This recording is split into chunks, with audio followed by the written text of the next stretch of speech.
A very good afternoon, ladies and gentlemen, and a warm welcome to White Page Leadership Conclave 2021, organized by White Page International. My name is Sadaf Jahan, and I will be your host for the day. Before we start, I want all of you to have a big smile on your face because you all are the real champions. So let's get started.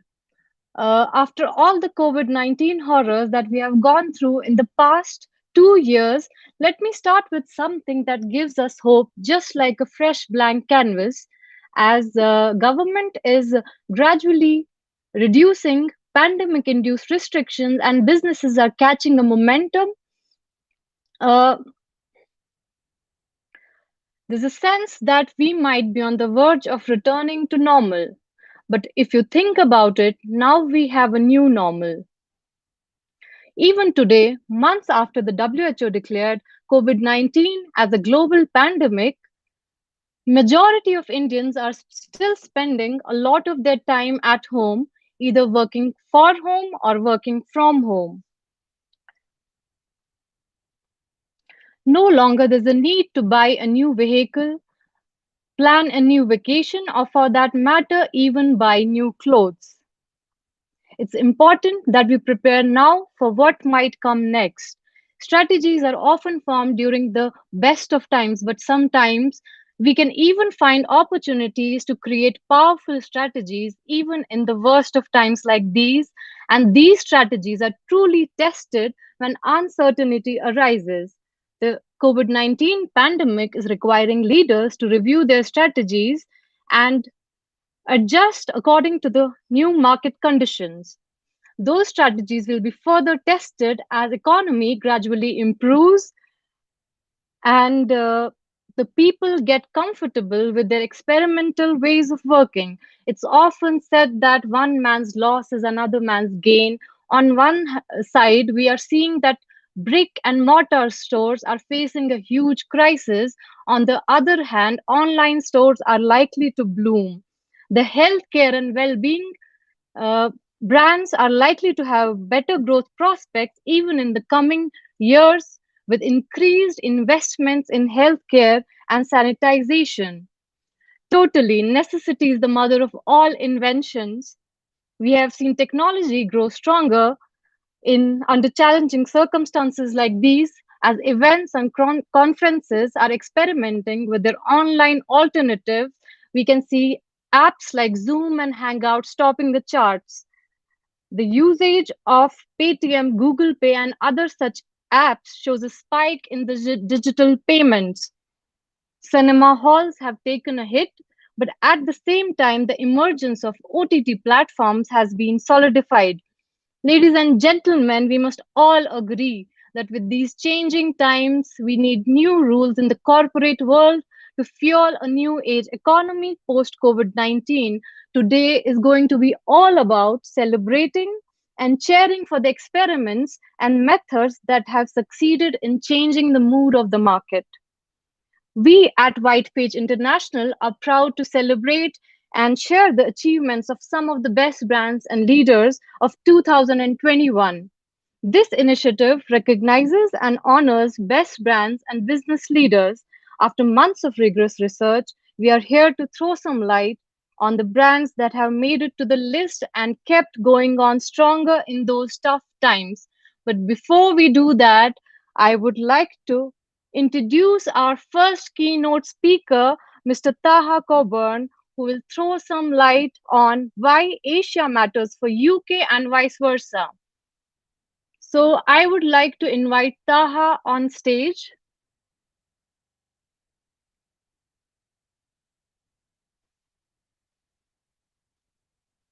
Welcome, Taha. Hello, ladies and gentlemen. Good morning, good afternoon, good evening, wherever you are in whatever part of the world you are in. Today, you are seeing a different me because if I was in a conference where we met physically, how COVID has changed us is I'm not wearing a tie because I am talking to you from the surroundings of this beautiful place on earth called Kashmir, Srinagar. We have changed the way we do business. We have changed the way we do conferences. I don't know whether to thank COVID for that or not, but I welcome you all to the conference, and I would like to open by saying that, Uh, yeah, Taha, would you please give me the opportunity to introduce you to the audience first? Like a just sure, brief introduction of you. Yeah, so absolutely. ladies and gentlemen, Taha is the chair of the UK Asian Business Council. In addition, the managing director of Monkey Consulting Limited, where he specializes in multinational business growth and marketing, focusing on sectors like technology, media, healthcare, renewable and green energy, education and sports, real estate. His 20 years business experience stretches across range of regional areas including the United Kingdom, Europe, Asia and Africa. Yeah, now you can go ahead, Taha. Thank you so much, Sadaf, for the introduction. Like Sadaf said, we are UK Asian Business Council. We are based out of the UK. We are a trading platform which helps companies to come into the UK and go out of the UK to Asia and Africa for business. We handhold them. We give them the country expertise. We give them the knowledge of the land and how to conduct business, how to start a company, which legal companies to work with. All of that is in the bouquet of our services. Today, I'm here to talk about how UK will benefit from Asia and how Asia will benefit from the UK. As the world knows, everybody knows, you know that UK has come out of the European Union, and coming out of the European Union has given a lot of opportunities to the United Kingdom and companies and countries outside Europe and in other parts of the world, whether it is Asia, Africa, or even the United States. I would like to tell you that the largest investor in the United Kingdom is the United States, but the second largest investor in the United Kingdom is India. I don't know if this was already known to the audience, but this can give you an idea of how much investment and how much opportunity is available to Indians in the United Kingdom. Just to give you a flavor of what United Kingdom sees in ASEAN as a region, which is outside of India and China, the total GDP of ASEAN is $2.8 trillion. It has a population of 630 million people. And as we know, everything is about numbers nowadays. So this is a big market where Britain is trying to again bring the reality of Britain being global. We know that Britain has a very good relationship with India. There are a lot of companies from Britain which already operate in India. And the idea is how Britain can bring more talent and more investment to this region. Um, we have seen that in the past, the technology sector of Britain has invested a lot in the whole of the ASEAN region. Um, what is also going to help Asia from Britain is the maritime routes. How in the past Britain was the champion of the maritime routes from all the way from Europe to India or to Bangladesh or to Sri Lanka. Um, what also remains to be seen is that one of the most vibrant economy in Asia is Bangladesh, and Britain has a lot of investment in Bangladesh. Uh, I'm sure the audience will know that Tesco as a brand has its biggest garment manufacturing and acquisition in Bangladesh. Bangladesh is supplying garments to the likes of TK Maxx or TJ Maxx or Walmart, Playboy. All of these clothings which were exported from India or Pakistan in the past now has moved to Bangladesh, and the reason is better quality, better commitment, better labor laws, and more favorable terms to the West, especially to the UK. Um, Also, UK is the second largest financial center of the world. Also, what you need to see is that how companies come to UK to raise money on the London Stock Exchange or the stock exchange, which is called the AIM. We have seen that the Masala bond was listed at the London Stock Exchange. The Indian Railway bond was listed at the London Stock Exchange. And it's a very conservative stock exchange and it has a lot of experience, which governments like India like about London Stock Exchange, and hence they choose this exchange to raise money and to raise the bonds.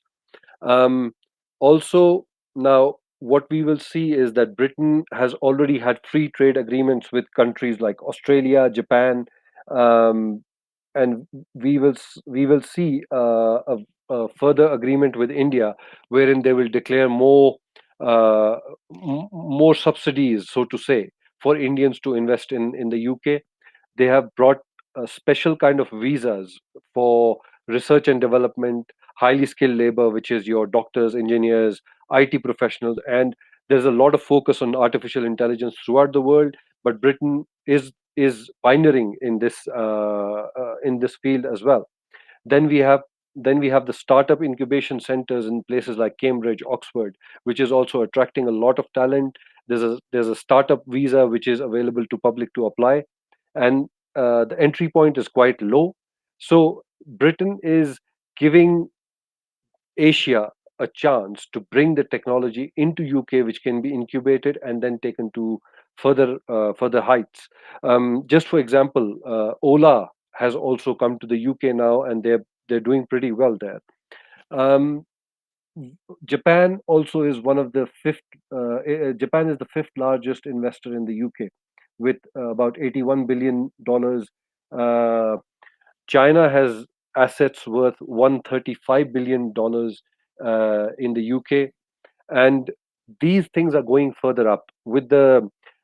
I would also like to touch upon geopolitics. You have seen what's happening in Hong Kong, and recently what's happened in Afghanistan. And because of this, again, UK will play a very big role. It is already playing a very big role with China in the case of Hong Kong.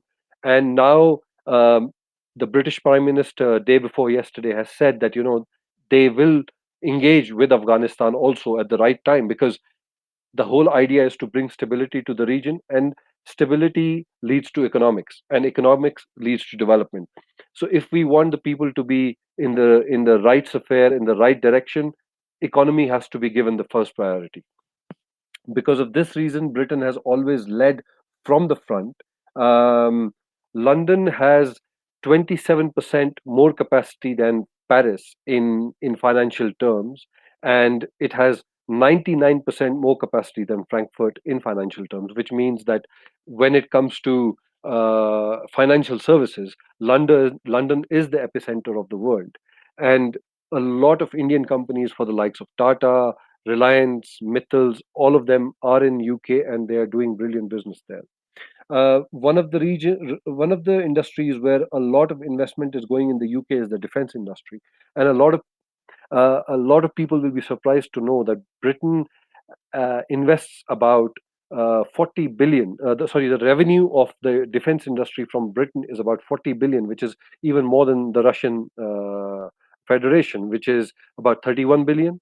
Um, and this goes on to show that Britain will always lead from the front, whether it is the defense industry or the tech industry or the AI, which is a part of the tech industry. Um, the total GDP, the total spend of Britain in the defense industry is 56 billion, which is about 2.5% of the GDP of the UK. So even in defense, UK at the moment is tying up with Asia, and in particular with India, to give a lot of expertise and technology to India to overcome and manufacture in India. This all will happen under the transfer of technology to manufacture goods, the defense products in India. Um, so overall, this is how Britain is going to benefit from Asia. But how Asia is overall going to, or even Africa, how they're going to benefit from Britain is that Britain has things to offer in the scientific field.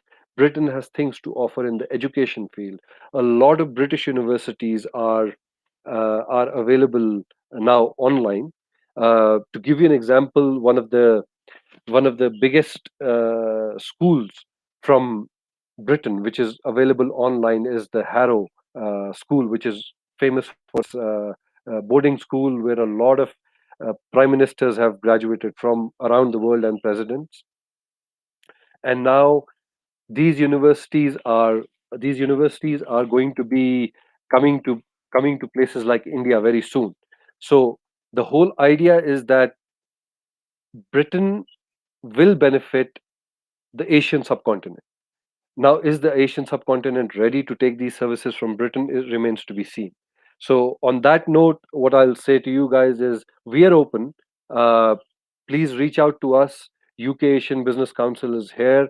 We have an office in London. We have an office in in Delhi, and we are available online. Um we're available for any kind of questions or queries you have, whether you want to do business with the UK or you want any services from the UK to be brought to your country. So, on that note, thank you, White Page International. Thank you, Sarmat, and your team for having me on here. And I look forward to listening to the other speakers and attending the conference today. Thank you very much.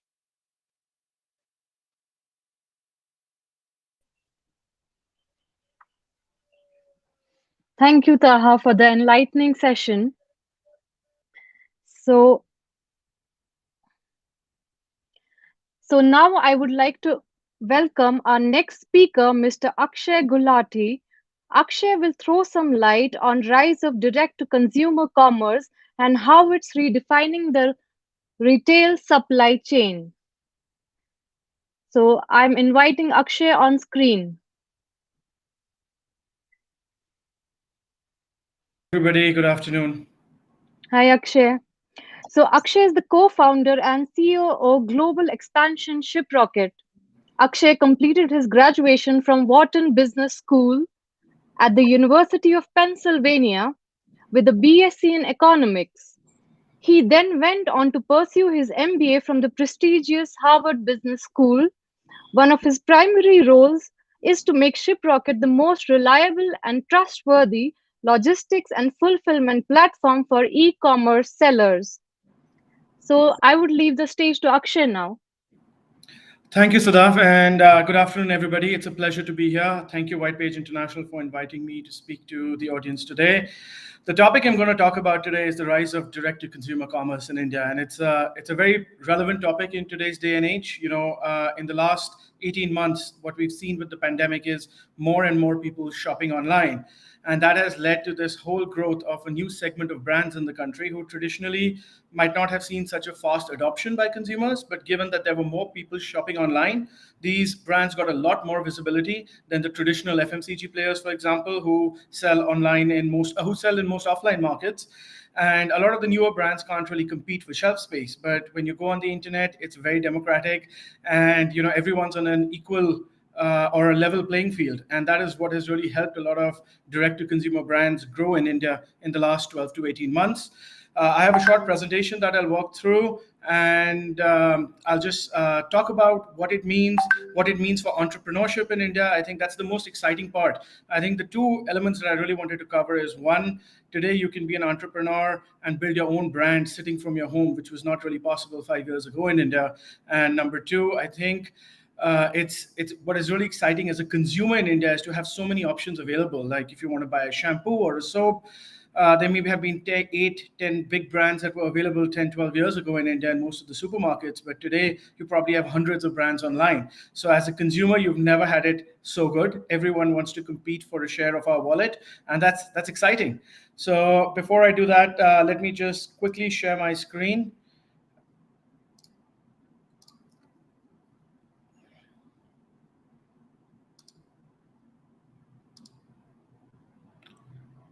Brilliant. I hope everyone can see my screen.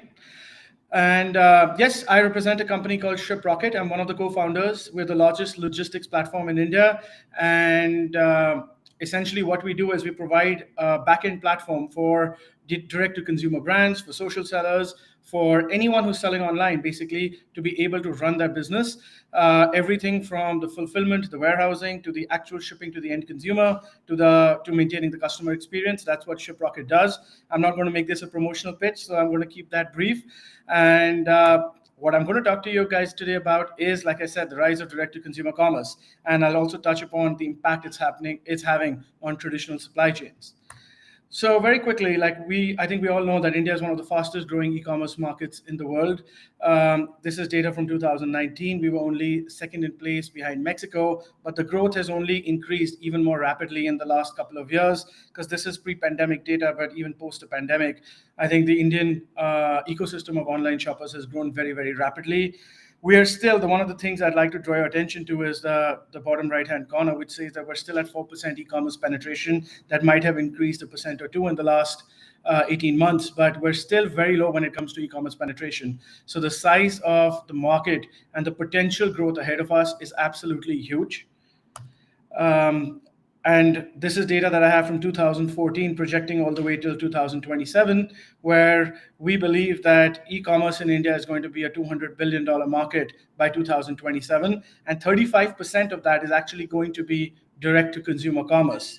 If you see, if you go way back into the slide on the left with 2014-15, there was hardly any direct to consumer or social commerce in India.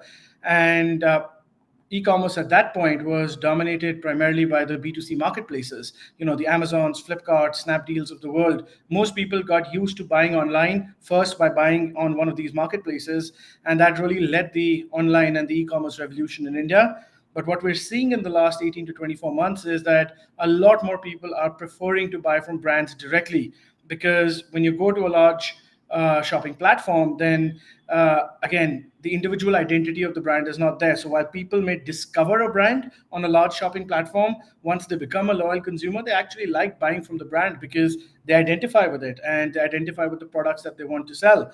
So so direct to consumer commerce or selling through websites or social media is actually a very important part of any brand strategy today to be able to grow their business. And again, some of the numbers that I spoke to you guys about earlier, we expect e-commerce to be about 200 billion plus by 2026. There'll be 100. There are already 100 million plus online shoppers in India as of FY20. D2C brands have raised almost 2 billion in funding since 2014, and that's remarkable given that we've really just seen the growth in the last 18 to 24 months for this sector. 16 D2C brands have gotten acquired as of April 2021, and you've seen some really interesting acquisitions from the likes of Marico, from the likes of some of the larger FMCG players, like the Tata Group, and what it's showing is that a lot of these brands, which might start off being niche brands online, are definitely getting more mass market adoption. They're As of last count, and this is an approximate number, we have about 800 plus D2C brands in India, and Lenskart is the D2C brand with the highest funding that's been built over the last 4 to 5 years. When we talk about categories as well, fashion is one of the largest categories for direct to consumer. FMCG is a huge category as well. Especially, I would talk about beauty and healthcare because Sadaf spoke about it at the beginning. But I think beauty, wellness, healthcare is a category that has just exploded in India in the last 18 to 24 months. Part of it has been a result of the pandemic. You see a lot of direct to consumer brands having come out because a lot of people are, for example, when they're buying masks, it's not just buying any and every mask. People are now thinking of it almost like a fashion statement, and you have a lot of brands which have been set up in the last 18 months, just selling different types of masks online. Consumer electronics and appliances, you have companies like Boat, you have companies like Bolt Audio, which have created a whole niche in terms of audio products, which sell both on marketplaces as well as directly to consumers. Many of them are our clients, and they've given you an option to, for example, buy a headphone for less than 1,000 rupees or 1,500 rupees, whereas earlier in India, to buy a high quality headphone, you might have had to spend 4 to 5,000 rupees. So it's truly incredible what these brands have been able to achieve in the last 2 to 3 years.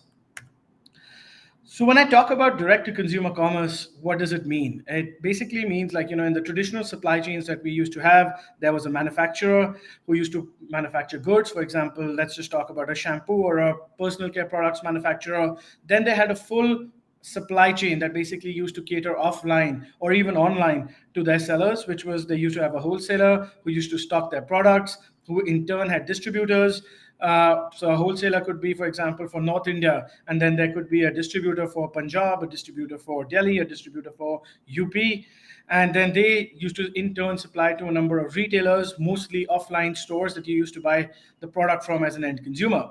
What direct to consumer commerce has done is it's basically just completely shifted the paradigm in terms of the supply chain, where you have the manufacturer who is selling directly to a consumer through their own website, social media, or advertising. It could even be something like, for example, telesales or phone sales. The number of avenues are absolutely infinite, because in a lot of tier three, tier four cities in India, it may not be online the way we think of it in terms of social media or website. It could actually be campaigns which are being run in newspapers, and then you have a phone number where you call to place products or teleshopping, and that's really exciting, because brands can now talk directly to their consumers. So I grew up in an age where brands wanted to hire consulting firms to be able to hear the tone of voice of the consumer, because they were so far away in terms of the actual in providing the actual customer experience. They used to create a brand and a product, but the customer experience was always provided by the supply chain in between. But today, you don't need that. You know what your customer is thinking, because they're going on social media, they're going online and telling you exactly what they think. And this is just a slide with some of the top D2C brands in India. Like I said, beauty and personal care is a category which has really grown in the last 18 to 24 months. Cosmetics as well. You have companies like Mama Earth, you have Man Company, My Glam, Sugar Cosmetics. In food and beverage, you have companies such as Licious. For who could have thought 3 to 4 years ago that there would be a company which would deliver freshly cut meat and chicken to your house, and you would not have to go to the local butcher. It's something that is truly incredible. You have companies such as Country Delight, which are delivering milk and milk products to your house, and the list goes on. And this is, I would say, while some of these brands have been around for 5 to 6 years, the real revolution here has only happened in the last 2 to 3 years. And during the pandemic, a lot of these brands have grown exponentially. And this is why it matters to be direct to consumer, why brands want to do this, and why I believe it's a large part of the future of online shopping. 40% of shoppers consider post purchase, after they actually buy the product, that entire experience to be the most memorable part of the brand experience, right? And that's what leads to good customer retention. You're able to meet buyer expectations, which in turn leads to repeat purchases. And repeat purchases are like the holy grail for any online business, right? Because you spend a lot of money acquiring consumers. You want to basically, once you give them their first order, you want them to come back to you and buy again and again. And that's where direct to consumer commerce is really important. But the shipping ecosystem in India is broken. We don't really have a platform where people can actually create this entire shopping experience. So you can do this on an Amazon or a Flipkart, but doing it yourself is really hard. And that's where, like this slide, I'm going to, just in the interest of time, run through very quickly. What you find is that there are a lot of people who are helping you get demand, like people like Facebook, Instagram, but there's no one helping you actually retain your consumer, actually sell to your consumer again and again. And net, retailers today, direct to consumer brands, have high shipping costs, they have slow shipping, they have a broken consumer experience, and failed deliveries. And what's changing today, and the way direct to consumer is actually growing, is because a lot of platforms and a lot of companies have come in to help these brands be able to sell efficiently to their consumers. One of those brands is us. Again, this is not a plug, so I'm going to move through very quickly. And what's happened today is that you've seen brands like Mama Earth, which is one of our clients as well. It's a huge brand in skincare. They grew from selling only 6 products to selling over 100 products. They launched only digitally. Today, they're present in over 2,000 offline stores. And they've been able to do this in the first 4 years. It used to take decades to be able to build a brand. And Varun and his team at Mama Earth have been able to build that in 4 years. And that is what is truly exciting for us, both as consumers as well as entrepreneurs, is that there's a huge opportunity ahead of us to be able to actually scale. I'm going to stop sharing my screen now. Give me 1 second. And again, I hope the last 15 minutes was a bit informative for everyone about this new segment that we're seeing called direct to consumer brands. We at ShipRocket are very passionate about this sector, and we're looking to help each and every entrepreneur in India be able to create their own brand, create their own business. It doesn't matter, you don't have to be big, right? You have to be passionate about what you do, and there's a whole ecosystem of people here who are willing to help support you. So if there are any questions now or later on, I'd be happy to take them. And again, White Page and Sadaf and the team, thank you so much for giving me this opportunity today.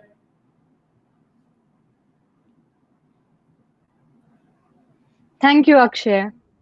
So before we let you leave, let's see if we have any questions from the audience. The audience can actually come, request to come on the screen.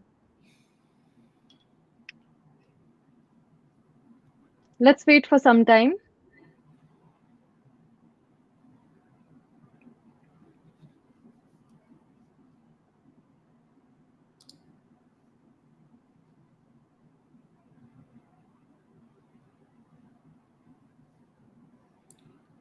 Yeah, if there are no questions now, I'm happy for people to be able to ping me later as well. I'll be around. Yeah, thank you, Akshay, for being here with us today. Thank you.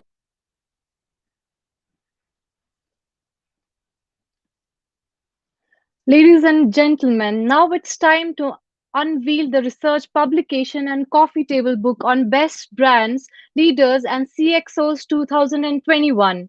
The selected brands and leaders are and CXOs featured in this publication have been selected after a rigorous research and evaluation process. Can we have the coffee table book on the screen, please?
Now it's time for the first panel discussion of the day, where our speakers and industry experts will enlighten the audience today with the new age rules in the corporate world to fuel a new age economy post COVID 19.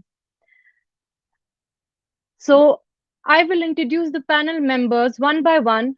The esteemed panel members for this discussion are Mr. Vaibhav Agarwal, founder and CIO at Teji Mandi Motilal Oswal Group.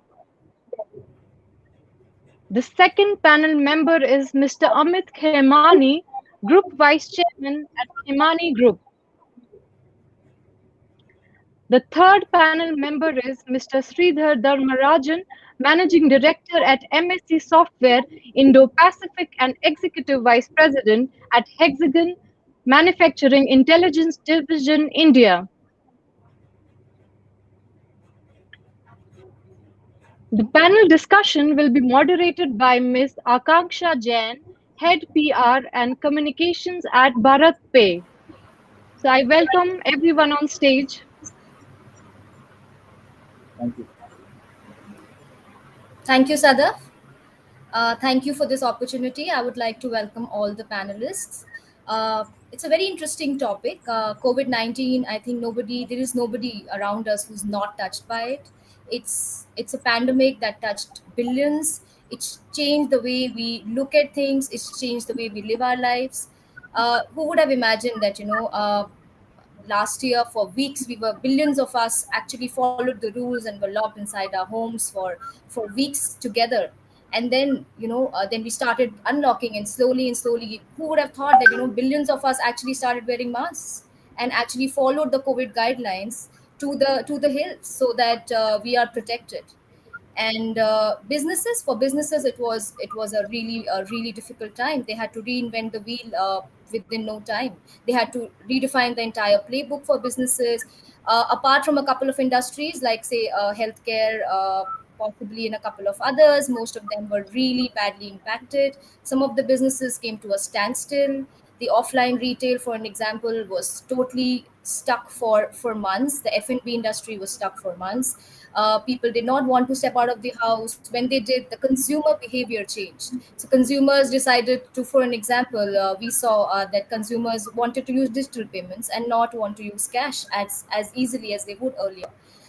They were more comfortable with e-commerce. For business leaders like our esteemed panelists, they had to not only reinvent the way they would do businesses, but also relook at how they work with employees, how they can keep their morale high. So there are a lot of points that we would like to touch upon in this panel discussion, and I won't take much time here. I would start with Mr. Sridhar. I would like to request him to kind of tell us what does he think about the pandemic? How was it? How was the impact of the pandemic when it started knocking to our doors, and what was the impact of the second wave versus the first wave, and how did the industry and the organization at large really kind of stand up to the occasion? So I think you're on mute.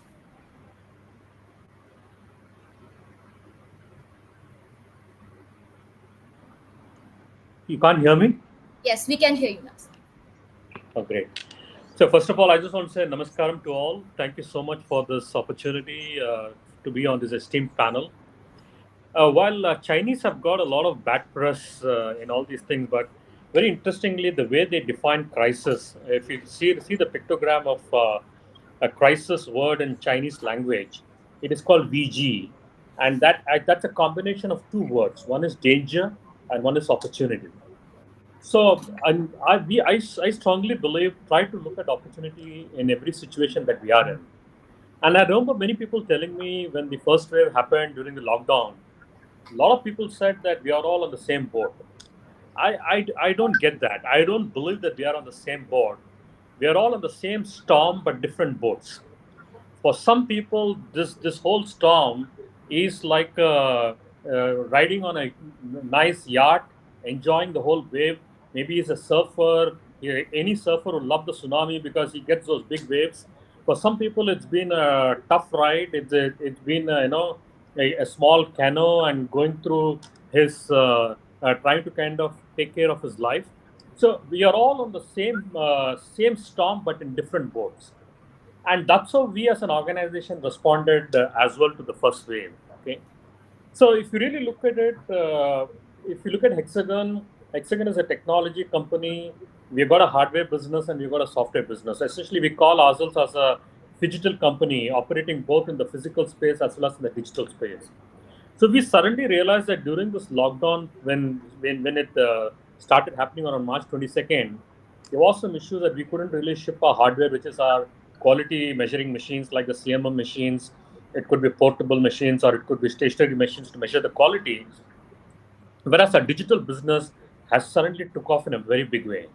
And a lot of people were actually we were talking of concepts like Industry 4.0, smart manufacturing, digital twin in the design side, in the manufacturing side. But the COVID has really accelerated. Many of you would have got a joke on WhatsApp saying that, who is your chief digital officer? And there was an option called COVID out there. So COVID became the chief digital officer of almost every company, and it drove the digitalization of these things. And we saw a big demand and a big boom in that area, and we started working in that space to ensure that the business is normal. It's still, we are still the growth is happening. We helped all of customer to smoothly migrate all those software licenses from their servers in their office to their individual laptops.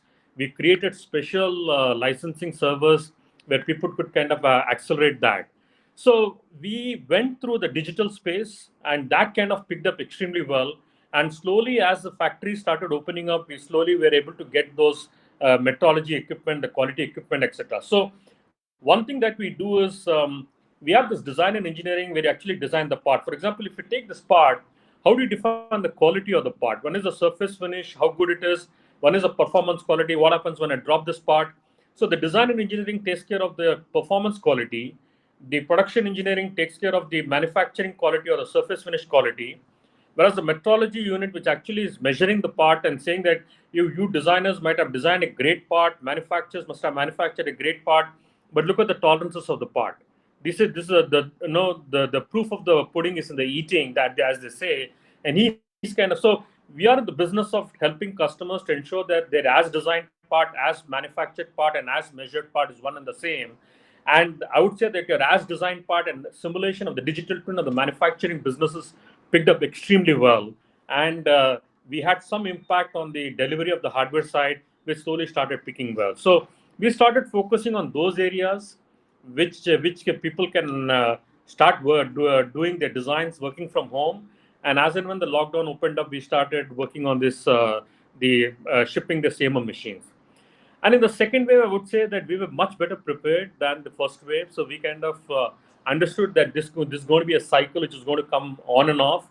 And we started pre-ordering those machines before the customers were ordering it themselves. So we had a pipeline of many customers who were needing those quality measurement machines, and we started pre-ordering those machines so that we were not in surprise. And today, I would say the whole team and the whole organization is well equipped in handling any disruption. So my only thing is, I always say that any crisis brings a new leader. When the 2008 financial crisis happened, China established itself as a world manufacturing leader, and they took in a big way, and they became the manufacturing capital of the world. And this crisis is not only an economic crisis, but it is also a health crisis. And I believe this crisis should really make India as a major leader.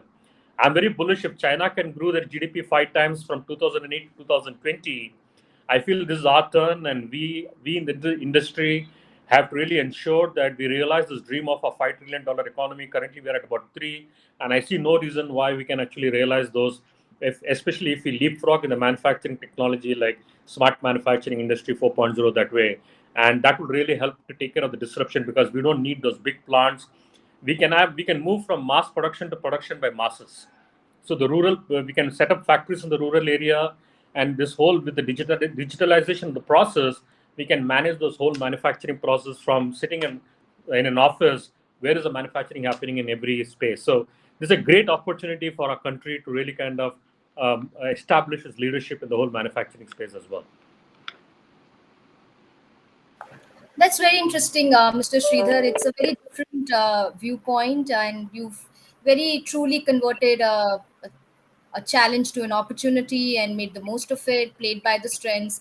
Typical things that we read in the management schools, but it's difficult to deploy. So hats off to you to be able to do that. And I'm really, it's really encouraging to have leaders like you who are saying that we're going to overtake China someday. So that's a really good thing. And we look forward to getting more guidance from leaders like you. I'm going to move to Mr. Khimani. And just touching the leadership side of this, I want to know that how can leaders use this kind of a crisis to build a more prosperous, equitable, and a sustainable economy?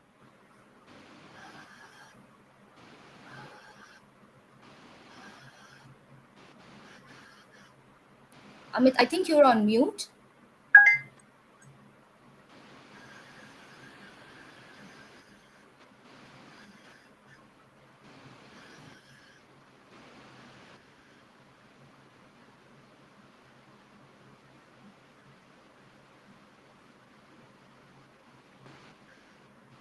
No, we can't hear you yet. Amit, I face the same issue. Just press the microphone twice. Mute yourself and unmute yourself. It will work.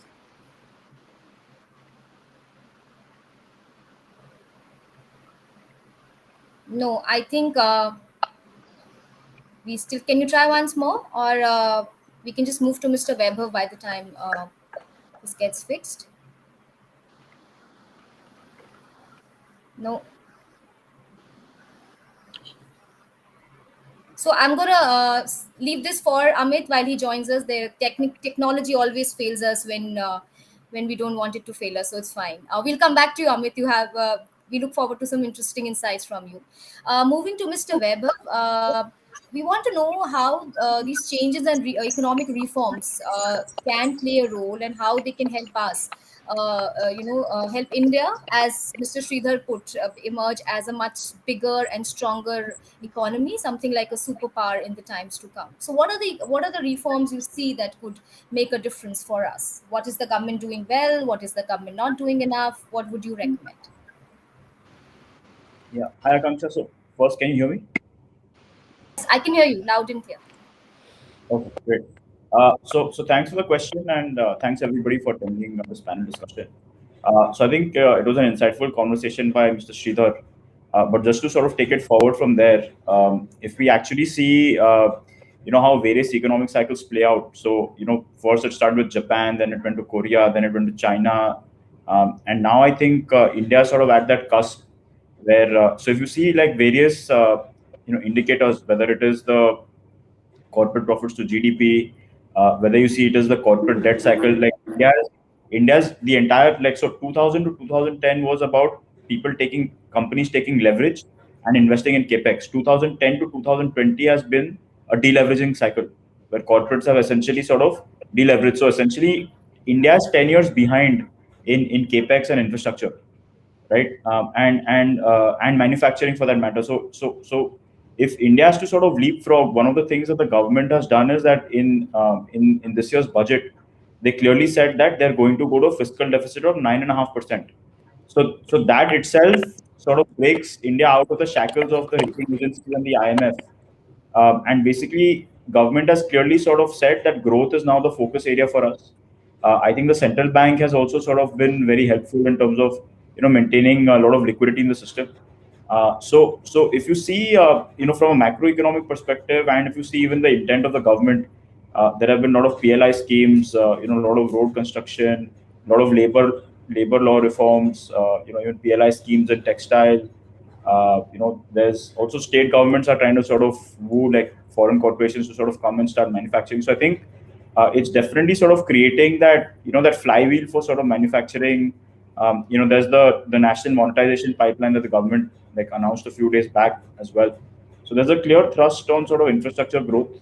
I think that's sort of very helpful. So at a macro level, I think things are fine. But what happens is when you sort of go down to the details, in individual sectors and individual sort of, so the execution of that is sort of there's sort of a difference between the intent and the policy and the actual execution on the ground. So I think that's where sort of maybe the government has to come, in partnership with industry, and sort of try and resolve those things. So I don't think there's any quick fix to it. India is a very complex country with complex laws, and there's also the state laws are different from the central laws. So, I think it's sort of going to take time, but I think the intent and the ingredients for sort of an economic upcycle for capex and for manufacturing growth are.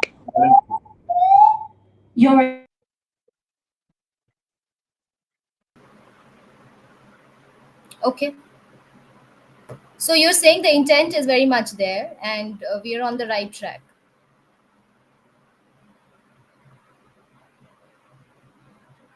Webab, are you there? Uh, So I think there is some technical issue. Amit, are you there? Can I hear you? No.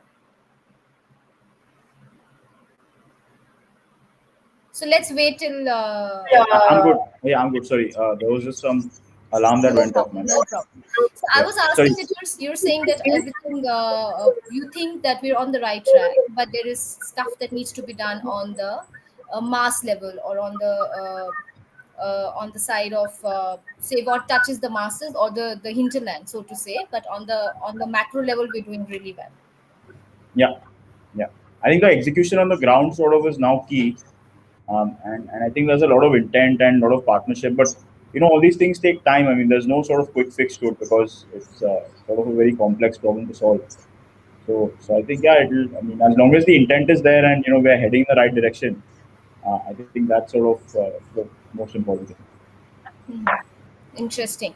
So while Amit joins us, I would just request Mr. Sridhar to give his views on how did you keep your how did you keep your employees motivated in these times? Because See, obviously with this is a very, very important because, see, luckily for us, right from we had a very flexible working hours, and we never insisted on everybody to on a daily basis, and depending on because in Bangalore especially, it takes so much time today to come from point A to point B. So we kind of say that rather than working from office or working from home, we devise something new called working from the car because you don't in Bangalore you don't measure distances by kilometers, you measure distances by time. So how far is the office? Maybe about 1 hour, maybe 45 minutes or something like that. So we always have this flexible working hours, so that it became quite easy for us to very smoothly get into the work from home. But we had many small interactions where we had certain groups of people trying to meet when lockdown was open. We ensured that there is proper communication, and we had some celebrations, virtual celebrations, kind of an activity. So constantly, we had to really communicate more and more to ensure that people are all aware. So we were pretty conscious of the fact that just like from the way we intrude into the forest and take care of the animal space, and now with work from home, we are intruding in your wife's space or your husband's space or your family space. So we are pretty conscious of that kind of an activity where if children come on the Zoom call or a Teams call or whatever, we were quite flexible and we kind of engaged in that conversation as well. So I would say we took a little bit extra effort in communication to all the people, and especially when some of the team members really got affected as well. We took extra effort to ensure that he's always spoken to by somebody, and we get the best of the doctors attending as well. So I would say that communication was very, very important.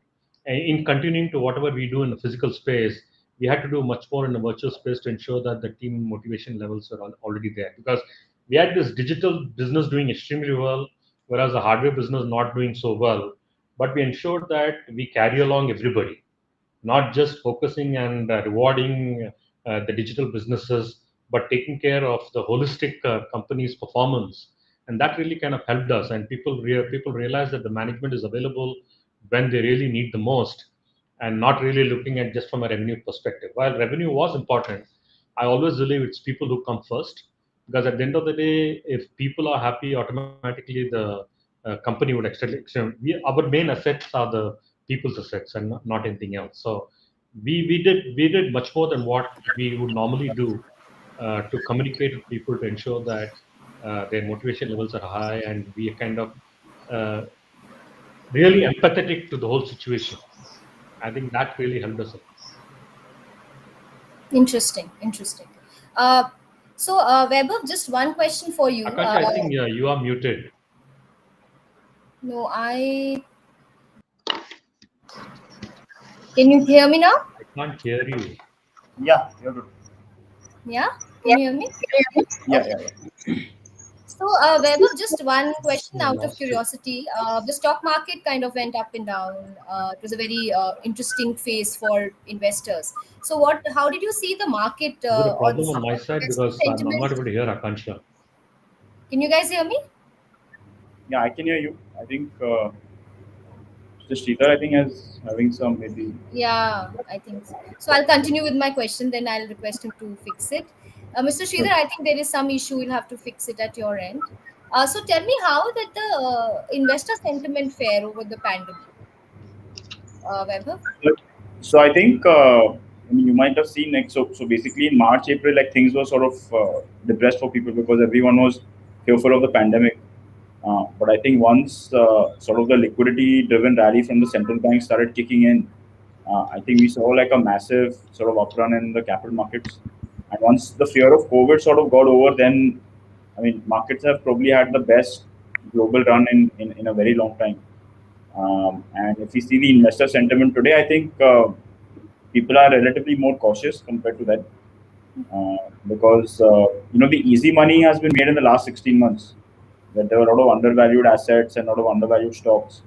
But now going forward, I think so. A lot of people, for example, who were first-time investors in the pandemic, sort of made money. Obviously, there was some level of skill also, but there was also a lot of luck, which sort of played a role in that. But going forward, I think you will sort of require some either deep expertise in sort of picking stocks and sectors, or you sort of go to an advisor or a mutual fund or whatever else it might be. Interesting. So I'll just, Mr. Sridhar, you can hear me? Yeah, yeah, I can hear you. Thanks. Okay. So any closing remarks, any tips before we move to the questions, possibly if there are any? Closing remarks, I would say that I repeat what I'm saying. Any crisis creates a leader, and I think this crisis India should really capitalize. A lot of opportunities coming in our way, and I really like the productivity link in realize the government has announced for almost all the industries now. Take it auto suppliers, take it electronics. They are getting into ensuring that more and more things are produced in India, made in India. Our mobile phone export has gone up by 2%. Today, we make about 50% of the mobile phones in India of the total worldwide market. China makes roughly about 75%. And one of the goals that we have kept is, can we do about 50%? That's the kind of business. And once we actually do a lot of electronic space, and that's the future of the world, that really help us to tilt to take our GDP at a much faster growth. I still repeat, China was at about $3 trillion GDP in 2008 when the financial crisis happened. Today they are about $50 trillion GDP. Pretty coincident that we are at a $3 trillion today. Why can't we be 15 trillion in about, let us say, another 15 years? So we as an industry should really take advantage of this. There is a tremendous amount of opportunity. I'm very happy to see the startup ecosystem growing in a big way. I think we have done a lot of good work on the services side, and now we have to start getting to the product side. And we have this huge India stack that developed by Sharat Sharma, and from that iSpirit kind of an organization, where all your phone pay and all these Bharat Pay, everything is based on an India stack integration. And these are all the software products. So some of you guys have done wonderful work in creating beacons, creating products in the financial tech space. There is an opportunity across the board, and I feel the industry, people should take advantage of that, and get back to India to the pre-British era glory days when our GDP was roughly 25% of the world's GDP. Today our GDP is just about 4 to 5% of the 3 to 4% of the worldwide GDP. There'll be about 84, $85 trillion. So we are about 3 trillion. I see no reason why we can't be 25%. And so that's one of my personal ambitions. Can we go back to the pre-British era of being at least 25% contributor to world GDP? And can we move from mass production to production by masses, invest in rural areas, so that we don't have those rural people coming to city and to the urban areas. Today we have technology to manufacture in a distributed way. So start investing in rural space as well. And I only see a lot of positives for the country, and we all have to really work together to really increase our GDP to a much bigger growth of what is planned today of just 5 trillion. It's a pretty small number.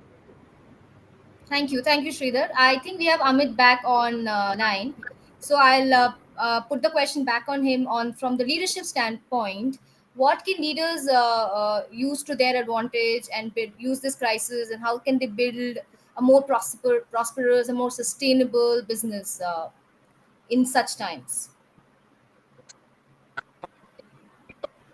Amit, are you on mute? I can't hear you.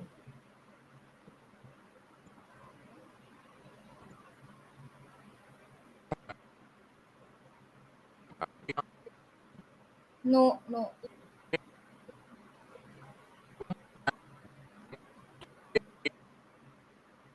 can't hear. I What's think written? yeah. Amit, can you try once more?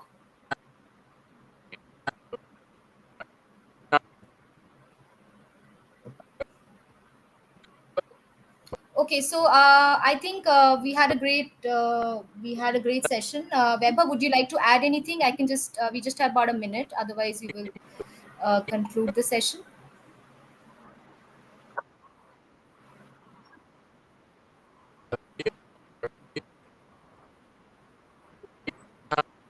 Resilient.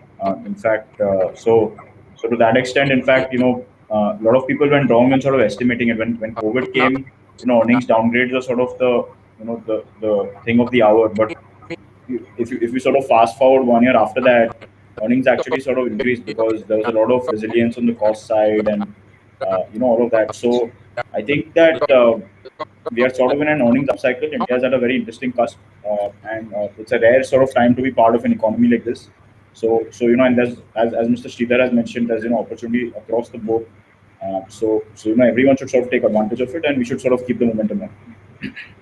Great, thank you all the panelists, to Sridhar and Weber, and for all your interesting insights. I'm sure India, under the able leadership of esteemed leaders like you, we are soon gonna be the biggest superpower in the world. Thank you so much, and all the best. Thank Thank you, you. Akana.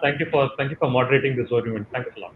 Thank you. Thank Thanks, Vaibhav. Thank you for being a great speaker as well. Thank you. thank you, Shiva. Thank you.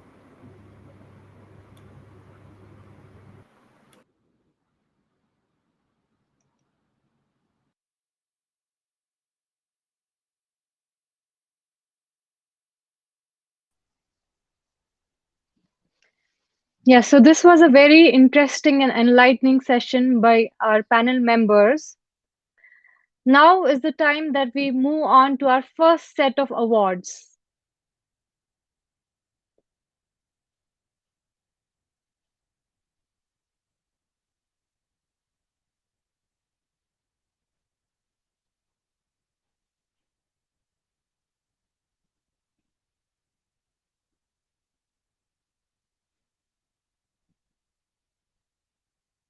Okay, let me give an introduction of the awards. The selected Inspirational Leaders 2021 are: the first award for Inspirational Leader 2021 goes to Ekta Kapoor, founder Alt Balaji, Joint Managing Director and Creative Director Balaji Motion Pictures. Ekta started her career when she was just 18 years old as Joint Managing Director and Creative Director of Balaji Telefilms Limited. She has earned multiple awards. She was decorated with the fourth highest civilian honor, Padma Shri Award in 2020. The next award goes to Sahil Goel, co-founder and CEO Shiprocket. At Shiprocket, along with the company's overall management, he actively heads product strategy, user experience, and growth initiatives. Sahil's entrepreneurial skills are noteworthy. His flair for coding can be seen in his fondness for the internet. He has built several websites since his school days. The next award for the Inspirational Leader of India 2021 goes to Nitin Mohan. Nitin Mohan is the founder and director of India's prime men's fashion brand Blackberries. He has over 25 years of experience in the world of men's fashion. Blackberries under Nitin emerged as a garment company. With time it grew into a retail, and now it's known as leading fashion company. The next award goes to Arvind Goel.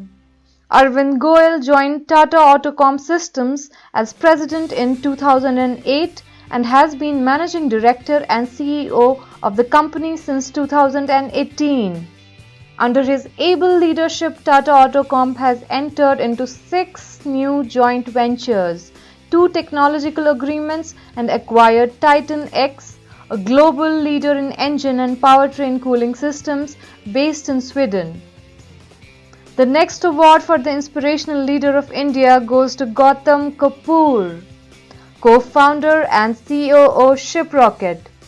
Gautam is an alumnus of the Western International University, Arizona, Phoenix, where he pursued his bachelor's in business administration. With prior expertise and noteworthy accomplishments in the business development, Gautam at Shiprocket delivered superior results by leading business development, marketing, and sales. The next award goes to Ake Gulati, co-founder and COO Global Expansion at Shiprocket. Akshay completed his graduation from Wharton Business School at the University of Pennsylvania with a BSc in Economics. He then went on to pursue his MBA from the prestigious Harvard Business School. One of his primary roles is to make Shiprocket the most reliable and trusted logistics fulfillment platform for e-commerce sellers. The next award for the Inspirational Leader 2021 goes to Hadi Tehrani. Mr. Hadi Tehrani was born to be a prodigy in the art and shaping of concretes. He is an infamous architect, interior designer, and product designer. He is the founder of Hadi Tehrani AG. Hadi Tehrani is a mentor, an entrepreneur, a designer, and a distinguished architect. The next award goes to Vishesh Khurana, co-founder at Shiprocket. Vishesh is a seasoned professional with in-depth insight into the entrepreneurial ecosystem. He is an e-commerce virtuoso who fixedly observes the sector and its ever-evolving trends. He has a zeal for digital marketing and is often fascinated by its dynamics and the diverse opportunities that this field offers to individuals and brands. The next award goes to Venkat Rao, Vice President and Country Head STS India and Sales ASEAN Pitney Bowes. Venkat combines cutting-edge strategy with multi-sectoral expertise in consumer, telecom, and technology industries. Venkat is the board of directors of Pitney Bowes India with more than 20 years of experience in general management, PLN strategies, and thought leadership. The next award for the Inspirational Leader of India 2021 goes to Mandeep Singh. Mandeep Singh is a C-level executive with an expertise of 28 years and is the CEO and Executive Director of JSL Lifestyle Limited. The next award goes to Alok Kumar. Alok Kumar is the CEO and the President at NEC Corporation India. Alok has experience of over 25 years in providing strategic direction to globally renowned brands in Indian and international markets, including Japan, Asia Pacific, and Europe, Middle East, and Africa. The next award goes to Harsha Solanki, Managing Director, India Infobip.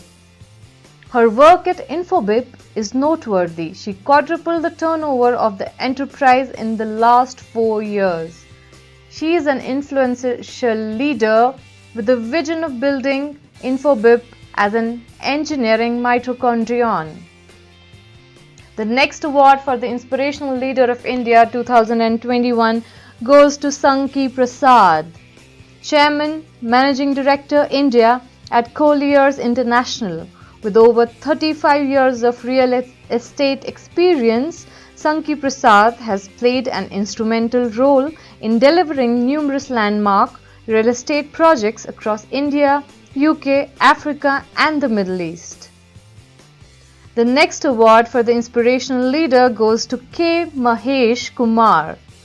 Mahesh is the CEO of TVS Auto Assist India Limited. If you want to walk fast, walk alone. But if you want to walk far, walk together.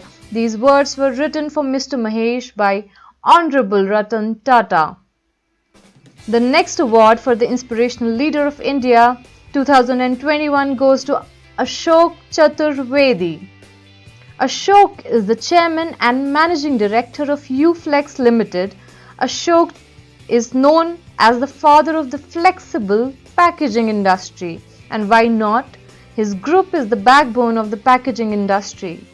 The next award goes to Dilip Salgaonkar, chairman and managing director, Geno Pharmaceuticals. He made his debut in the business world with the position of a managing director in his family business, Geno Pharmaceuticals Limited. Under the leadership of Mr. Salgaonkar, the company has gained recognition from WHO for its manufacturing facilities in the department of tablet, liquid, capsule and ointment. He was also awarded the Lifetime Achievement Award by Goa State Industries Association in 2014. The next award goes to K.E. Ranganathan. He is the Managing Director of Roka Bathroom Products. K.E. Ranganathan is a profound professional with an expertise of more than 35 years in finance, accounting, business planning and strategy, marketing and sales. The next award for the Inspirational Leader of India 2021 goes to Atul Ruia. He is the chairman of the Phoenix Mills Limited, which is one of the leading retail-led real estate companies in India. Atul was born to be a prodigy in the Indian real estate industry. The next award for the Inspirational Leader of India 2021 goes to Parag Satpute, Managing Director, Bridgestone India. Parag is an optimistic leader who is passionate about driving positive change within the enterprise. He has been guiding Bridgestone towards his goal to become the number 2 in the Indian market. His noteworthy work also includes the Bridgestone India. He is a signatory of the Women's Empowerment Principles to promote diversity, gender equality, and women's empowerment in the workplace. The next award for the Inspirational Leader of India goes to Sanjay Dutt, MD and CEO, Tata Realty and Infrastructure. Sanjay has over 28 years of experience in the real estate development and consulting space. In his current role, he manages over 20 ongoing projects across 13 cities in India, Sri Lanka and Maldives, which include commercial, retail, hospitality and residential. The next award for the Inspirational Leader of India 2021 goes to Anil Bhasin, Managing Director and Vice President, India and South Asia, UiPath. Anil is entrusted with the responsibility pertaining to the scaling of the business and technology units in the Indian and South Asia areas of operation. He has over 3 decades of experience in the technology industry and has successfully led the sales team while handling both hardware and software divisions. Prior to UiPath, he was the Regional Vice President, India, SARC at Palo Alto Networks. The next award for the Inspirational Leader of India 2021 goes to Vaibhav Agarwal, Founder and Chief Investment Officer, Teji Mandi. Vaibhav is a seasoned professional with over a decade of expertise in stock picking and generating index-beating returns. He completed his bachelor's in computer science from the globally renowned University of Pennsylvania. He is also an alumnus of the prestigious institution London Business School, from where he pursued his master's in business administration.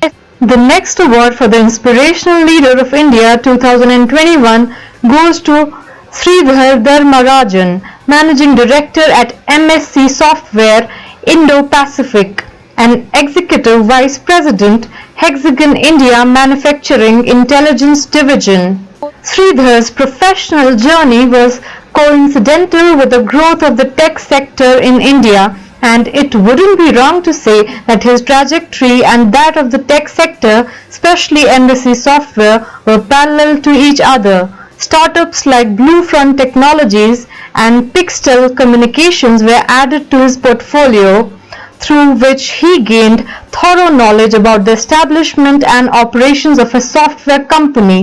He is also credited with the launch of Matrix 1 operations in India. 5 years later, after successfully handling the Matrix 1 operations and finally started operations of MSC software in India in 2006.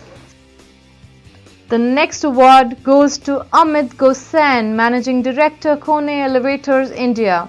Mr. Gosain has considerable experience managing several leadership roles in big multinational companies both in India and abroad.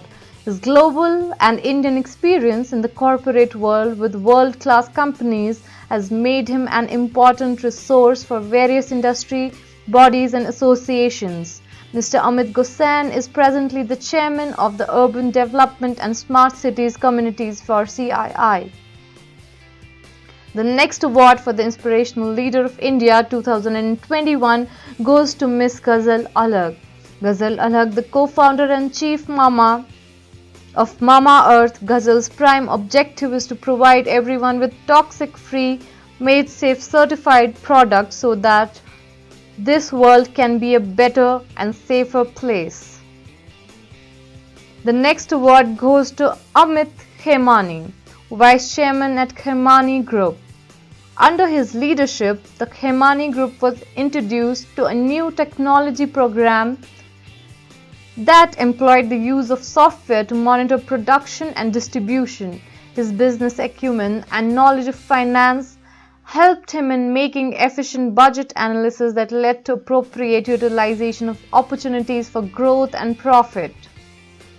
The next award for the Inspirational Leader of India 2021 goes to Avinash Ananda, Leadership Advisor, Happiness Strategist, Keynote Speaker, Business Coach, Alignment Alchemist, and Culture Catalyst and co-creator at Global Academy of Metamind Alignment.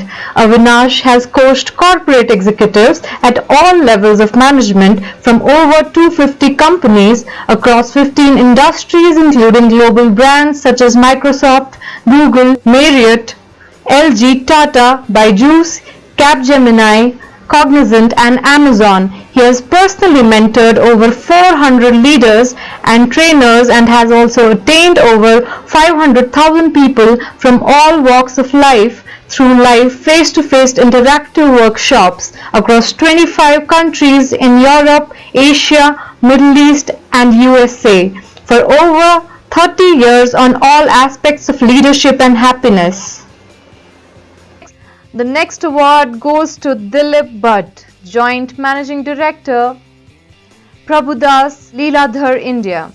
A chartered accountant by qualification, Mr. Bhatt is a much respected and sought after leader in the Indian financial market. Being one of the top ranked equity experts in India, his views on the market are much in demand as he makes frequent appearances on television to share his views on economy and the markets and contributes to articles in the print media. He has traveled across the globe to analyze and promote business as well as meet the top honchos in the territories.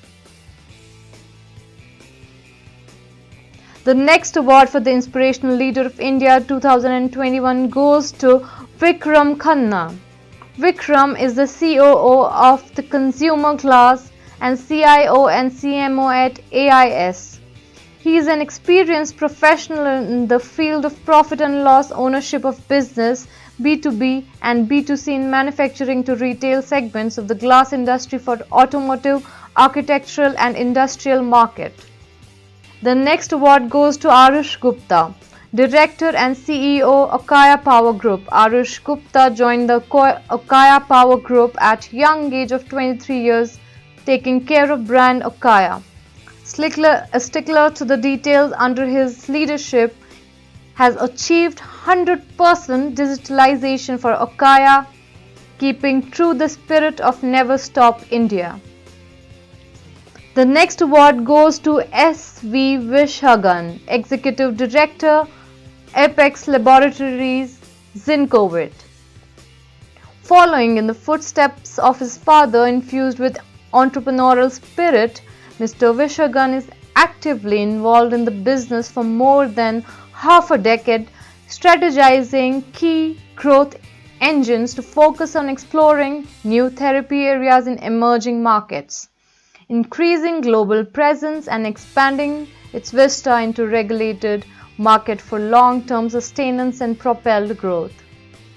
The next award goes to Anuj Srivastav, co-founder and CEO LiveSpace. He's passionate about giving back to the community by mentoring and investing in technology startups and startup funds in the US, India, and Singapore. Some of his prominent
self-motivated and focused, he believes in getting outcomes through most effective and economical ways.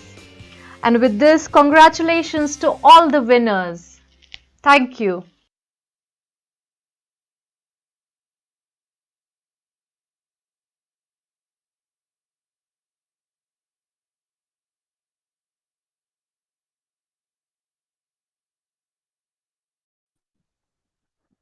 I would like to introduce our next speaker, Mr. Vaibhav Agarwal, founder and CIO at Teji Mandi Motilal Oswal Group, who would like to enlighten the audience with why should you bet on India. So I welcome Mr. Vaibhav on screen. Yeah, hi Welcome, Sada. Vaibhav. Yeah, hi. Thank you Uh, so much. Yeah, let me introduce you to the audience first, and then you can carry on. Vaibhav is a seasoned professional with over a decade of expertise in stock picking and generating index beating returns. He's also an alumnus of the prestigious institution London Business School, from where he pursued his master's in business administration. So I leave the stage to you, Vaibhav, now. Thank you, Salah, for the introduction. So my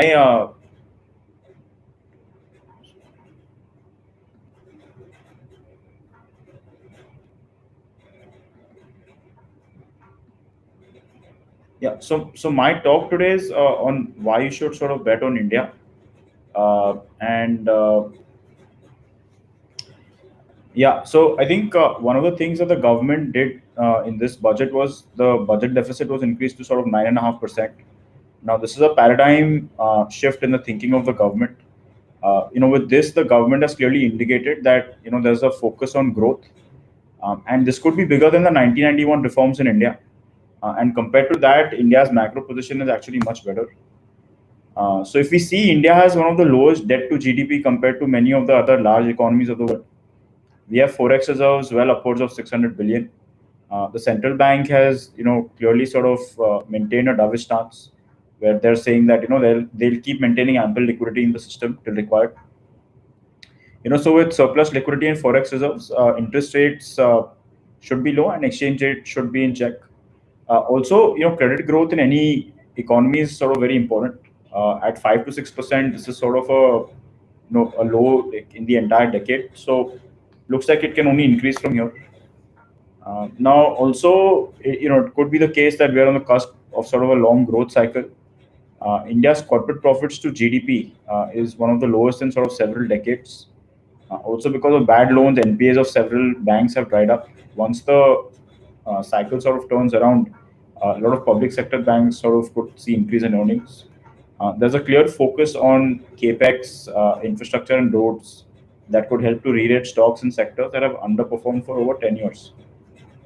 Good part is that we are starting a cycle with low interest rates, low debt levels, and surplus liquidity.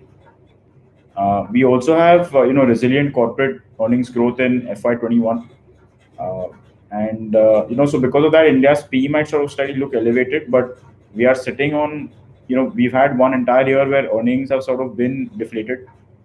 So that's why it's important to sort of look at earnings from a more stock specific basis.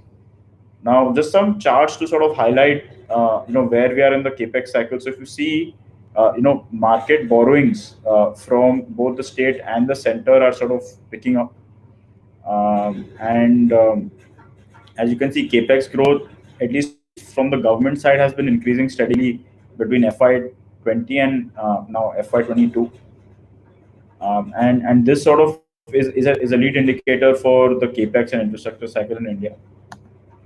We've also seen environmental clearances increasing for private sector capex.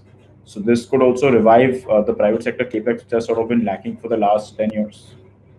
Even the 10-year GSEC rate in India is sort of one of the lowest that it's ever been. And I think it's important to see that, 2003 to 2007 were sort of the glory years for India's capex and infrastructure cycle. And even at that point, we were sort of, at a corporate profit to GDP ratio of about, 2.5 to 3%. And it's the same. It's a similar situation now.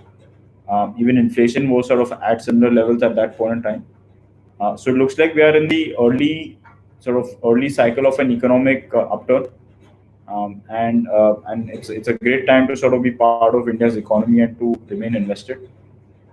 So I think that I think it's a great. I mean, benign inflation and low corporate profit to GDP set the base for an upcycle. So that's it from my end, and thank you so much.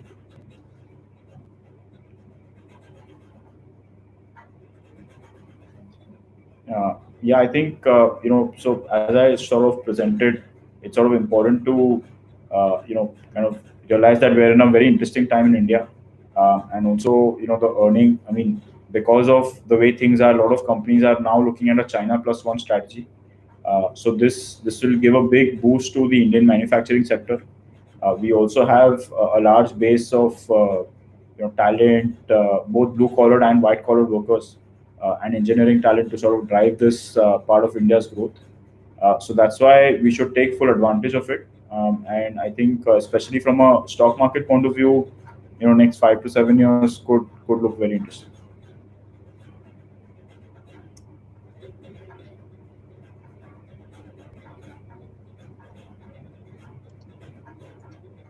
So thank. Our next speaker is Mr. Sridhar Dharmarajan, Managing Director at MSC Software Indo-Pacific and Executive Vice President at Hexagon Manufacturing Intelligence Division, India. Mr. Dharmarajan would like to enlighten the audience with the topics smart manufacturing and inevitable future of economic growth. So now let me invite Mr. Sridhar Dharmarajan on stage. Mr. Dharmarajan's professional journey was coincidental with the growth of tech sector in India, and it wouldn't be wrong to say that his trajectory and that of the tech sector, especially MSc software, were parallel to each other. So I will leave the stage to you, Dharmarajan. Thank you, Sadaf. Thank you so much for the nice introduction. I just wanted to say namaskaram to all. Thank you for this opportunity, White Page Leadership, to help me to speak in this conclave. Before I start my presentation, I really want to thank Vaibhav for a fantastic presentation to kick off this session of the whole conclave. And especially I like this topic on why bet on India. And he showed a lot of parameters as to why the whole world should bet on India. Where we not only have the people, we have the processes, and we have the technology to really kind of grow in a big way. And the best part is we have the whole youth. We have the largest population in the youth sector who can actually grab the opportunities that are there. The only thing is we need to understand that the technology is getting disrupted in a big way, and we have to ensure that the youth is fully skilled in some of these modern technologies, and they kind of take advantage of it. And Hexagon is also playing a big role in that aspect. So let me just share my screen. I would really like somebody to confirm that they can actually see my screen. Uh, okay. So my whole topic is the smart manufacturing because can anybody can Sadaf anybody confirm that yes you can see the screen, right? Yeah. Okay. I okay. So my whole concept is manufacturing is definitely going to play a big role in helping India to grow. We saw a lot of parameters which in Vaibhav's presentation about the various aspects of the capex cycle, the commodity cycle, the debt to GDP ratio, the credit offtake to the GDP. We have a lot of parameters, and I think everything is aligned. And I believe the stars are really aligned. And manufacturing is going to play a big role for our economic growth. And the government has started a program where they want to today manufacturing contribution to the GDP is roughly about 12 to 15%. They want to take it to 30%, and that's a huge jump and huge aspiration, but definitely we can actually fill it. Why we are talking of smart manufacturing? Because normally what happens is each country leapfrogs the other country, gets into a different phase, and I think this is very very critical for us. Smart manufacturing or industry 4.0 or autonomy, as I really kind of call it, will really kind of help the manufacturing sector in the country to uh, leapfrog a lot of economies in the marketplace. Now we are always we always perceive that any change is happening in a linear way because we're so busy in our quarterly performances, and we kind of focusing on some of the short term activities. We know that the change is coming, but the perception always we believe that the change is linear. But in reality, the change is actually happening in an exponential way, and the gap between what is happening in the realistic and what is happening in a perception, some people may treat it like a stress or a disruptive stress or a disruption. Some people may treat it like an opportunity. So this is where we are going to kind of differentiate the men from the boys. The people who are going to really see this gap as an opportunity are going to take advantage of this whole disruption that is happening.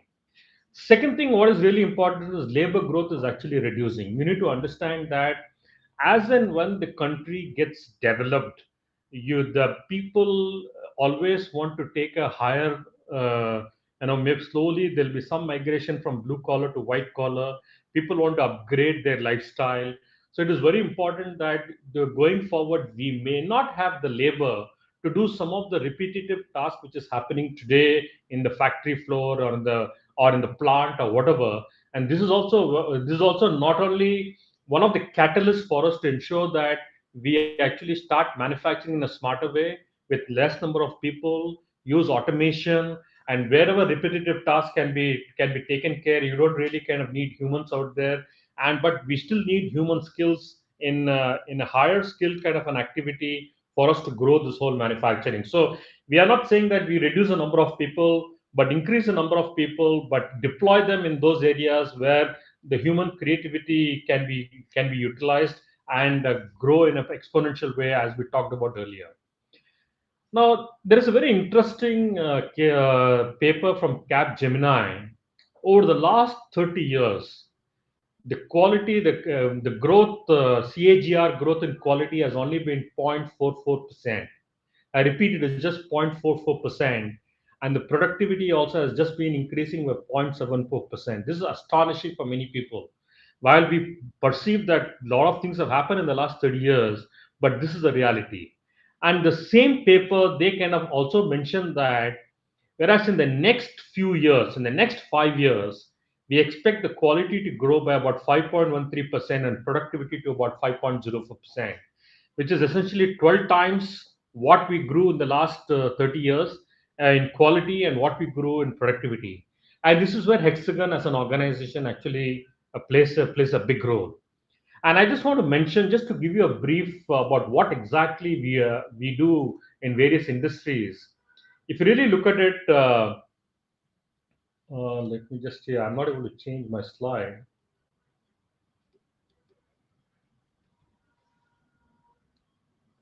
Yeah. So if you really look at it, in the 95% of all the cars that is there in the marketplace, Hexagon has technology is there. 90% of all the aircraft that is produced in the marketplace has some Hexagon technology, and 75% of all the smartphones has Hexagon technology, and roughly 80% of all the orthopedic implants has Hexagon technology. So this is what Hexagon is doing in a worldwide activity. Now, just to give you a brief as to how the manufacturing industry is proceeding. So we have this industry 1.0, mechanization, mass production. Then we started automating the process. Then we started connecting all the things together. And then we want our tagline in Hexagon is enabling an autonomous future. What is autonomy? Autonomy, I really kind of call it as a cognitive automation. How we as a human have become smarter? No, we are all cricket fans, and how do we ensure that when the batsman hits the ball, the fielder decides what should be the pace of his run, and how should he reach out his hand so that he catches the ball properly. So there is a cognitive action. He takes some action, and there is a learning, and constantly he gets better and better on that. So now today with hyperconnectivity, there is so much of data that is being produced in the factory. Can we use this data and automate in an intelligent way? So essentially, can we put the ultimate usage of all this data that is getting generated and have an autonomous factory? And this autonomy can happen in mobility, autonomy can happen in a plant, autonomy can happen in a factory. So the various ways, it could be buildings, it could be cities. So this is where Hexagon is actually growing, really build an autonomous future, essentially cognitive automation or intelligent automation, as you kind of call it.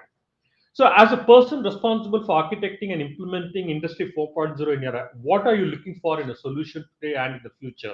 This is a question that I really have for the audience out there. So, these are the questions we ask for various companies, and we kind of get this kind of an answer. We kind of get this kind of an answer. So they want to ensure that they compile and leverage the data to obtain insights into design and manufacturing. They also want to ensure that the ramp up for the future is critical with the sustained management support and integrate system.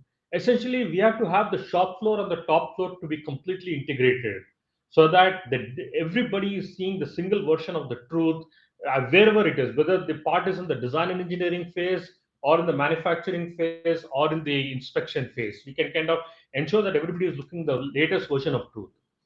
Now, Capgemini has also kind of spoken about 68% of the organization had an ongoing smart factory projects. But very, very interestingly, we had uh, initially about only 14% were really kind of successful. Now, why everybody were not really successful? Because we need to look at when you really want to make the whole plant factory, a whole manufacturing process smartly. We need to ensure that there's a convergence of IT and the OT, which is operational technology, and people are skilled in a proper way, and there's a cross-functional profile between engineering, manufacturing, and maintenance. And this is what was very, very critical: efficiency by design and effectivity with the operations. Can we have design for quality? Can we address the quality issues upfront? And can we maximize the productivity? Is a question that people are asking. So, how do we really achieve this? We have this traditional automation pyramid in the manufacturing sector today, where you have the field input outputs, SCADA, MES, and PLM. And we need to ensure that we go from automation pyramid to a smart manufacturing pyramid, where we not only have the automation pyramid in the base, but also have a digital process transformation and ensure that we converge, we create an engineering convergence of all the divisions in the organization. So if you really look at it, there are three major divisions in any organization, which is design and engineering, which is manufacturing or production, or which is metrology and inspection, and yeah, the factory operations as well. So the whole idea is we want to ensure that all these divisions are not operating in silos, but the information is exchanged. And as is design and engineering is designing the part, so we have this as designed part. Production engineering is actually manufacturing the parts, as manufacture the part, and metrology inspection engineering is actually measuring the part. So we want to ensure that we connect all these things to a digital thread. We have done this in many organizations where we help the customer to ensure that yes, as designed part, as manufactured part, as measured part is one and the same. So the whole concept is how do we ensure that we have a real connection between the physical world and the digital world. This is what I call Hexagon as a phygital company, where it's not only physical, it's also digital. We've got a lot of hardware. So if you're starting with a greenfield plant, greenfield factory, you can start in the digital world and then implement in a physical world. But if you want to upgrade your existing physical factory, you can start in the physical world, scan all these things, and then go ahead and modify in the digital world and come back to this whole thing. So just to give a brief perspective about some of the tangible benefits, and these are all recorded information about the savings that they've got, the increase in the reliability, accuracy of and fidelity of the whole process, and what exactly has happened. They were able to get the products right the first time, and also get to the market the fastest time. The whole product development cycle, right from concept stage to ultimately to the mass production stage, is kind of getting drastically reduced. If you take the mobile phone today, people are changing the phone almost once every year. So can you just imagine that the mobile phone companies have to produce new phones, in less than a year? Well, maybe about 2 3 years later, it was maybe about 2 year cycle or a 3 year cycle. But today, everybody has to compress. Maybe in about 2 3 months, one has to design a new mobile phone completely. So this whole concept, the reduction in OpEx, margin, increasing of labor productivity, these are all the many value creation, sustainable value creation that happens once you start implementing Industry 4.0 or smart manufacturing. So going forward is going to be a two-speed world. People who are going to not change, they would actually kind of go down, and people who take this opportunity, they are the innovators, and they're going to see a massive increase in their profitability, and they are going to play a real role in contributing to the Indian GDP. So I would essentially say that we have a choice whether to become a non-innovator or an innovator. And I would end my presentation to say, let's choose to be the innovators. And there is an opportunity out there, and we in the industry have to take advantage of the technologies that are available, ensure that we skill our team with all these new technologies, and start using this technology to get the product out there right the first time and in the shortest possible time, and take advantage, because the global market is available today. It is just not. And we are also an opportunity to make India as a skill capital of the world, where we provide skills not only for Indian companies, but again for any worldwide companies. lot of companies are shifting to India for their R&D setup itself. So I feel we are on the cusp of a fantastic growth, and these technologies should be implemented for us to leapfrog with the economies of the other countries in the world. With this, I just want to thank once again White Page Leadership for giving me this opportunity to speak today. Thank you so much.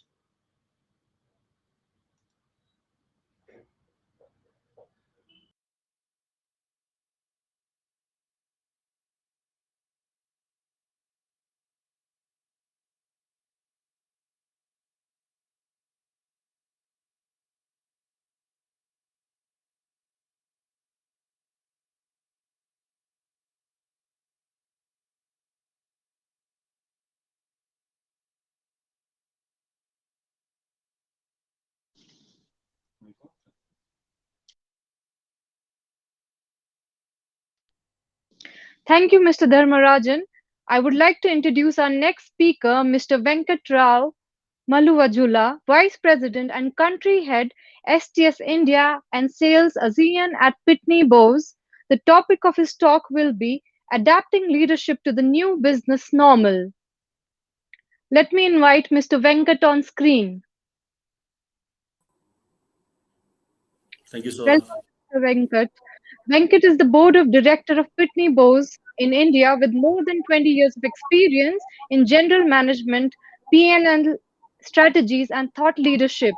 So I'll leave the stage to you, Venkat. Thank you so much, Sadaf. Let me start by saying a big thanks to White Page for having me here. And big thanks for my earlier speakers over there. And Sridhar, thanks a lot. I think reality is exponential. What a phrase that is. Thanks a lot for that. And as aptly as it is said, I'm going to talk about, let me just share my presentation.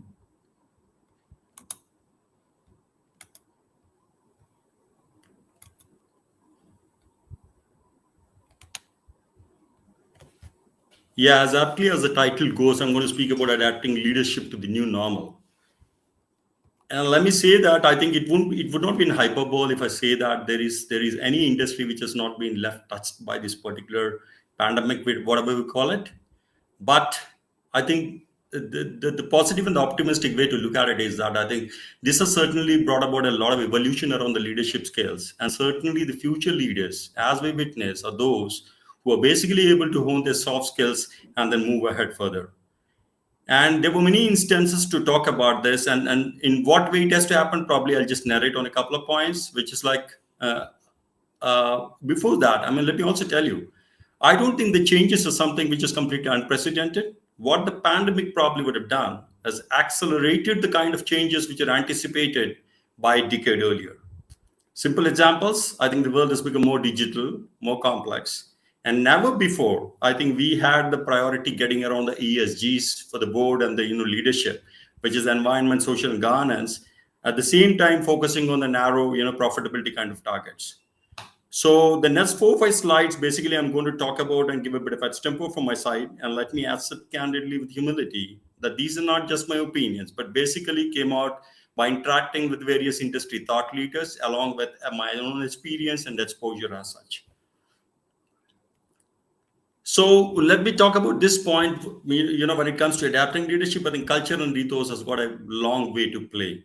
And it's never done, ever done now. It's been very clearly defined. A culture, I mean, if somebody has to agree with the statement that a future is an extension of a present, and let's understand the culture of a company is basically an extension of the company would do well, not just now, but even in the future. I think this is where I would like to give an example of our own company, Pitney Bowes. Like, we are now a 101-year-old company. And as it is ingrained in our ethos, doing the right thing the right way, I think this is something which we have seen has helped us, not just sustain, but basically excel even during the pandemic time. For a legacy company of 101 years like Pitney Bowes, let's understand our company, our organization would have seen and learned lessons from the Great Depression, the World War II, and the 2008 recession, and then the pandemic is probably a different kind of stress and kind of challenge coming in a different form. But nonetheless, I think the lessons were certainly completely different and completely new, completely unanticipated. And if something has actually helped us to move in the direction and excel in the trajectory, let me harp upon the culture of doing the right thing the right way is what basically helped us. Now, what would it do? I mean, having a culture of this nature. For a simple example, again, I really want to narrate about our own story here. Even a product innovation is basically built on something like this. So just to give an example, the pandemic has hit our own business terrain so much that we also saw a problem in the revenue collection of state governments. And then we thought, why don't we do the right thing the right way and innovate a product during which is more relevant to these times? So we have launched a product during the time of pandemic, which basically solves and reduces the kind of stress on the revenue collection in a big manner by aligning itself to the Digital India initiative. I'm sure there are very many examples like this which can be given by various other companies, and some of the things I really don't want to hop upon by taking the names, but I can always talk about the kind of social media trendings which happened on a professional network. Talks about the various initiatives which talks about the culture of various companies in terms of extending the help to the employees and benefits and providing various other services for the clients too. 2448, I mean, this is one thing which I really want to talk about, inspired by one of the famous author, Mr. Iyer. I thought it's more adaptable to the current situation. What does this mean? What am I talking about here by 2448? Just take a pause back and think about 24 and 48. I'm talking about weather. 24 degrees centigrade and 48 degrees centigrade. Now put our organization or our environment in a canvas like this. There are always resources who are working on a 24-degree temperature, and there are always resources who are working on the 48-degree temperature. And mind you, this has nothing to do with the titles or business positions. This is about the roles which we play in a particular stuff. And never ever in the past, I think we would have celebrated this 24-48 phenomena as we have done during the pandemic time. Simple examples, I don't think you would have ever been so much empathetic with the work of the essentials workers than what we have seen during this period. And that's a big lesson and a big leadership which has been evolved. And then never ever we would have celebrated. I think my friend just now concluded and spoke about the entire why India should bet on why manufacturing bet on the India story. Let's also understand. Never ever we would have thought that the pandemic even a pandemic kind of state did not give any kind of long leave periods or stopgap work from home environment for these manufacturing friends. Let's look at it. I think this kind of compassion, empathy, and situational leadership is which came up. And I would say the big takeaway and probably the biggest evolution which we had in terms of leadership adaptability is the 24-48. Compassion, empathy, and seeing ourselves and the people first has been the biggest thing over here. And then the third one I really want to talk about is people for projects. I think this has been one of the key traits which has been practiced as various organizations, including Pitney Bowes. And then this has shown the results very clearly. I mean, in spite of the kind of technology advancement, the AIs and the MLs and all the kind of things which you're talking about, and let's say robotic process automations, I think this period has actually seen and actually been practiced that it's the people over projects which matter more. And needless to say, I mean, who would have ever thought that titles like the CHRO, CXO, CEO, CFO, I mean, these are fine, but who would have ever thought the new titles like the Chief Health Officer, Chief Medical Officer, Chief Benefits Officer would come to the surface? And who would have ever thought? I mean, when was the last time that in a normal scenario, other than the pandemic, we would have called a people in a call tree and checked whether how are they doing well, I mean, are they doing well or not, how are their families doing, what is the status of the vaccination, what has been the state of the vaccination of the extended family. I think these things have happened, come to the surface, and then the leaders very clearly, what I've seen, the successful companies who produce and optimize and beneficiary results during this period and excel during this period are those companies or those leaders who basically followed this mantra of people over projects. And what does it mean in simple couple of terms? Probably, I think it's basically more about understanding and empathizing and having a compassion and knowing very well that the work-life balance is important. I mean, as again, referring to my earlier speaker, is a stress is an opportunity. I think, yes, stress is an opportunity, but as a leadership, as adaptable leadership, which basically converts the stress into the opportunity.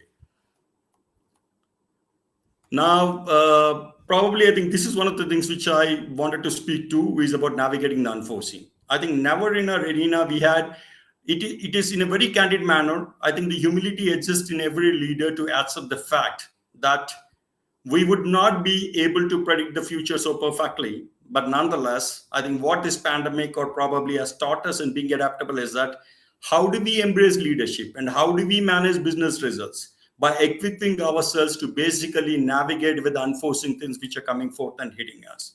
I think that's been a big lesson during this period which helped us.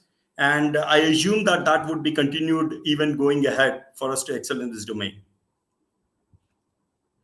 And then I have probably my last slide or a summary. I would say that evolution of new leadership is here to stay. And the pandemic might be well over and moving ahead. But let's understand the new leadership is going to remain over here forever.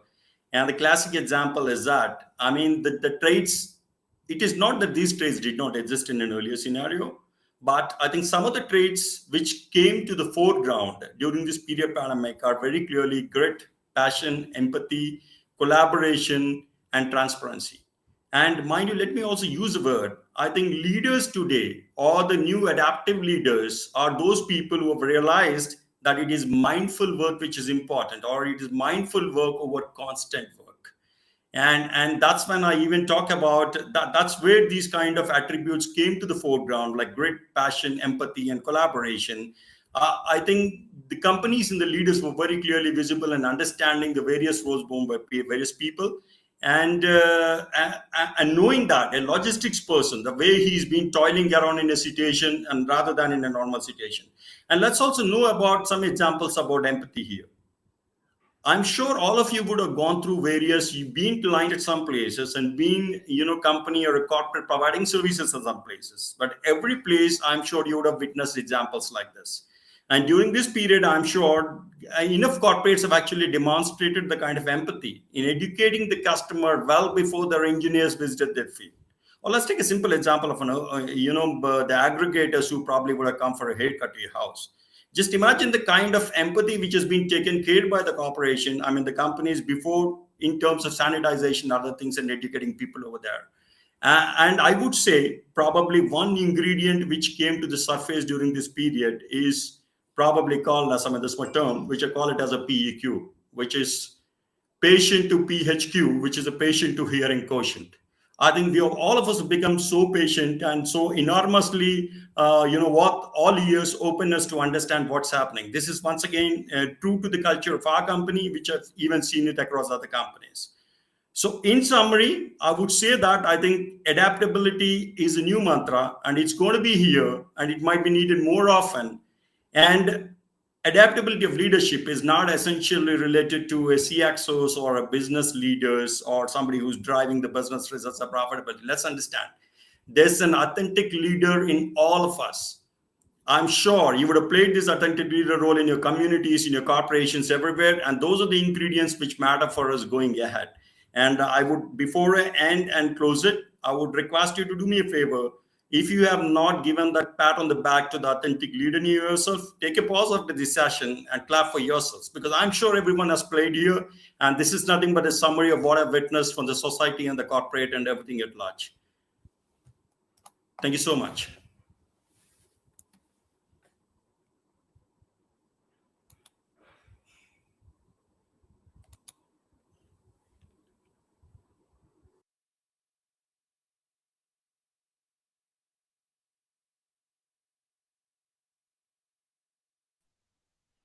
Thank you, Mr. Venkat. Let's move on. Brands are not built in a day. Every successful brand is a result of years and years of hard work. Our next set of awards is to honor some of the best brands across 14 industries and categories. India's Most Admired Brand 2021.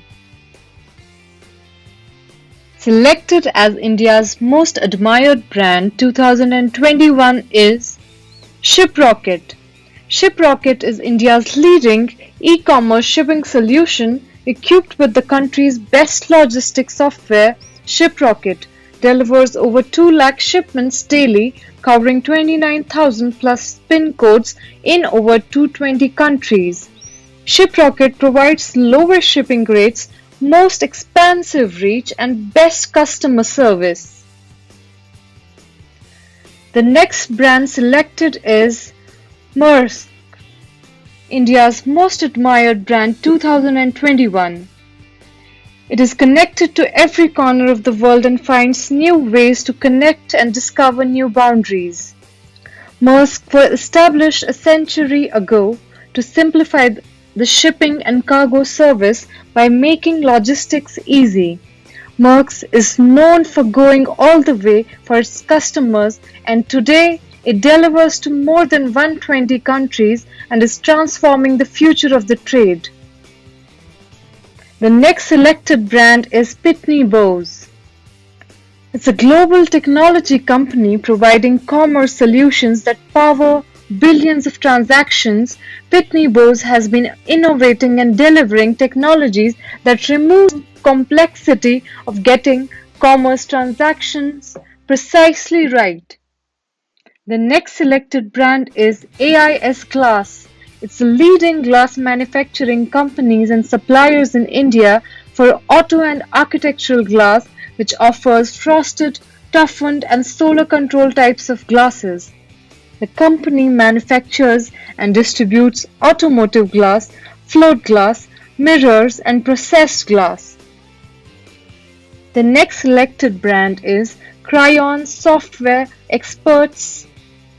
Cryon is global leader in IT and digital transformation services and the largest independent cloud economic practice. Cryon is most reliable and trusted technical advisor for many of the world's leading organizations. The next selected brand is NEC Corporation India. NEC is the top tech mogul with a global network of more than 50 countries and 300 companies. NEC impacts our daily life and provides social infrastructure solutions about anything and everything that lies between sea and space. The next selected brand is Infobip. Infobip is a global cloud communications platform that equips businesses to build connected customer experiences across all stages of the customer journey at scale with easy personalized interactions over customers' preferred channels. The next selected India's most admired brand 2021 is Bridgestone. Bridgestone India is owned subsidiary of Bridgestone Corporation, the largest global tire and rubber company headquartered in Tokyo, Japan. Bridgestone is one of the primary suppliers to the majority of renowned OEMs in India. Bridgestone has always produced premium quality tires for commercial and consumer use. Chosen as India's most admired brand 2021 is Tata Realty and Infrastructure. Tata Housing aspires to delight customers by providing quality life spaces through continuous innovations. It aims to establish a real estate development business that is able to render exceptional estate development expertise while leveraging highest monetary returns. The next selected brand is Blackberries. Blackberries is an Indian formal wear brand owned by Mohan Clothing Co. Private Limited. Blackberries is equipped with the latest technology of manufacturing in 3 factories that have been specifically designed for the manufacturing of suits and jackets. The next selected brand is Hadi Tehrani. Some of the most iconic buildings in the world exist because of the mastermind Hadi Tehrani, a world-famous architect and a product designer. In 2011, Hadi Tehrani Project Consultants India was formed, which is headquartered in Bangalore. The next brand is TVS Auto Assist. It is a part of TVS Group known for its diversified industrial conglomerates headquartered in Madurai and international headquarters in Chennai. It has a presence in 129 countries with 73 holding group companies. Selected as India's most admired brand 2021 is UiPath.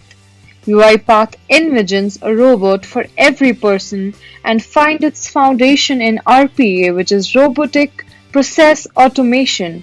It focuses on upgrading the business sector with RPA-centric mechanisms. It emphasizes on efficiency and advancement. The next selected brand is Phoenix Group. Phoenix brings to you One Bangalore West, a home with endless possibilities, most rewarded residential apartment with world-class amenities and facilities, a growing multicultural community, a beautiful landscape that are situated at a great location. Selected as India's most admired brand 2021 is Teji Mandi.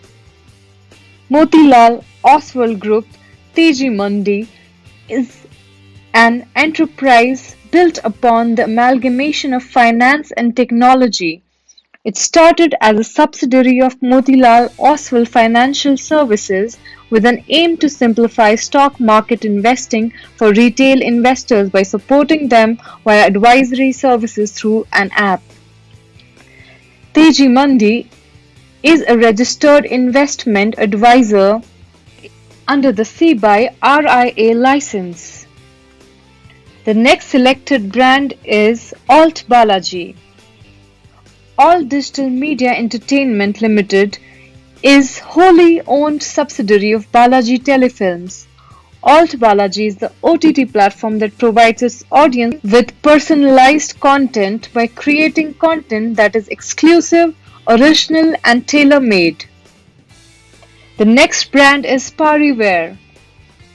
Pariware is India's top manufacturer of bathroom products and has been an originating brand in this category.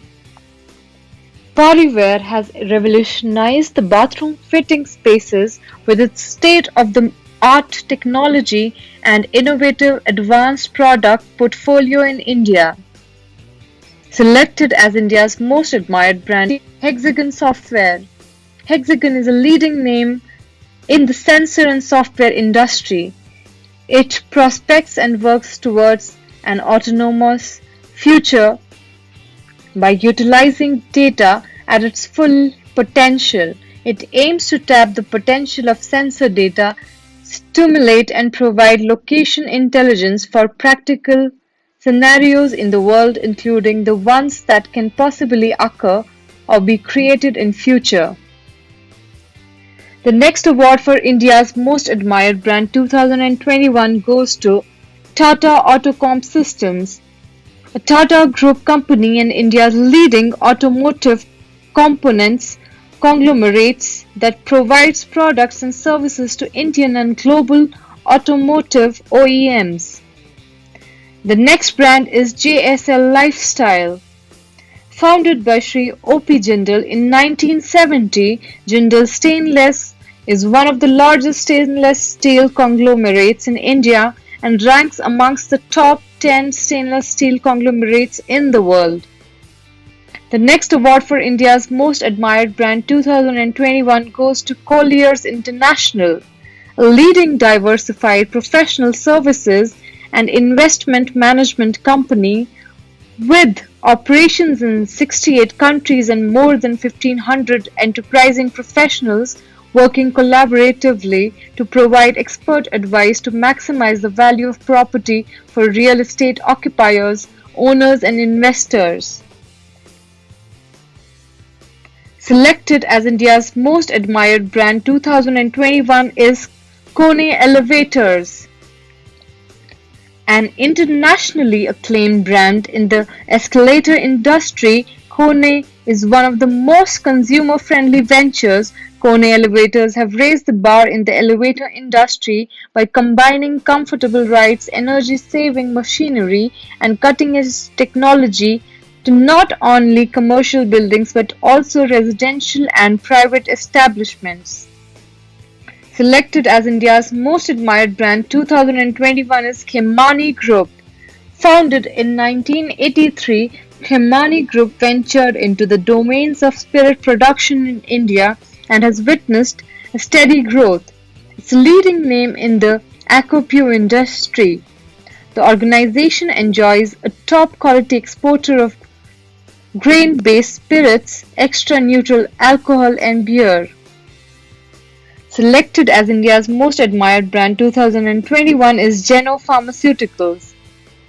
It is an influential company amongst Goa's top pharma companies and the pharma industry as a whole. Geno has joined forces with national as well as international players to ensure an enduring pharmaceutical prospects. Geno follows a double testing approach and examined both completed products and obtained materials to ensure quality control. Selected as India's most admired brand in 2021 is KII University Kalinga Institute of Industrial Technology, deemed to be University Bhubaneswar. It is one of the most prestigious universities of the country. KIIT has witnessed an exponential rise and emerged as an excellent choice. Today, the university draws aspiring students from more than 53 countries. The next brand selected is Asepto. Aseptic packaging brings resilience and newness and has become extremely popular amongst new age customers. Asepto works on improving the shelf life of juices, non-aerated alcoholic beverages and highly perishable liquid consumables like milk and other dairy products. The next selected brand is Mama Earth. Mama Earth is Asia's first Made Safe certified brand that offers 100% toxic free and natural baby care, skin care and hair care products. It is a brand that brings the best of science and Ayurveda together, that caters to the personal care needs of young and aspirational Indian consumers. The next selected brand is Kaziranga University. Kaziranga University has become an epitome of innovation and has been adjudged among top institutes in Northeast for best innovation practices by Institution Innovation Council, Ministry of Education 2020. Selected as India's most admired brand 2021 is Lux Industries. Quality and comfort are the two fundamentals that lay the foundation of the company, which makes Lux Industries Limited the best hosiery company not just in our country but globally. The next brand is LiveSpace. LiveSpace is India and Southeast Asia's largest and fastest growing omnichannel home interiors and renovation platforms.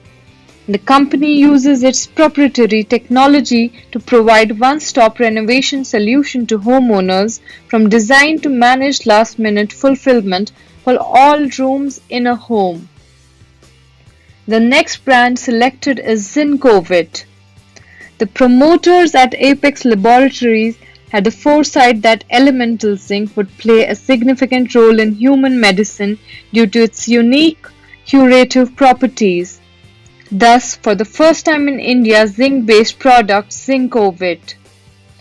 It is no wonder, being the pioneers in the use of zinc in pharmaceutical formulations, all Apexicans are also called as the zinc people. The next brand is Okaya Power. Okaya is a flagship company of Okaya Power Group.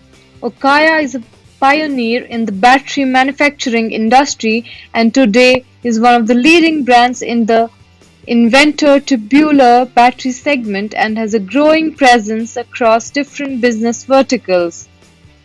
Selected as India's most admired brand 2021 is Encraft.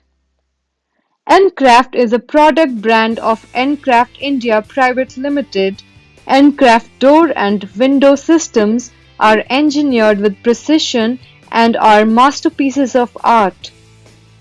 As a leading manufacturer of UPVC doors and window system in India, Encraft has combined advanced technology with high-tech machineries. Selected as India's most admired brand is Cantable International. Cantable has a network of 320 plus executive retail outlets and employee strength of more than 2,500 spread across India. The company started its garments manufacturing and retailing business in the year 2000 and opened its first Cantable store in September 2000 in New Delhi. The Cantable brand offers the complete range of formal wear, party wear, casuals, and ultra casual clothing for men and women in the middle to high income group. Congratulations to all the winners.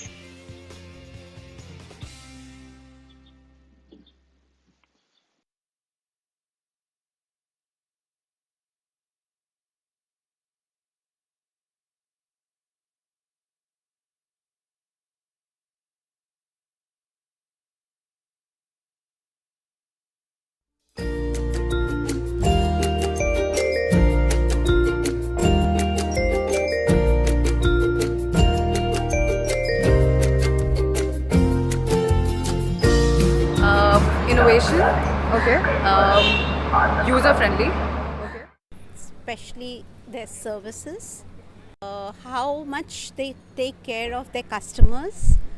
Customer care is very very important. Fit है अगर महेंद्र सिंह धोनी अगर एक bat का प्रचार कर रहा है तो उस पर काफ़ी फिट बैठता है तो अगर स्पार्टन बैट से वो खेलता है तो मैं ऑब्वियसली अगर मैं क्रिकेट मैच में जाऊँ तो मैं सोचूंगा कि माही का फ़ैन हूँ तो स्पार्टन बैट लेके मैं भी खेलूँ शायद सॉलिड चौका जाएगा चाहे सॉलिड छक्का जाएगा. Like I would admire a brand for a feeling of comfort, of a feeling of home.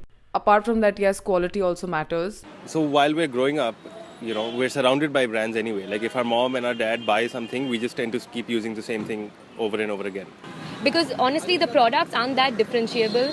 So if I'm not differentiating between the products because they are quite similar, then the influence that the brand has socially is important for me. The association has been longer, so mentally I feel like I can rely on them better than the new ones in the market.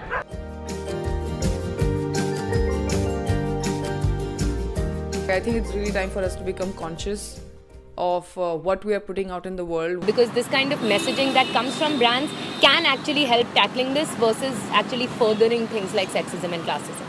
Brands treating us intelligently, number one. Treating us like human beings.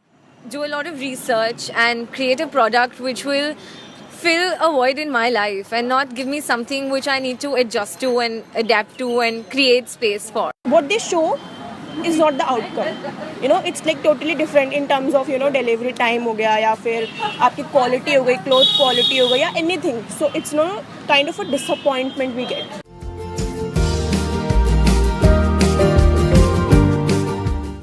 हम बोलेंगे मम्मा हमें जो brand अच्छा लगेगा हम वही use करेंगे और अपनी अपनी हॉबीज़ होती है और क्वालिटीज़ होती है. ऐसी हर एक ब्रांड की अलग अलग क्वालिटी होती है. नहीं है वो उसके अलग टाइप होती है, वो उसका अलग क्वालिटी होती है. जैसे ऐड में दिखा होता है वैसे नहीं होता. हम अलग इसलिए करेंगे क्योंकि वो लोग कभी कभार कम कर देते हैं किसी चीज़ों में, कभी कभार कोई चीज़ गलत दे देते हैं, पर हम अपने तरफ से उनसे अच्छे ही करने के सोचेंगे. आप कौन सा चिप्स खाते हो? कौन सा? मैं हाँ आलू चिप्स. मैं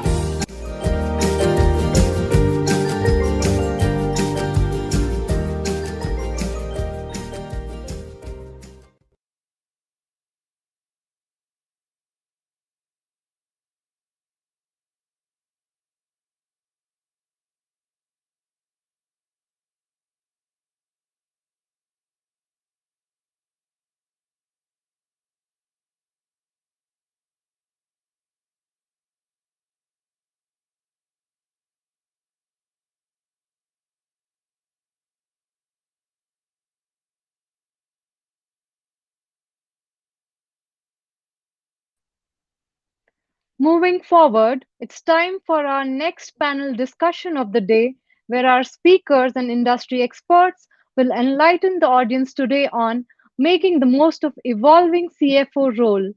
CFOs are increasingly being considered for CFO role as they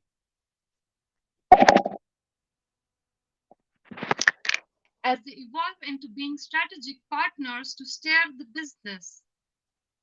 The esteemed panel members for this discussion are: the first panel member is Meeta Agarwal, Chief Financial Officer India, Southeast Asia at AB InBew. Welcome, Meeta. Thank you, Sadaf. Our next panel member is Mr. Vikas Vadhavan, Group Chief Financial Officer at Elara Technologies, Housing.com, Makan.com. Our next panel member is Mr. Ajay Goyal, Group Deputy Chief Financial Officer at Vedanta. The panel discussion will be moderated by Mr. Bikash Agarwal, Lead Finance at Eternia at Hindalco Industries, Aditya Birla Group. So I leave the stage to all the esteemed panel members and the moderator. Thank you. Uh, First of all, thanks White Page International for this opportunity. And nice to meet you, Meeta and Vikash. So it's a quite an interesting topic, and I think quite a evolving topic as to how the role of CFO is evolving, and more importantly, how they are being considered for the top role. So hey, I would like to, before I ask questions, maybe I will start with few of my thoughts on this subject, and then we'll go ahead with few more questions. So what I could see is uh, CFOs are now being considered more as an enabler. They are more growth oriented. The traditional role of accountancy, finance is being moved, and they are more into strategy, execution. They are more digital savvy, so which is giving a great impetus to their role. I think one area which CFOs are able to bring is outside in perspective in the decision making, which is even helping company to make better decisions. The value perspective that they bring, plus the management back. What I see is many of the CFOs are now going for management studies, which is bringing in management angle to their thoughts, and thus more broader thoughts, and that could be one of the reasons as to why they are considered more and more for the top role. So overall, an amalgamation of various skills: financial acumen, strategy, business vision, execution, leadership. I think this, in a way, is driving the role of CFO to take on higher roles. So now I would like to ask few questions. So Meeta, I'll start with you first. So change is a ever in is always there, but the rate of change in the present world has been even become more, especially considering the digital innovation, considering the digital disruption. This is becoming even more. So tell us that how are CFOs contributing to the organization? How are their financial expertise is helping companies to drive change? Yeah, thanks, Vikash. I think that's a great question, right? And thank you for setting the context and the foundation. Like you rightly called out, right? If there's one C-suite executive whose role has changed at a pace more rapid than the others, it's the CFO. And there's a clear shift from the traditional view of the CFO being more SME and the role being geared towards, core roles like accounting, reporting, taxation, financial governance. It's moved from there to becoming more strategically focused, right? And I think the digital piece that you called out is also quite relevant, more importantly, in the current pandemic scenario.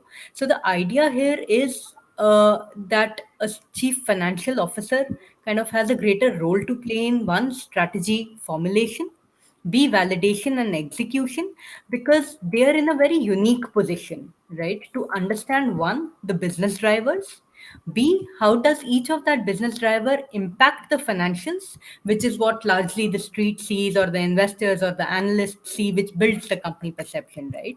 And that is what is driving this change.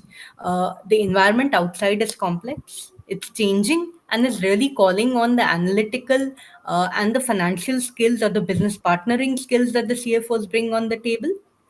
So I think some of the areas that will assume more importance versus the others as the role evolves is strategy, capital allocation or resource allocation, because clearly, as we see, right, funds and resources are limited, and there are multiple avenues where you can kind of allocate those. So that becomes another important area. Then obviously maximizing enterprise value via either organic or inorganic levers. And in a nutshell, it boils down to aligning cost to value accretion, right? That's the kind of core skill set that the CFOs bring, and the reason why they're being considered more and more for the top job, right?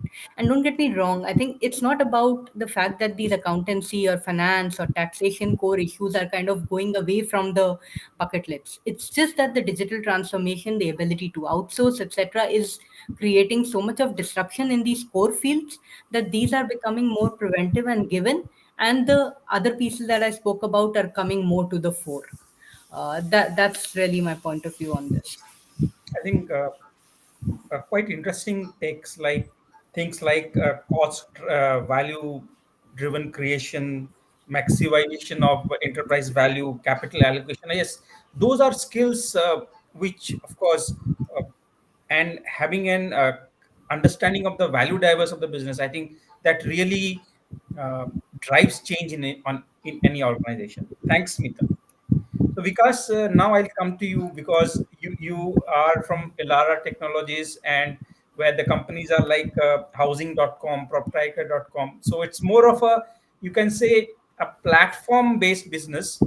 So it's a kind of a digital business which is driving the entire business. So I think I can't resist asking you a question that how technology is driving business, and how is the role of CFOs in this technology becoming more and more important? I think that's something I would like to ask you. Sure. No, thanks, Vikas, for this very relevant question, and thanks, White Page International, for hosting this event.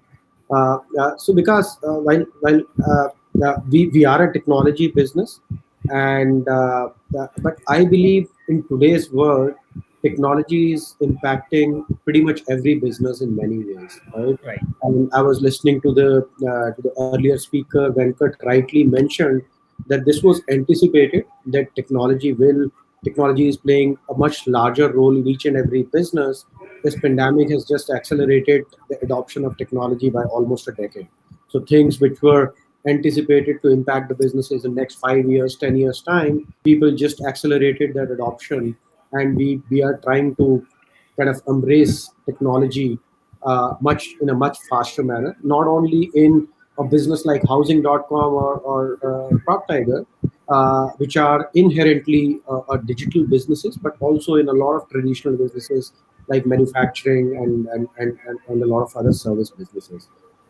So, as a leader, because I don't think we have any other option but to embrace this change with open arms and see how we can innovate and adopt these technological changes to scale our business in many ways, right? So there are many use cases which impact the business through the adoption of technologies like improving communication and collaboration. Now look at this pandemic when everyone was forced to kind of stay indoors, stay at their homes. But I think still, because the technology was there and there were a lot of technology innovation happened suddenly overnight, we were able to connect with each other. Look at this event as well. We all are sitting in different corners, but we're still able to communicate and collaborate on such panels, such platforms. Technology also helps us optimize the use of resources, re-engineering a lot of workflows to make it much more efficient. And as a CFO, use of analytics, I think that's what which has helped us a lot in terms of technology can actually do a lot of analytics which was earlier humanly not possible. So I think these are a few things which are driving a lot of changes in the business. And I think as a CFO, you play a very critical role in driving these changes or in adoption of technology. So as a CFO, you work with the businesses, identify where is the need of digital transformation in different pocket and processes, allocate the right resources there, right? Whether it is budgetary allocation, funding or other resources, monitoring these transformational changes to make sure that these projects are online, monitoring the KPIs very, very closely, and also taking a call that in case the things are not moving in the right direction, do we need to make any changes in the way we are doing the transformation? Do we need to abandon a particular project and think of some alternate projects or processes? So these are the kind of things which where I think as a CFO who are, and I'm not by any means saying that other people are not data driven, but I think as a CFO we bring that objectivity and DNA to the table where we can drive a lot of discussions with a lot more objectivity and data. So with these things, and these are some pluses, but I think technology also brings a lot of challenges because I think we've been reading in a lot of media that last 12 months we've seen pretty much all the businesses from very, very large businesses to smaller businesses have been exposed to technology risk, to cyber risk, right? And the businesses got impacted in different manner in terms of cyber risk. That is another area where I feel CFOs can play a very, very critical role, being a risk champion within the organization to make sure that the organization is ready to handle those risks and make it ready for the next generation. That was delightful to hear you, Bikash. So now, next, Ajay.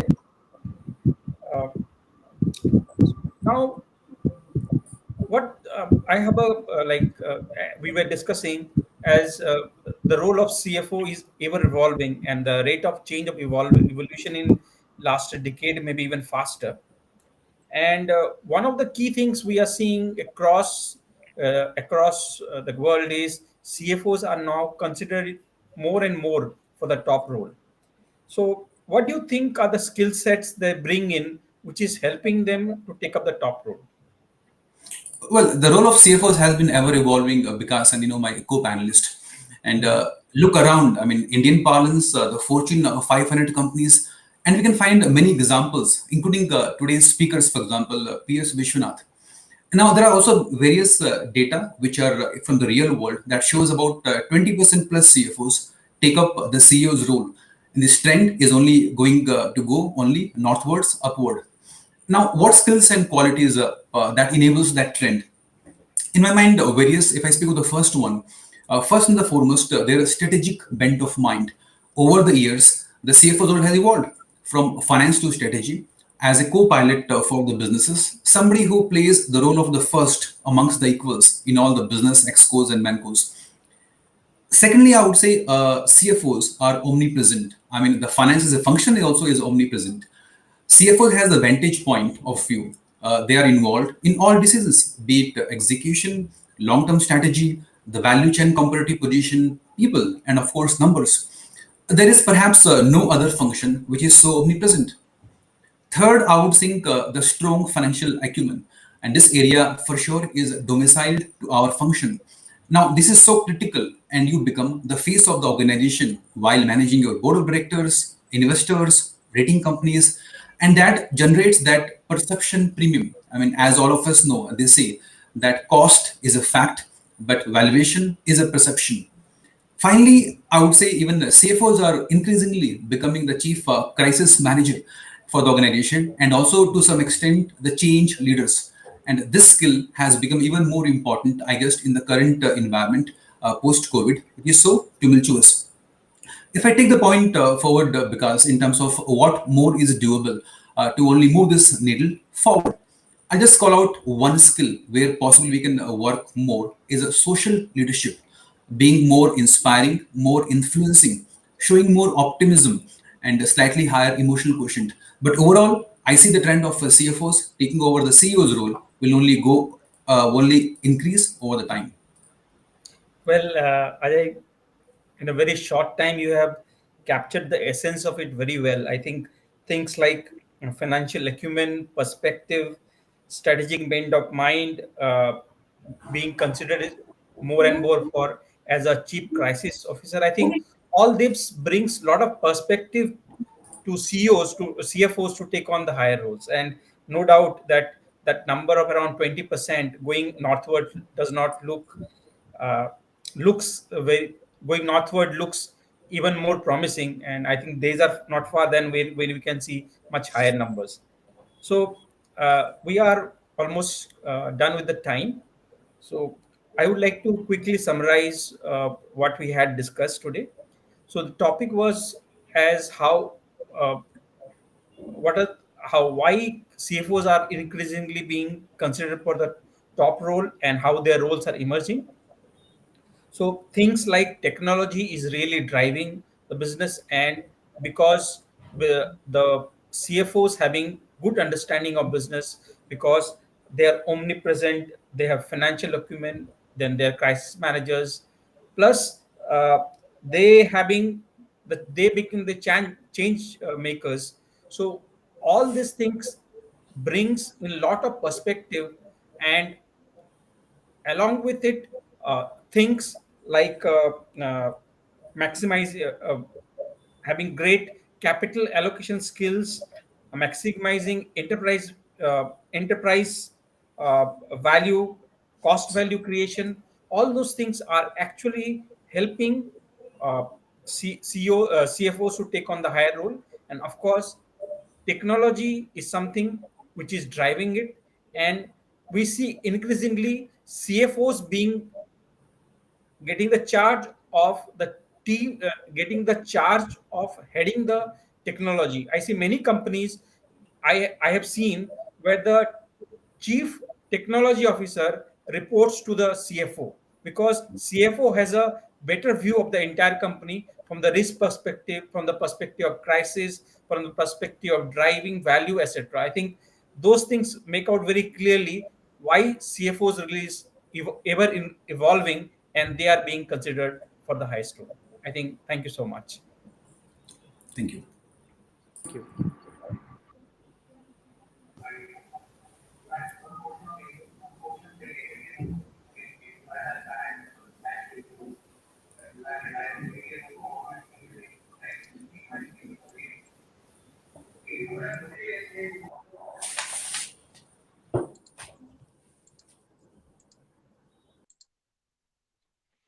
Thank you everyone for the enlightening session.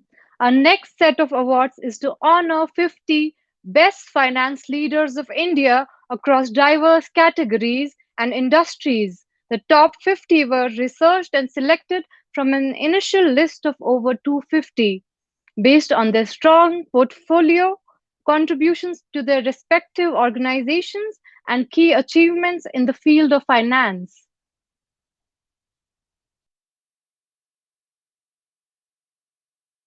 Best Finance Leaders 2021. The first award goes to Arvind Sharma, Chief Financial Officer at Xebia. Arvind is a chartered accountant and an alumnus of IIM Calcutta with 20 plus years of experience in mergers and acquisitions, strategic analysis, controlling finance, and accounting operations, business finance, MIS, taxation, process re-engineering, and internal control setups. Arvind spearheaded various mergers and acquisition deals with post-merger integration running from $40 million to $400 million deal size. The next award goes to Atul K. Sharma, Finance Director at Trell. Atul is a chartered accountant and a company secretary. He has also successfully completed the Management Development Program in Finance from IIM. Atul is managing the financial strategy and overseeing all financial functions, corporate development, fundraising and investor relations at Trell. Atul played a crucial role in setting up e-commerce business line in Trell and successfully closed a 12 million round during the pandemic. The next award for the Best Finance Leader goes to Ajay Pai, Finance Director at AB Moray. Ajay has more than 2 decades of extensive experience in food industry and Big Four firms PwC and Deloitte, handling country and regional finance leadership roles with increasing responsibility.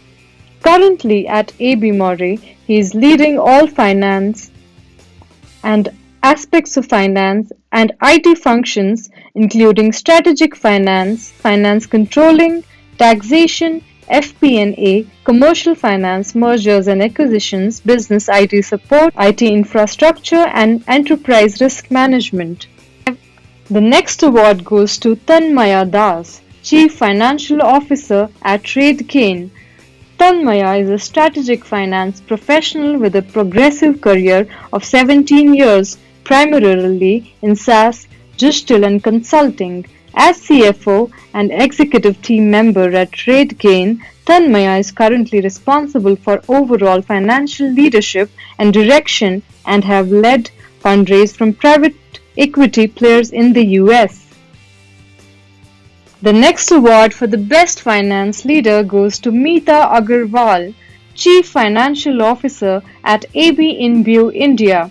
With over 15 years of experience, Meeta is a seasoned finance professional with capabilities in financial planning, controllership, business partnering, performance management, and corporate governance. Prior to joining Anheuser-Busch InView, Meeta had worked with various multinationals across industries. The next award goes to Vinod Bapna, Chief Financial Officer at Caparo Maruti Limited. Vinod is a finance professional with over 27 years of rich and comprehensive experience in engineering auto components industry. Vinod is responsible for overall PL of the company, including finance, accounts, taxation, costing, MIS, banking relationship, manufacturing, production, quality, and all other elite areas. The next award for the Best Finance Leader goes to Aditya Bhatt, Chief Financial Officer at Splash Landmark Group UAE. Aditya is a senior finance leader with 16 years of experience in finance leadership across Udaan, Bozongo, Procter and Gamble and more. He has recently joined Landmark Group as CFO. Aditya has worked across Singapore and India across multicultural environments, handling a wide variety of global, regional and country roles. The next award goes to Viral Shah, Head of Finance at Toyota Infrastructure Solutions.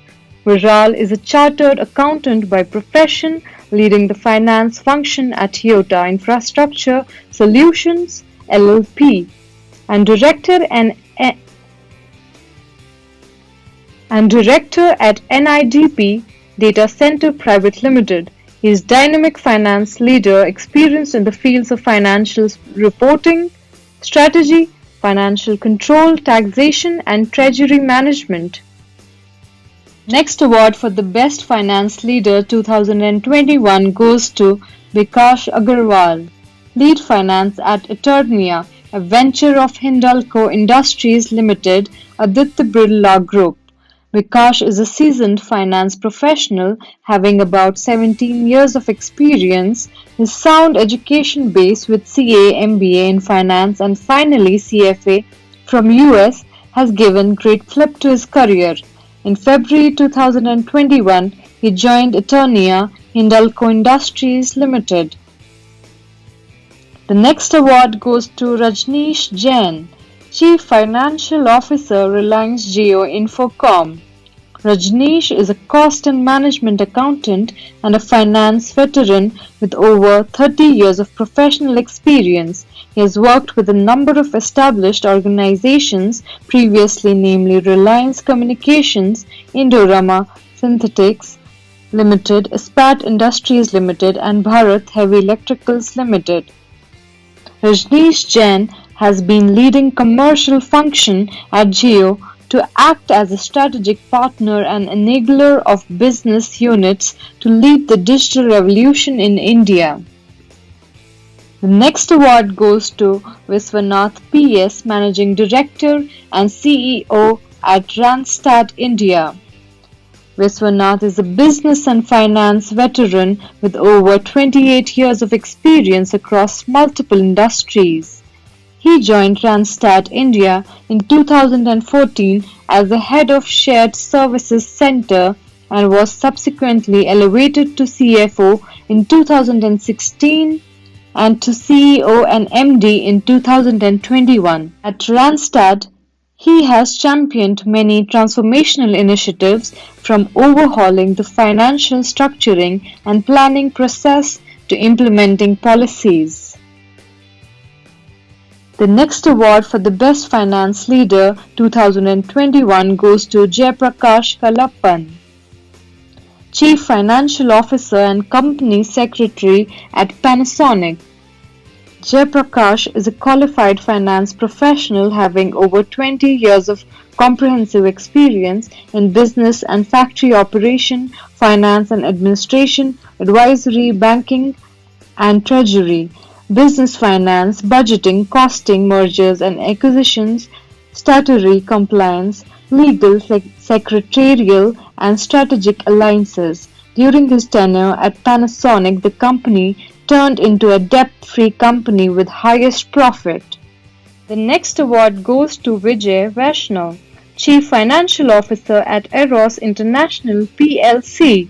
Vijay is chartered accountant with over 15 years of experience, with 15 years in the media and entertainment sector in core finance function. Vijay played a pivotal role in successfully implementing finance and business automation tools, resulting in rich, accurate, and timely data for effective management decisions.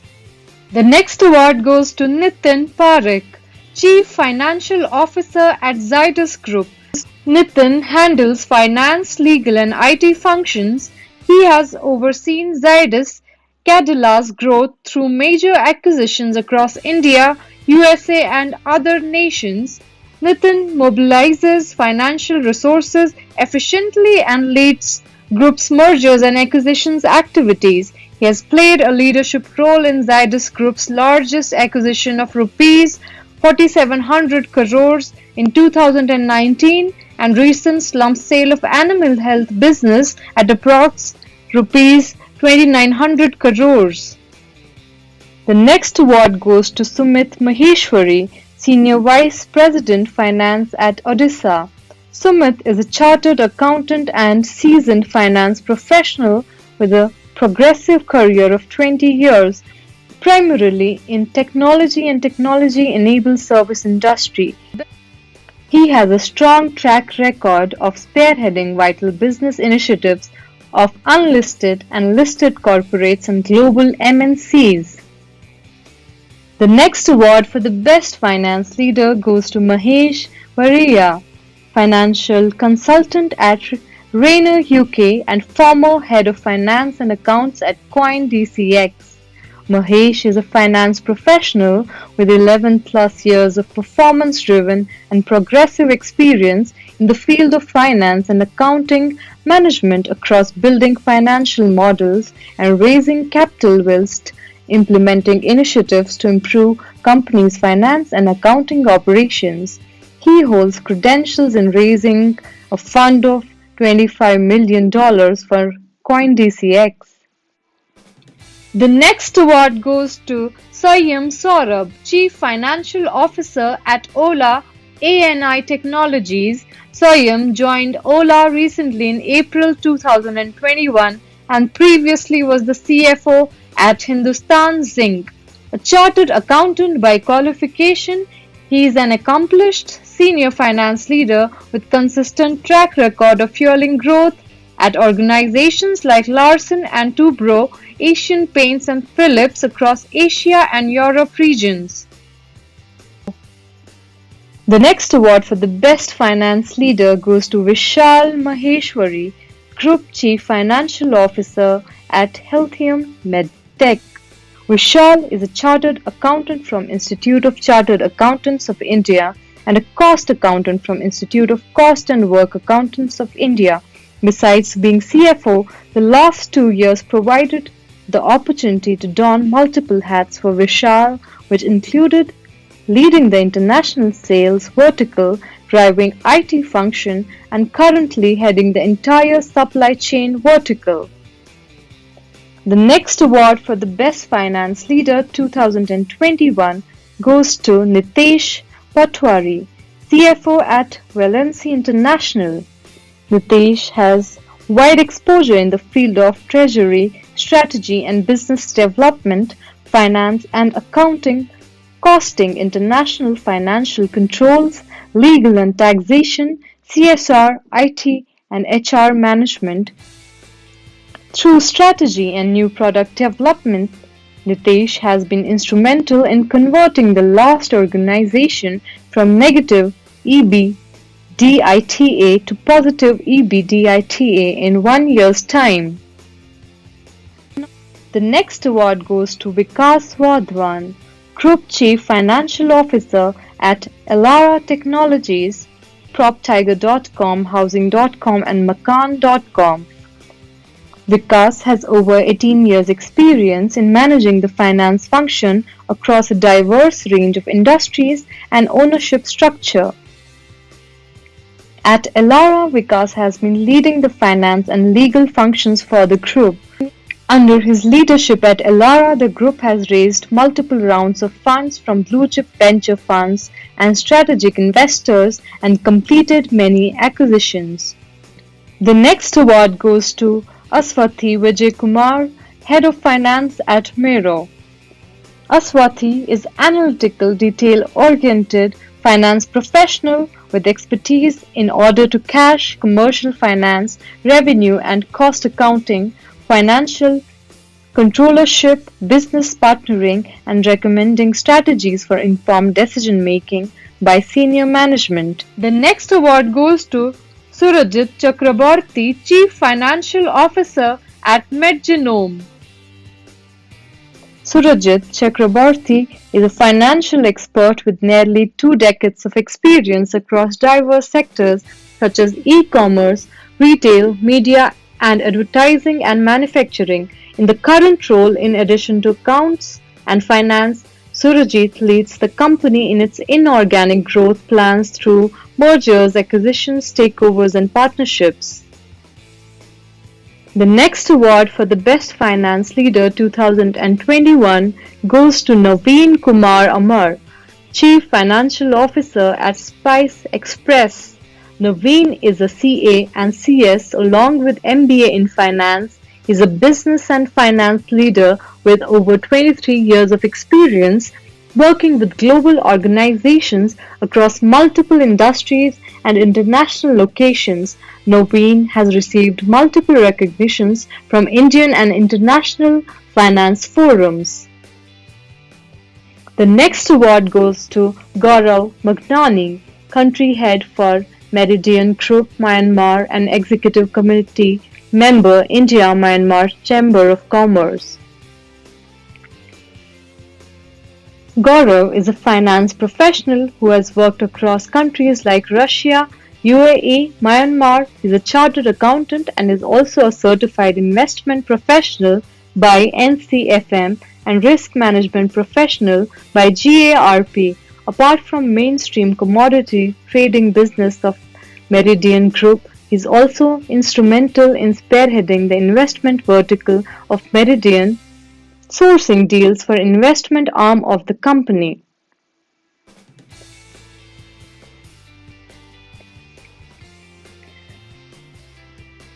The next award for the Best Finance Leader 2021 goes to Swapan Mukherjee, Group Chief Financial Officer at Gera Developments. Swapan has over 23 years of experience in finance and commercial functions, out of which last 15 years were in real estate sector.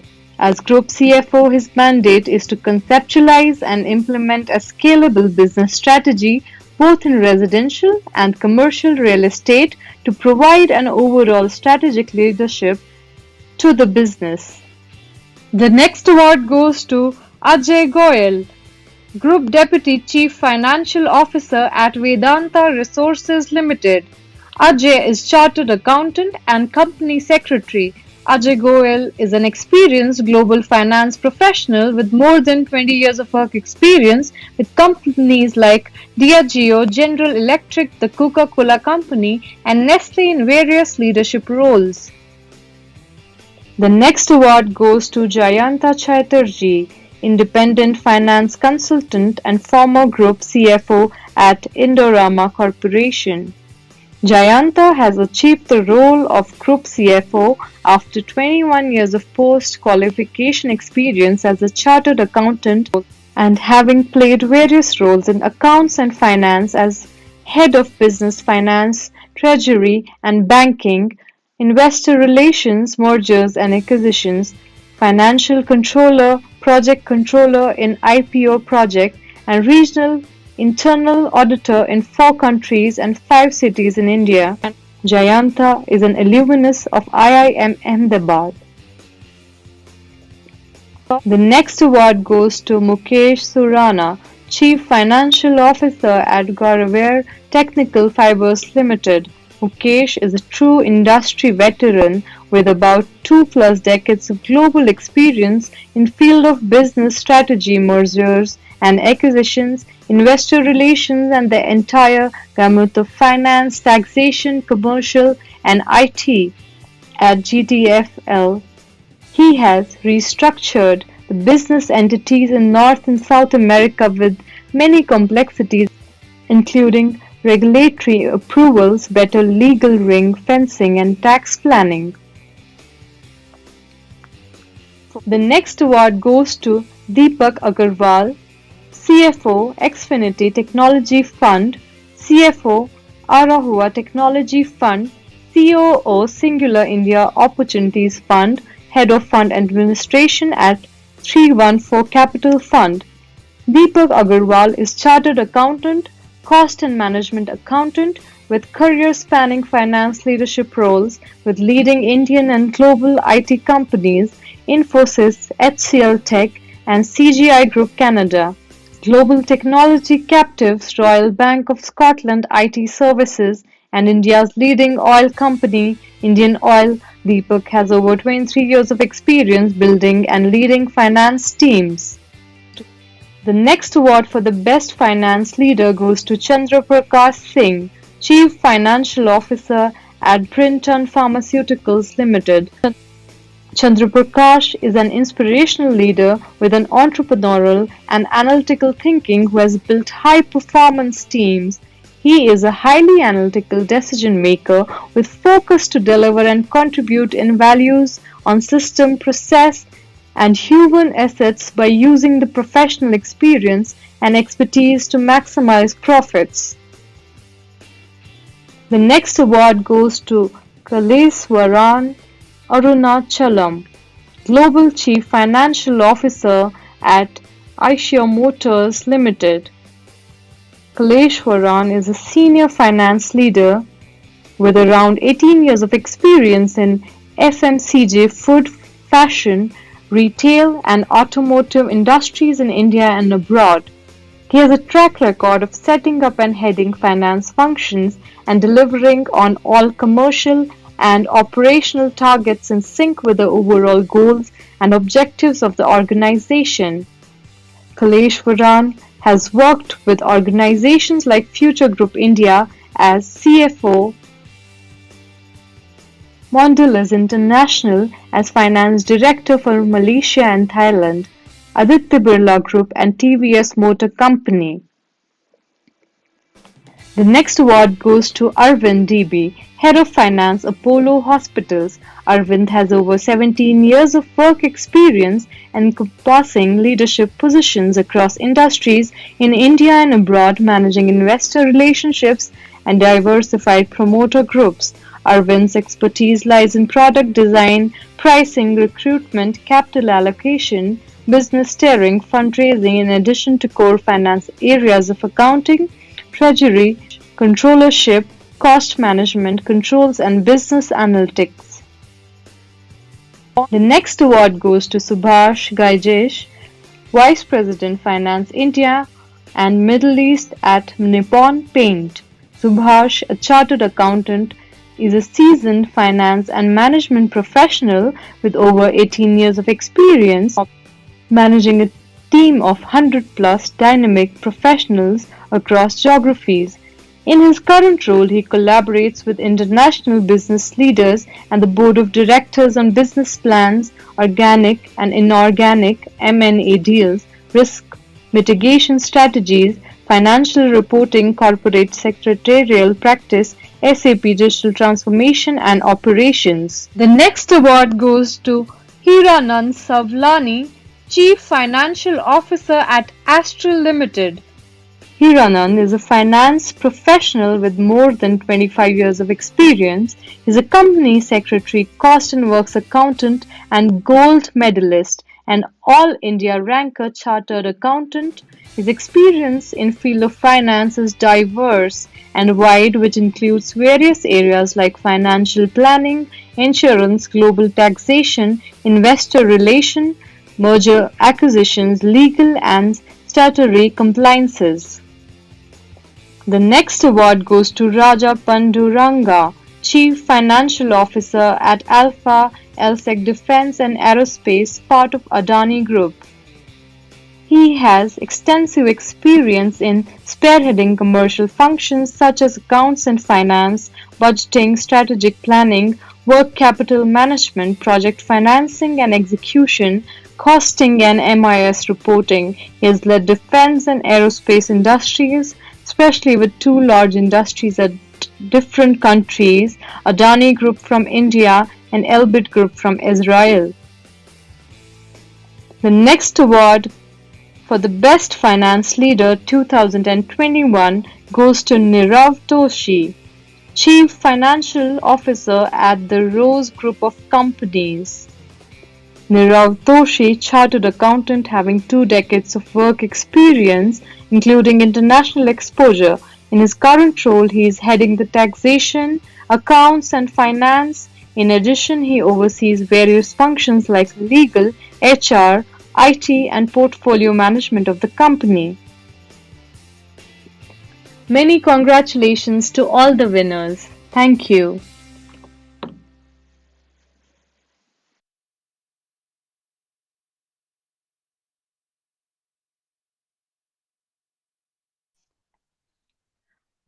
Moving on, I would like to welcome our next speaker, Mr. Amit Khemani, Vice Chairman at Khemani Group, who will throw light on sustainability, delivering growth by serving people and planet.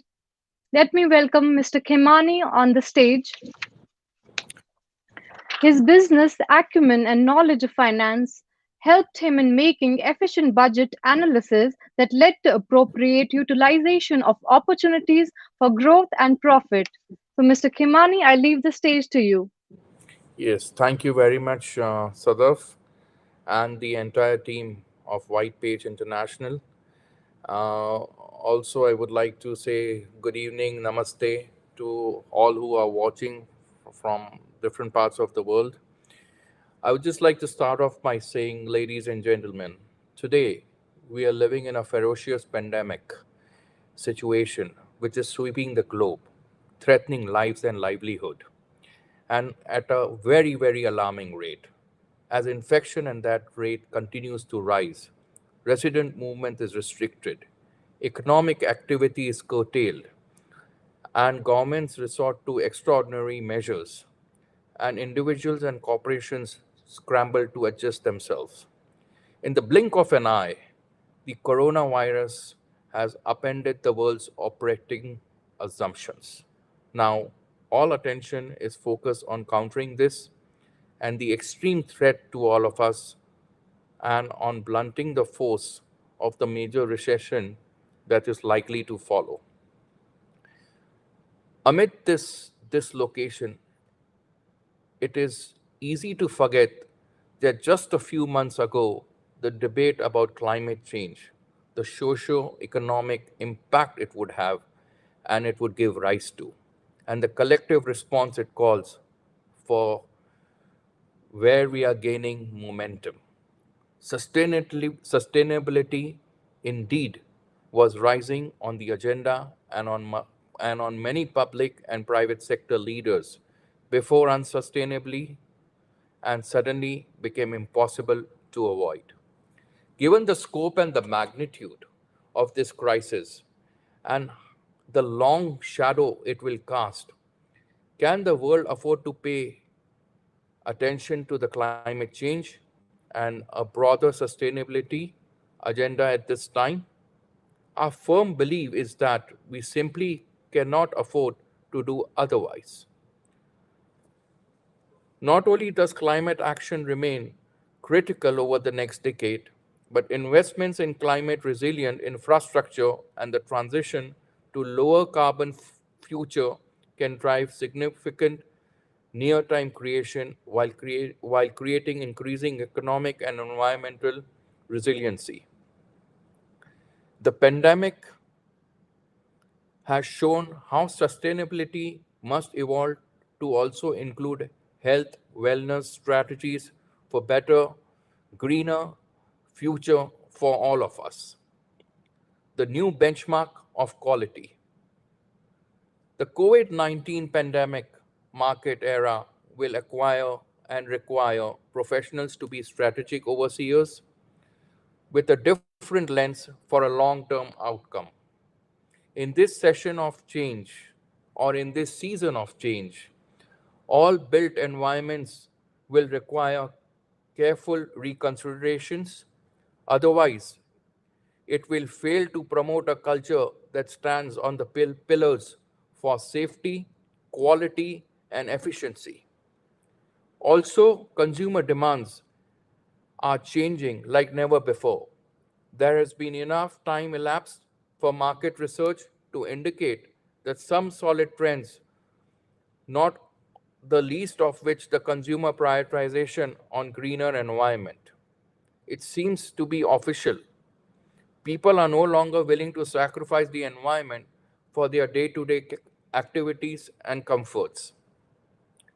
My next, going forward, my next thing would be going green. A great place to begin might be with an audit of existing production facilities and processes. An audit makes it very clear and evident which systems might be leaking in terms of energy or which assets are coming at the greatest environmental cost, so on and so forth. It's easy then to track the energy consumption across the usage and at various stages of the process. While data, with the data from the audit, the next step is to address the energy leaks and make repairs and substitution, prioritizing the assets that will make these facilities more environmentally neutral and friendly.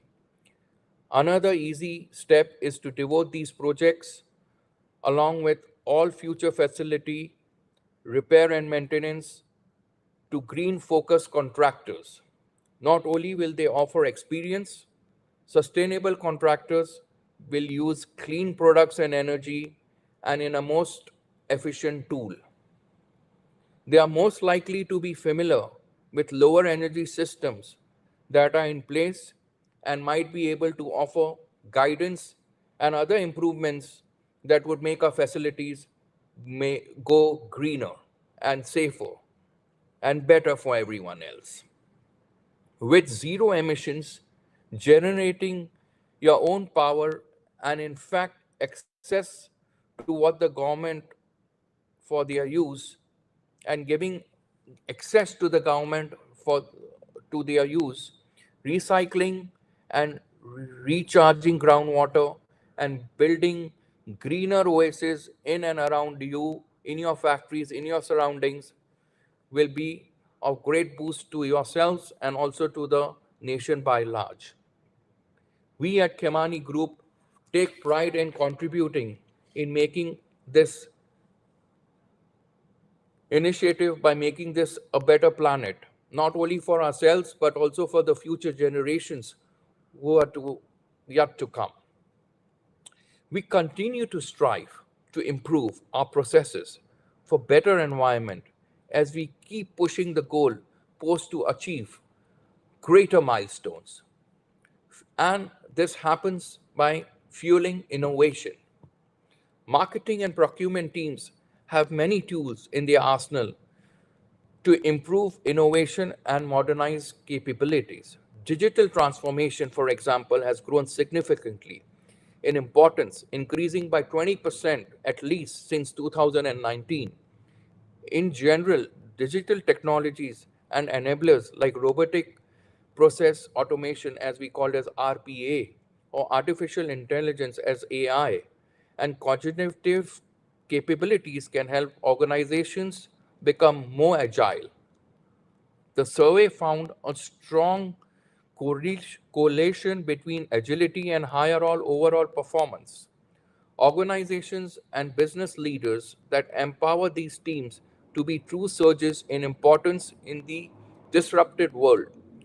Recycling of old glass bottles for mass brands is one such step that we have taken seriously to reduce the heat and gas release during the glass bottle production. And the, this leads me to the human aspect of things. Our contribution to vulnerable sections of the society is critical to ensure that there is a balance and every human gets the opportunity to grow and is treated with dignity. Every business needs to identify the vulnerable section that they wish to support. It was only natural for us to commit that our alcohol was also used to provide hand sanitizers to the local administration and government of Maharashtra and other states wherever there was dire need of hand sanitizers to help this country, the people, and the states get through this pandemic. And by doing this, we were providing security to the citizens and to fight this deadly virus.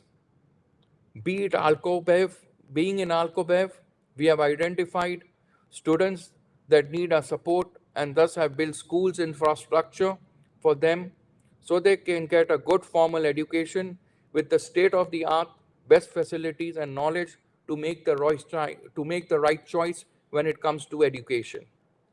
We have also identified that our tourism is a huge industry in Daman and Diu, and to improve that, we have taken initiative of beautifying the city squares and centers of this location in Daman that will attract tourism and also promote tourism. IT and technology companies require at least 10% new staff well trained in high technologies for keeping up pace with the emerging higher technologies. To replace the redundant staff or the shortage resulting from attrition and new responsibilities and opportunities to be undertaken. This is true for all companies. This is why with large base of IT, during the current year, the USA has approved the record number of H-1B visa to meet the shortage of the technical staff. And also going ahead, how we want to weather the road ahead. If one is clear, it is a clear takeaway from this ongoing disruption facing global businesses. The, it's that business leaders need to respond in time to the challenging marketplace by empowering all the teams, improving supply visibility, involving them in high-level discussion and decision-making will help them weather this road ahead. The board of directors, comprising balanced independent directors, by driving innovation and unleashing the power of technologies and economic valuation, could play a major role using this tool in the corporate governance. Our partners are also using environmental friendly processes. This is the question that everybody needs to ask their partners. Are we getting the right material that we can destroy or reuse to reduce the environmental damage?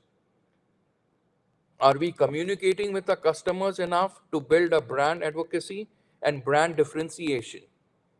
Are we using the right tools and processes across our production and supply chain?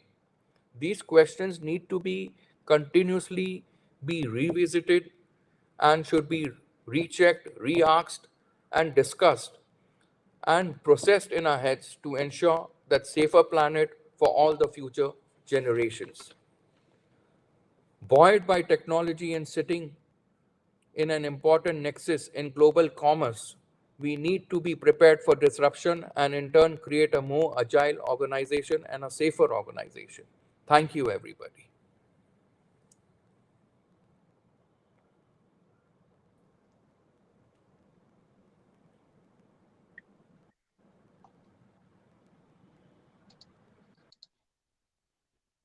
Thank you, Mr. Khimani. Moving on, our next keynote speaker is Mr. Anil Bhasin, Managing Director and Vice President, India and South Asia UiPath, who will throw light on intelligent automation as a strategic business enabler. So I welcome Mr. Bhasin on stage. Anil is entrusted with the responsibility of pertaining to the scaling of his business and technology units in the Indian and South Asia areas of operation. He has over 3 decades of experience in the technology industry. So, Anil, I leave the stage to you now. Thank you, Sadaf.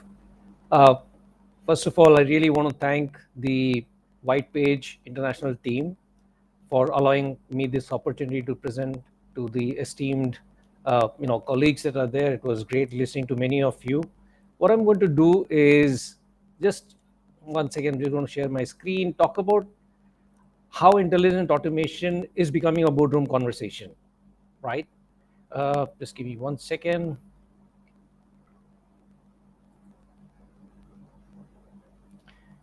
Yes, I hope you can see my screen. Okay, so first of all, I really wish all of you a very safe weekend. I know it's been a tough 18 months, and I really hope that all of you and your families are safe.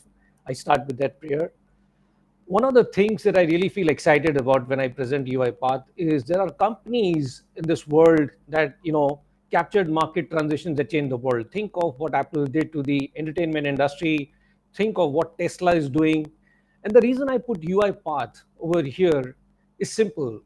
There are three irreversible trends that we've seen, which are globalization, digitization, mobility.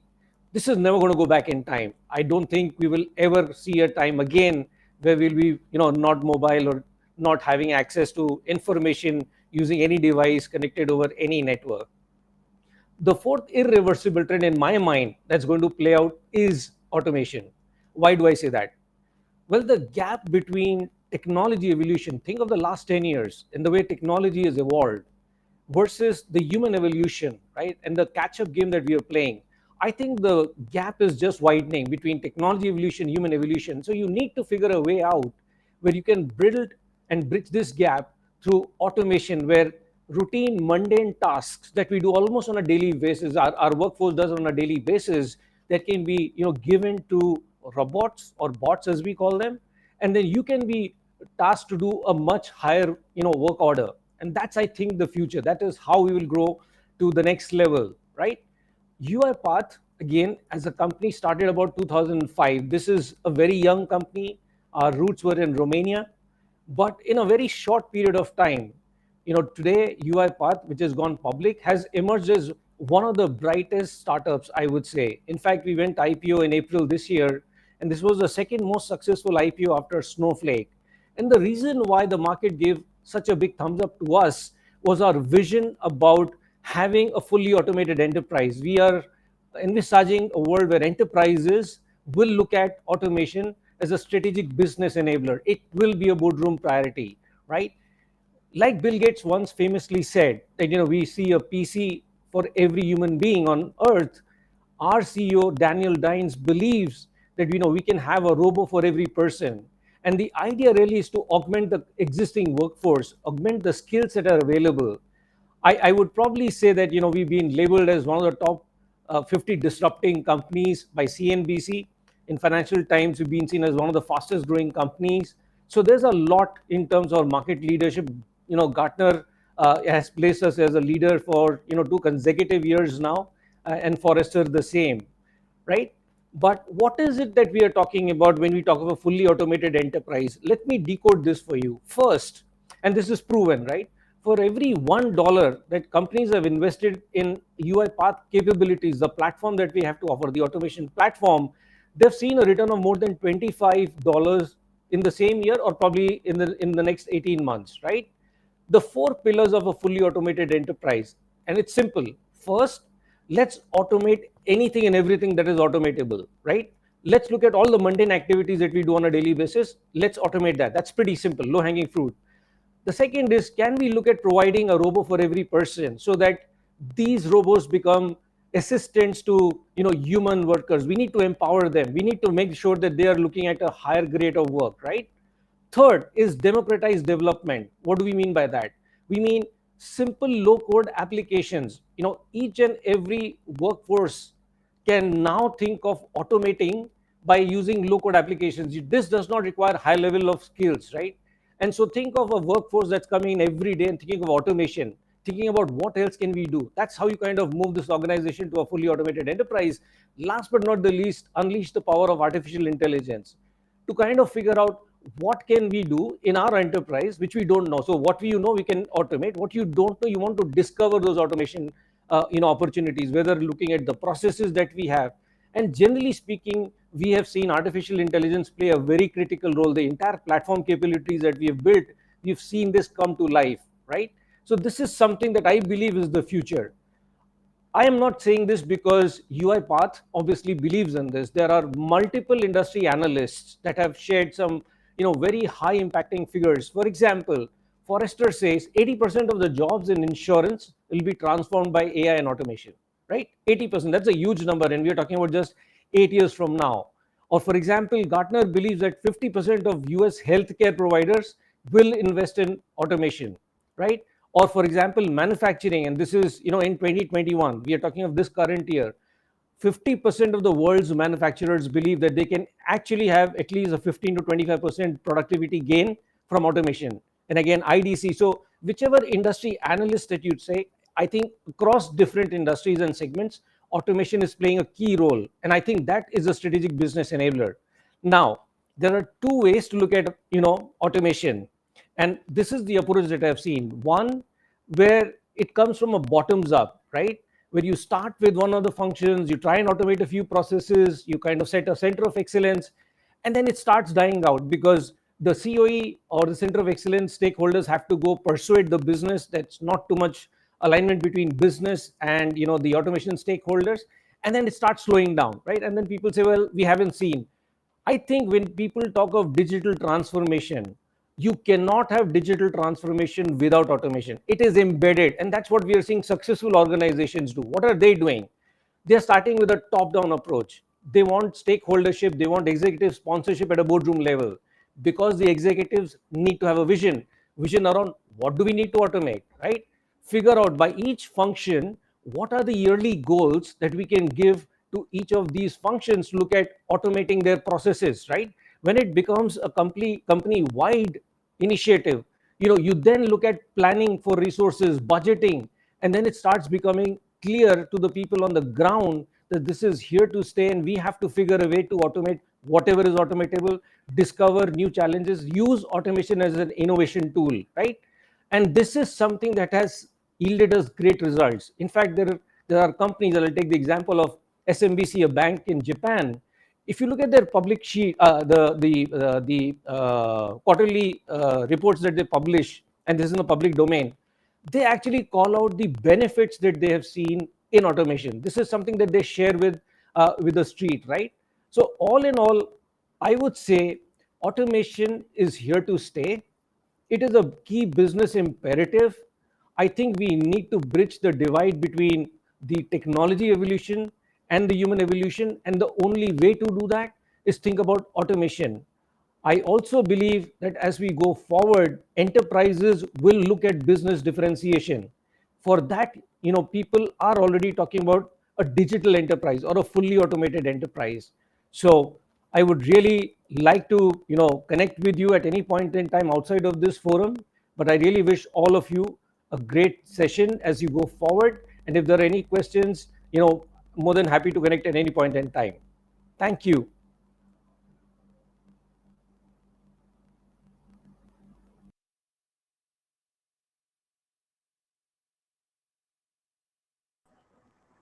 Thank you, Mr. Basin.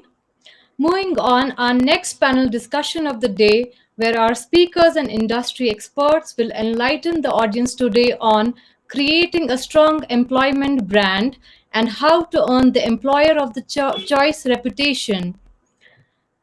The esteemed panelists for this discussion are, let me invite Ms. Renu Rohtagi, Director Human Resources and Communications at Air Liquide, India. Welcome, Renu. The next panelist is Priya Chakravarti, Head HR Excellence at SR. Our third panelist is Willis Langford, Human Resources Director at Avnet.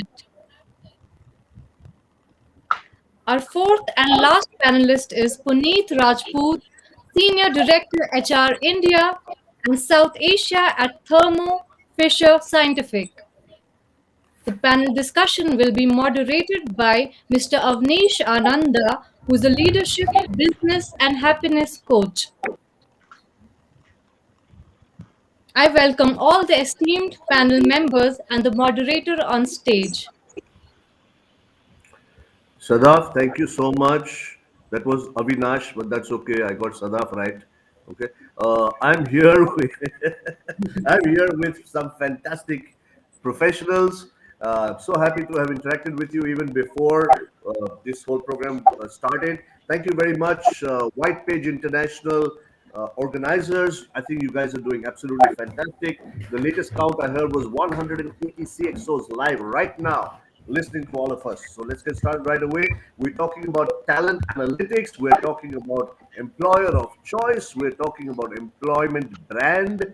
So we're not just talking about how to attract, retain, or develop talent, but we're talking about how the employment brand or the organizational employer brand also affects, say, business growth, or how it also is affects these other stakeholders, maybe the clients or the community at large. Usually, I'm on the other side. I'm the one answering questions, so for me, this is a little different. But I watched Arnab Goswami, although I'm not sure that's a very good inspiration because he has to keep quiet. But I'll tell you something very quickly that I wanted to start with, which is an acronym which may help to set the pace.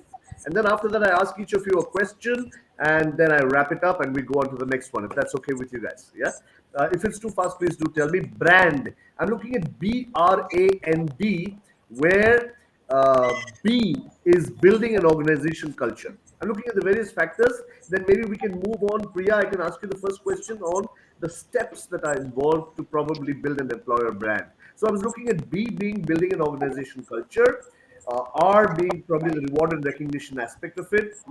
A is the awareness and the communication, which is the brand positioning possibly.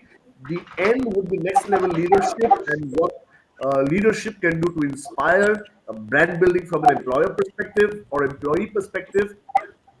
And D is development and growth of the employee within the brand. So these are just some of the factors. Would love to hear from you, Priya, to begin with. If you could share your ideas on what are the steps involved in building a powerful, good employer brand, please. Firstly, thanks to White Pit International for organizing this event, and thanks to you, Avinash, for the question. I can't think of it being more appropriate at a time when so many organizations are going through these huge transformations, whether it is technology, whether it is COVID, this has pushed them to do it. I think organizations firstly need to think that and realize that building an employer brand is not the responsibility of just HR or say corporate communications function, right? I think every employee that signs on the dotted line should take that responsibility for reputation management in their own way. And the reason I say that is because we're seeing a shift or a change that is emerging. And a lot of organizations are managing their reputation, not just with its brand of being a good employer, but also in its investments in terms of how they're investing in ethically, socially, and environmentally sustainable businesses, right? So I think gone are the days when you're just looking at employee value proposition as a strong tool or a lever for building brands, but it's more about your HSC, your corporate governance and structure and framework, your financial practices, your business practices. I mean, we've seen organizations that has gone under the NPA in the recent times, and that has taken a big hit in terms of brand.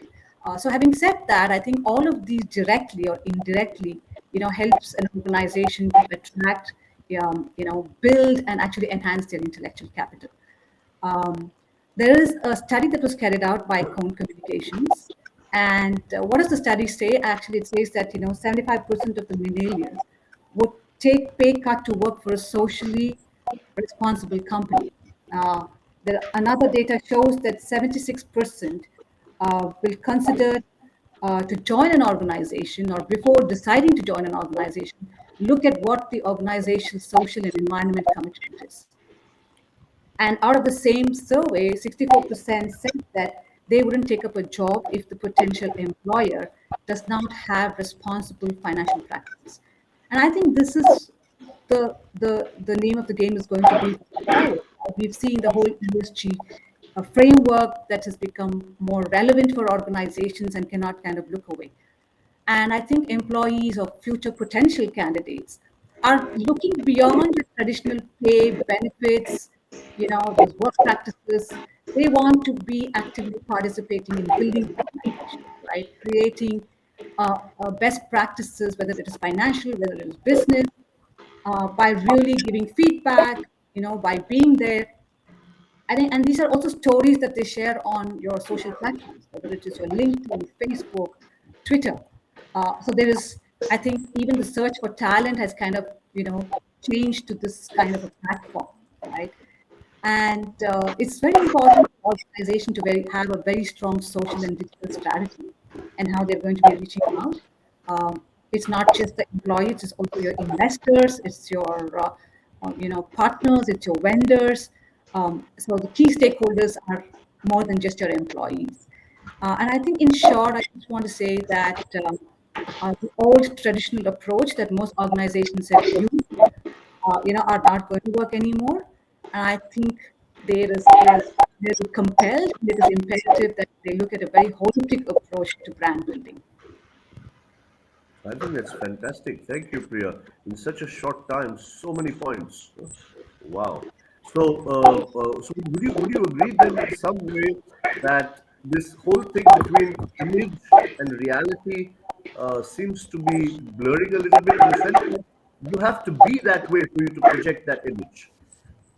I mean, absolutely, without a doubt. And I think, and that's why I say that it's not just in the hands of leadership or just in the hands of a few functions. I think every employee, whether you are in the finance department, right? Let's say financial practices, whether you're in your, corporate social responsibility department. I think every employee is responsible to ensuring that they do business in an ethical way that contributes to sustainability, right? And we're all oriented to think that way. And that's how I think, and I think the youth now and the next generation of employees want to be connected with that larger purpose. What is that social purpose that exists in Brilliant, organization? brilliant. It's not just about a job description, a paycheck, and just doing the job, right? It's It's just like more my than mother. Yeah, it's like my mother says, you might as well tell the truth because the truth is going to come out anyway. Yeah.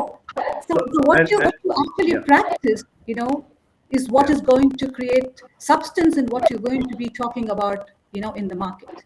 Brilliant. So let me take that forward into the question to Willis. Thank you so much, Priya. That was fantastic.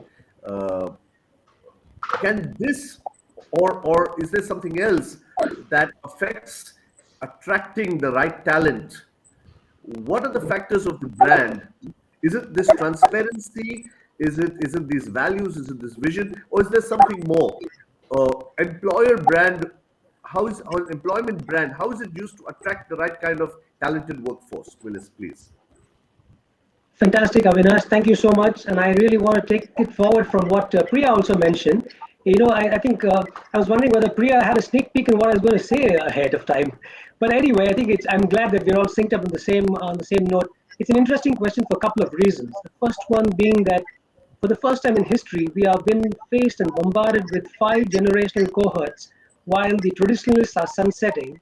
The Gen Z are on the anvil, and most of our workforce are in the millennial area. So when you talk about that, I think the first thing that comes to your mind is social media. They're 42% of the time on their phones, 150 times a day minimum.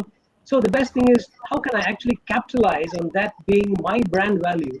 And for that, I would like to bring in a concept which I would like to say it's the inside out concept.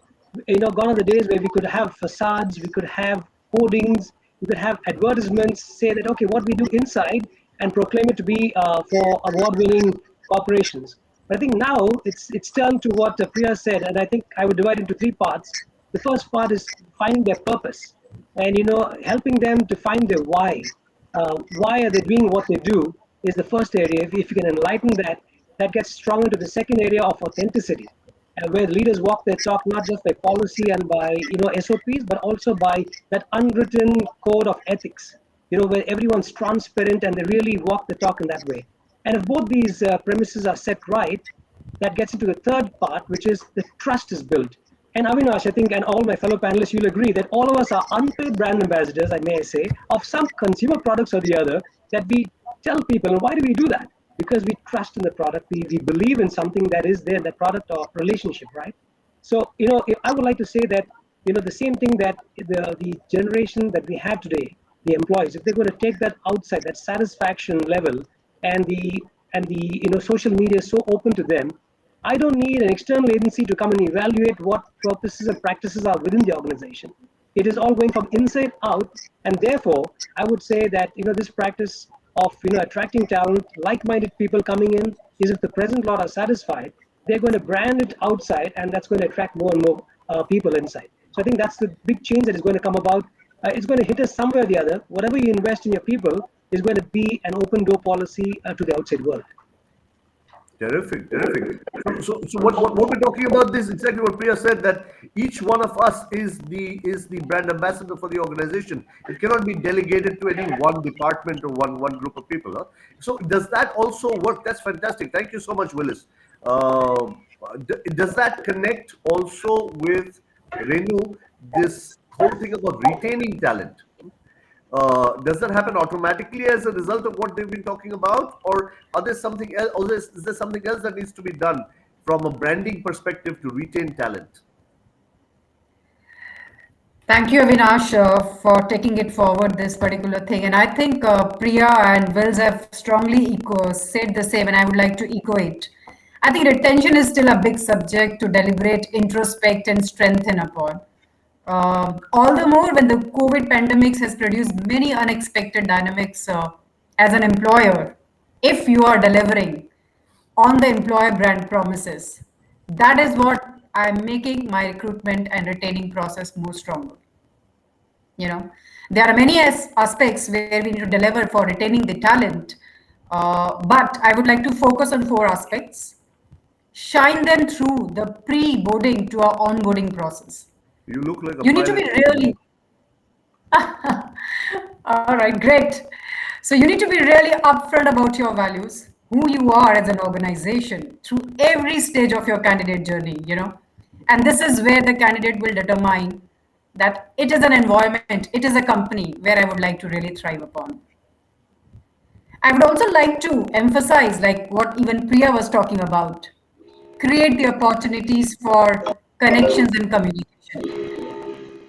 There's a study which reveals that employee happiness is 23.3% more correlated, to the connections with the co-workers, your peers, rather than with your direct supervisors. Think of opportunities, as an organization we can create to build the connections, create the belongingness, create the regular interventions and interactions. I think they will be more happy to stick around with the organization. There is one more element I would like to talk about, what Wills is also specifying in terms of the transparency. I think strong management transparency leads to 30% more better employee retention. As a brand value, transparency is one of the hardest to actualize, but it involves being completely honest about what good and what bad in the organization. And believe me, during the tough times, during the COVID times, we have all witnessed that, it was a transparency which was keeping the team on board. And this means that the teams are more, feeling inclusive during the business tough times. And this is where, we would like to bring a honest culture and win-win situation. So Fantastic. overall, I would like to, yeah, and overall, I would like to emphasize only one thing here, that employer brand is a life, It is just not for the recruitment. As an engaged team has the power to bring your business to heights, attract more talent for your team, and create the sustainable business. And it is all lies in the hands of individuals. Thank you. Lovely, Renu. Thank you. And we take off. Huh? So, Renu, the other thing, taking it forward from what you said, uh, Yeah, so you said connectivity has increased a lot, but connectedness is missing. absolutely. Connectedness needs to be emphasized, right? I've been working with several organizations now, even during this the pandemic time, and the key challenges that the managers are facing. How do I motivate people even remotely? How do I connect with them? So all of these things are not HR issues, is what I'm hearing from Absolutely. all of you. Hmm? So that's another very important question. How is the employment brand or an organizational brand? How does it connect with business growth? Is another question that I have. Because when you look at things as departments, uh, it's micro. But when you look at it from an organizational perspective, then it gets more real. So, Puneet, do you have anything that you'd like to share on this, please? The relationship between an employment brand or an employer's brand to business growth, please. Absolutely. Thanks, Avinash, for that question. So maybe I'll start with the quote by David Ogilvy. A brand is all the ways a company is perceived and experienced. And I think my esteemed panelists have already talked about the importance and the values that a strong brand brings. Right. So when we look at a brand and the business aspect of it, right? So there is a financial worth of a brand, which is the monetary value, and then there is the perceived worth, which is the what your consumers or employees perceive your brand to be. And if you go back in history and look at all the cases of strong brands, you'll always see the perceived value to be more than the financial worth. Now, how do you really contribute in terms of the direct correlation to business, right? So when you look at a brand, there is the corporate brand and there is an employer brand. They're nothing but the two sides of the same coin. Uh, it's a cliche, but it's always said that happy employees create happy customers. Or you have another saying which says culture eats strategy for breakfast. When you look at all of these areas, it is your talent that actually makes things happen for your external world, which is your consumers and customers. But if you look at some of the key features of what differentiates a strong brand, like for example, a brand is tells your audience who you are, what's your story, what's your purpose. On an external side, it says that to your consumers. On the internal side, it's for your employees or your talent that you have in the organization. Brands build emotional connections. So again, while it connects to the outside world, it also connects a lot to the internal talent. And unless you have that connection internally, it's very difficult to portray that externally. Or for that matter, if brands convey confidence, the financial viability, the future of business, and therefore it also builds a lot of loyalty, not just from consumers but also from your talent.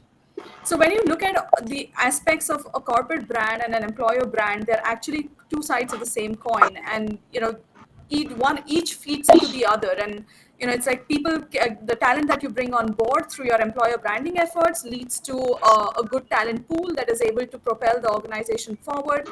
which creates strong brand in the market, and it's kind of a circular motion, if I had to put that, in a diagrammatic format.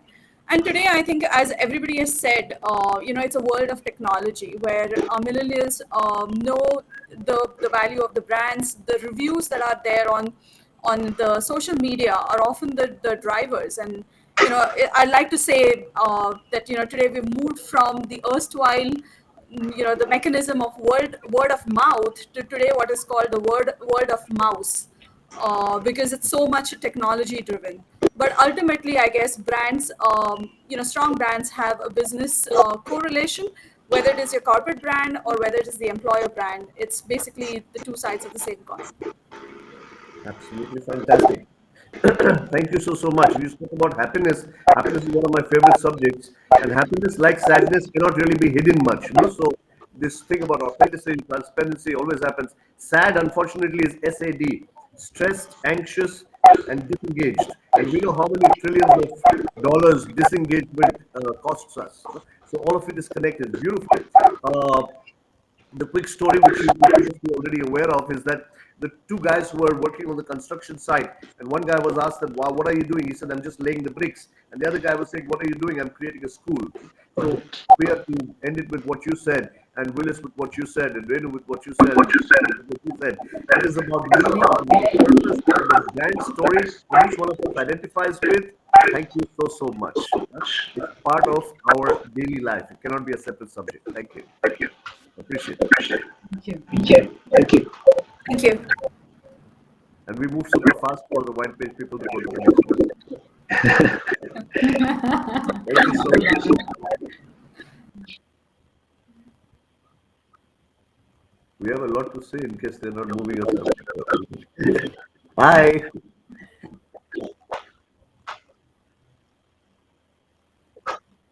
We're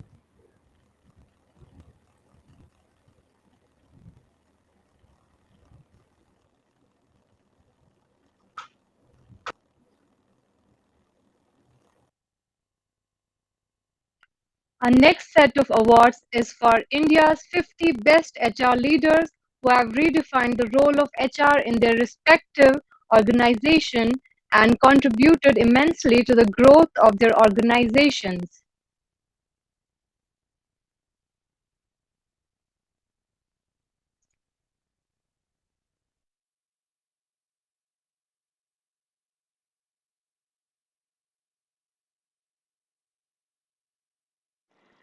Best HR Leaders 2021. The first award for the Best HR Leader goes to Salil Chinchore, Head HR at Godrej Agrovet Limited.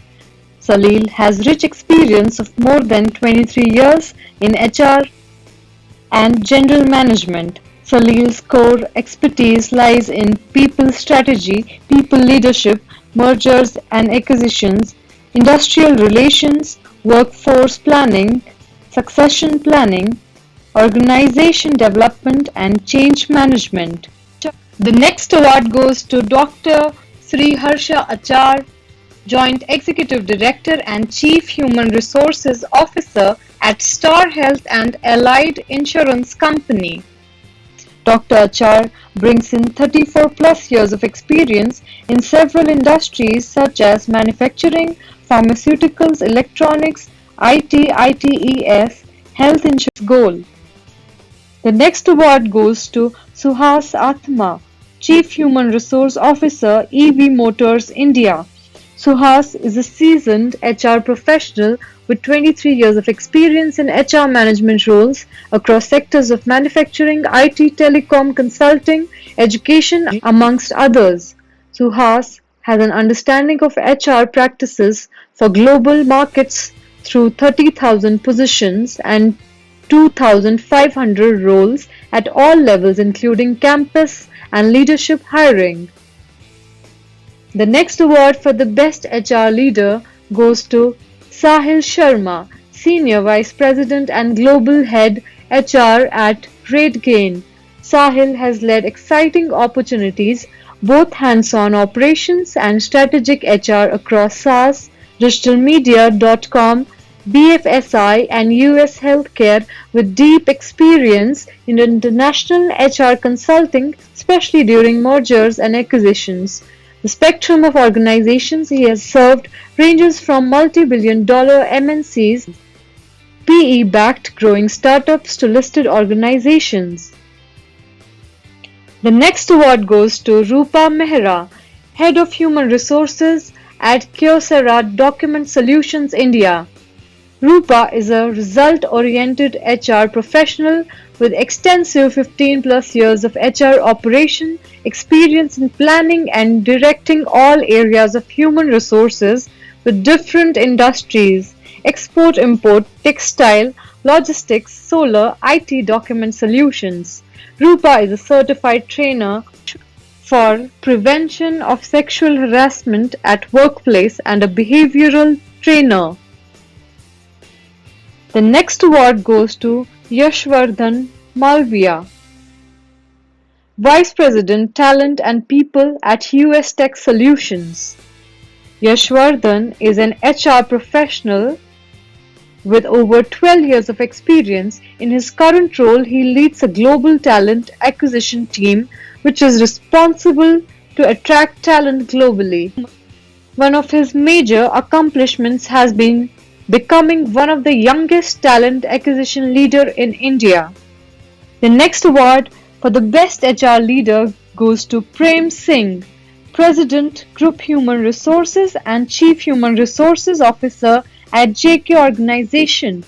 At JK Organization, Prem leads the HR function, providing strategic direction towards transforming HR as a future-ready business ally.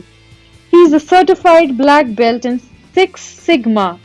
He is also a trainer accredited with All India Management Association. He is an executive coach certified by Marshall Goldsmith and a strengths coach trained by Gallup.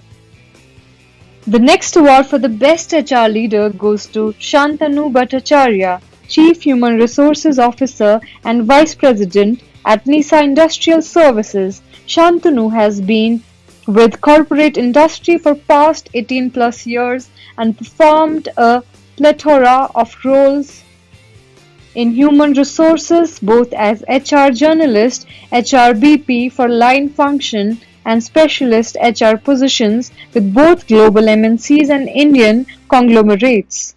The next award goes to Dr. Frederick Correa, Senior Associate Vice President HR at Dara Shaw.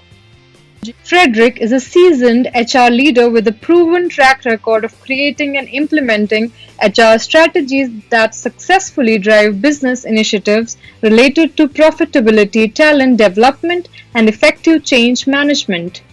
The next award for the Best HR Leader 2021 goes to Debashish Ghosh, Vice President and Head Human Resources at Barkadia, India. Debashish is a senior human resources professional with over 18 years. He has successfully led the HR functions across various industries: IT, financial services, pharma, manufacturing, logistics, retail, hospitality, and consumer goods. Prior to joining Barkadia, he was associated with General Electric and Genpact, managing multiple roles in HR. The next award for the Best HR Leader goes to Nivedita Nanda, Chief Human Resources Officer at Kayal Limited. Nivedita is a passionate HR leader with versatile experience in managing change, building culture, envisioning and establishing smart solutions for integrating people practices in dynamic business environments.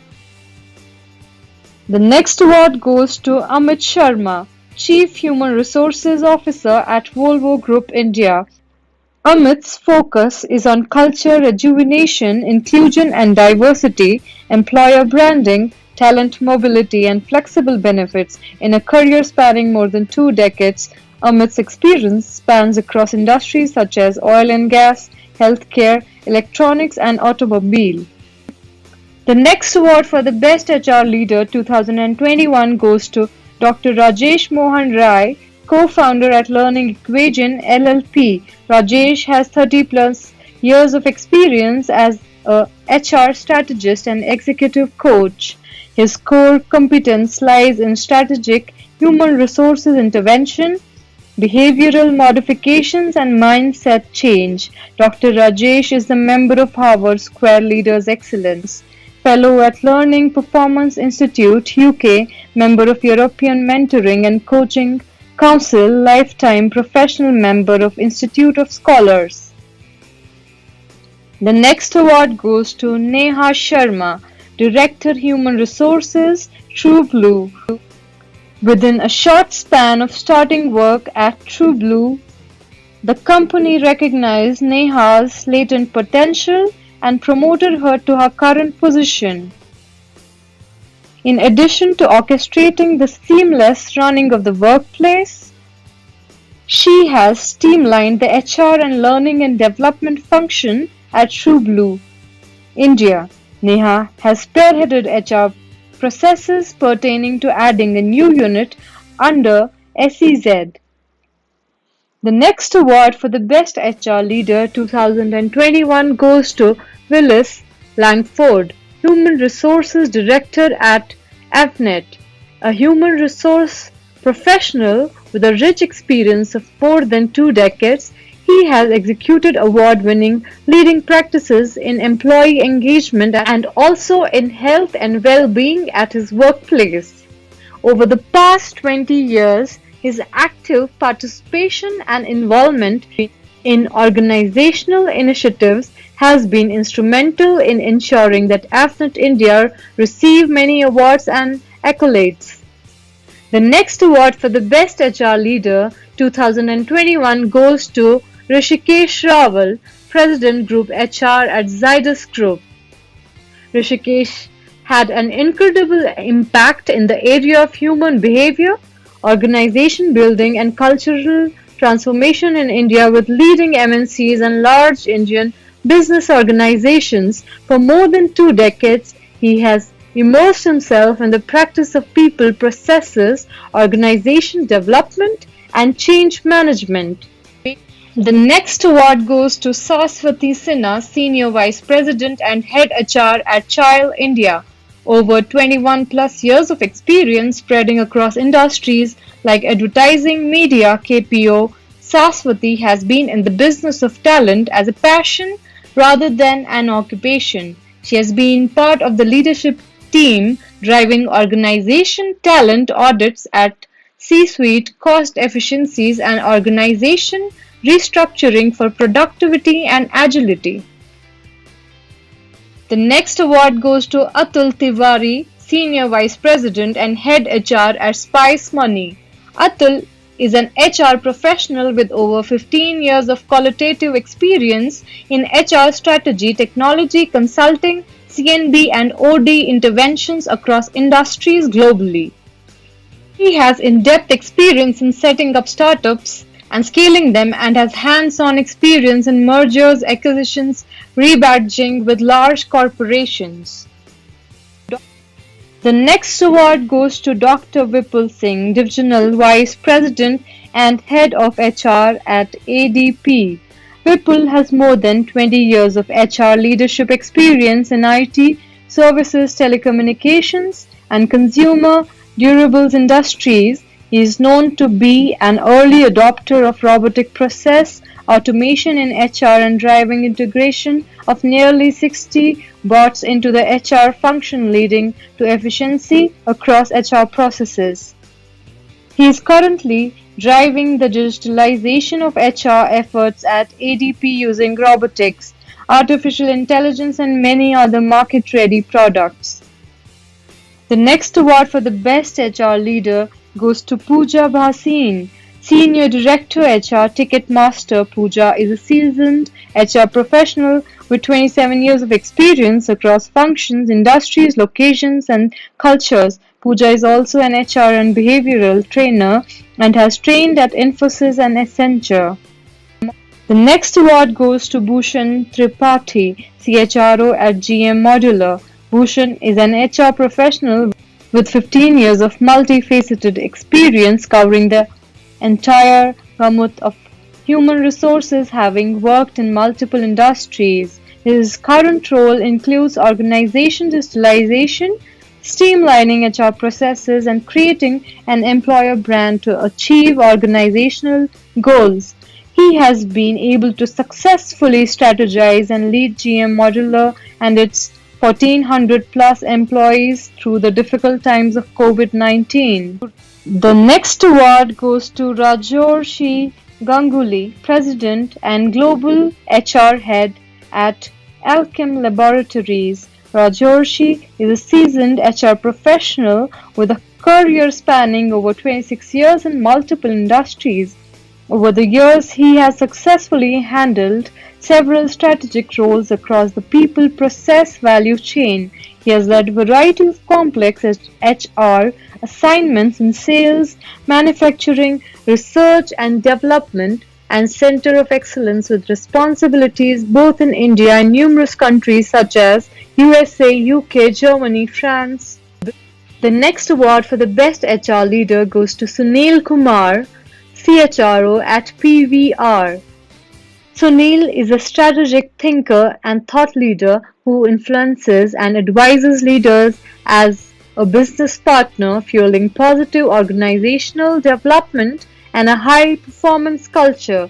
Sunil drives full spectrum of HR initiatives to support business strategy, including organizational development, talent management, talent acquisitions, benefits, employer relations, performance management, industrial relations, union management, legal and compliance, and succession planning. The next award goes to Puneet Rajput, Senior Director HR India and South Asia at Thermo Fisher Scientific. Puneet has had various role changes, rotations in HR business, partnering within India and APAC, talent acquisition and employee engagement. He has been instrumental in driving business growth and building the Indian organization as an employer brand. She has managed multiple large-scale organization transformation projects including mergers and acquisitions. The next award for the Best HR Leader goes to Neha Srivastava, Head HR at HighRadius. Neha has 15 years of well-rounded experience in strategy, organizational development, policy formulation, compensation and benefits, proficiency metrics, crisis management, acquisition strategy, learning and development, employee engagement in diverse industries. Neha has been a strategy architect credited with implementation of innovative HR practices and focus on profitability along with optimal utilization of resources. The next award goes to Ashish Mittal, Group CHRO at Srinidhi Educational Group. He comes with a diverse and global work experience of 23 years spanning across CSR, IT, ITES and education. He is a certified HR auditor, competency-based interviewer and a global certified psychometric test professional. The next award goes to Rajiv Sahdev, President and Group CHRO, JBM Group. During his more than 3 decades of organizational journey, he has been instrumental in people development, aligning leadership goals with organizational output and building a resilient workforce and highly engaged team. He has been successfully leading HR for highly growing businesses of large corporations and also setting up large greenfield projects. The next award goes to Dinesh Prabhakar, Vice President HR at Bharati Homes and Realtors. With over 17 plus years of experience in human resources management, he has successfully led the HR functions across a highly diversified sectors: IT, oil and gas, retail, mining, healthcare and real estate. Dinesh has driven many organization development initiatives like Stay Interview, an employee engagement and retention intervention practiced at Landmark. The next award for the best HR leader goes to Shreya Kejriwal, Head of Talent Acquisition at Godrej Group. She has over 9 years industry experience in different sectors and in leadership positions. Shreya is a published author and a notable speaker. Shreya is skilled at organization, design and effectiveness, total rewards, talent management, diversity and inclusion, leadership development and transformation and change management. The next award goes to Santosh Rudrabar, CHRO at Asirvad Early Access India. Santosh has been serving as a strategic advisor to the leadership team on people strategy to enable a highly engaged, high performing workforce. Santosh has over 2 decades of experience in leadership roles in HR across education, automobile, construction and mining equipment and building material industries. The next award goes to Renu Rohtagi, Director Human Resources at Air Liquide India. Renu is a modernized and pilot leader in human resources with an enriching journey of almost 2 decades.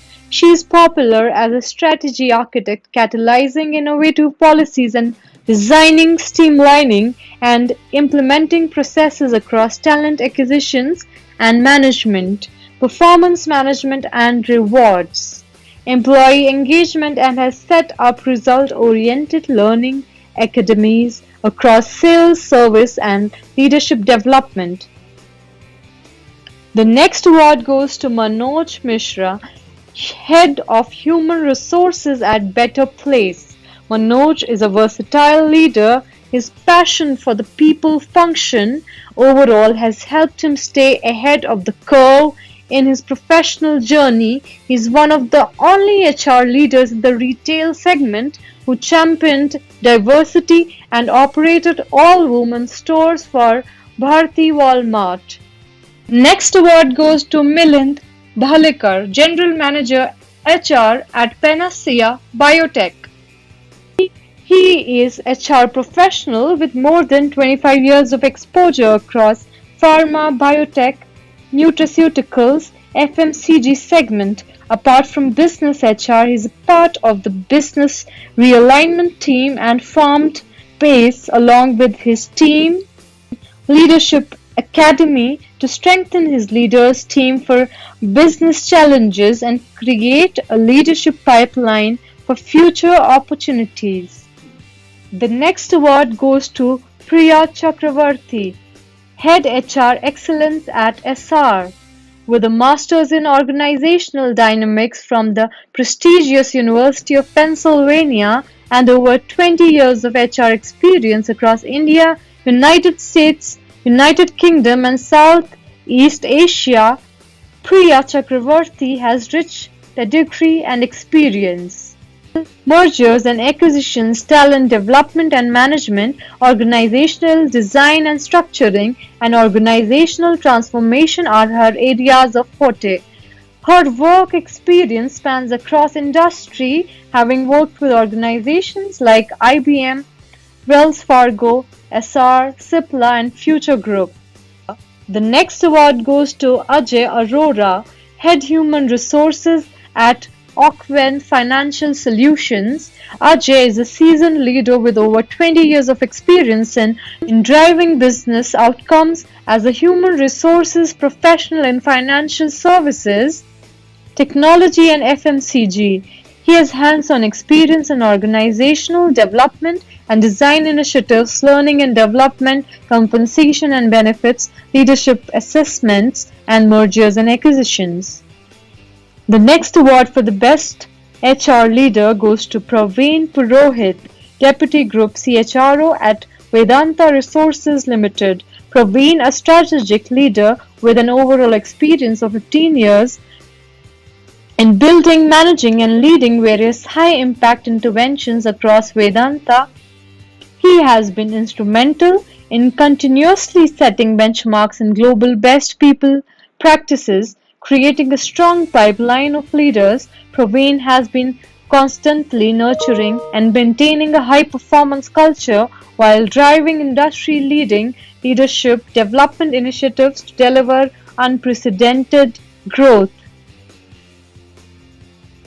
The next award for the Best HR Leader 2021 goes to Shalini Nataraj, Global Head HR, Fleet and Strategic Brand at Maersk.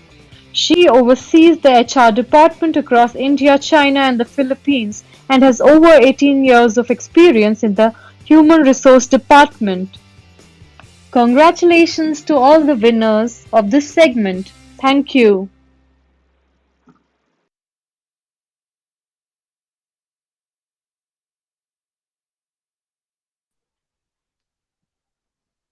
Moving on, our next keynote speaker is Mr. P.S. Viswanath, Managing Director and CEO at Randstad India. Mr. Viswanath would like to enlighten the audience here today with finance transformation leadership, the metrics that matter. I welcome Mr. Viswanath on stage. Welcome.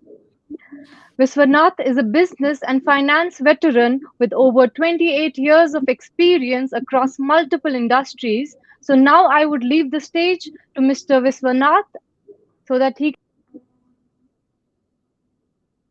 Thank you. Thank you, Vice President, and also the team. Yes, I hear that all of that. Thank you to our audience. Let me start with the question. Why transport? In the past 18 months, universities across the world have left into action to steer their organizations to an incredible system. So what's happening out there? There is extreme customer centricity. That's the order of the day. Clients want things like changing targeted. Because of digitization, the world has changed and has to be different.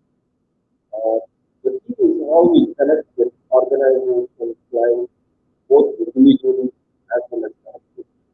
How much can we connect with technology? How much data? So, the market works within the market, and there has to be traditional brands and sustained that in some cases totally redesigned. Well, an extreme example, the pandemic is one of the many types of disruption finance being activities. Global megatrends, fast automation, emerging technologies, and changing demographics have all disrupted that play a significant role in our business and a financial operation.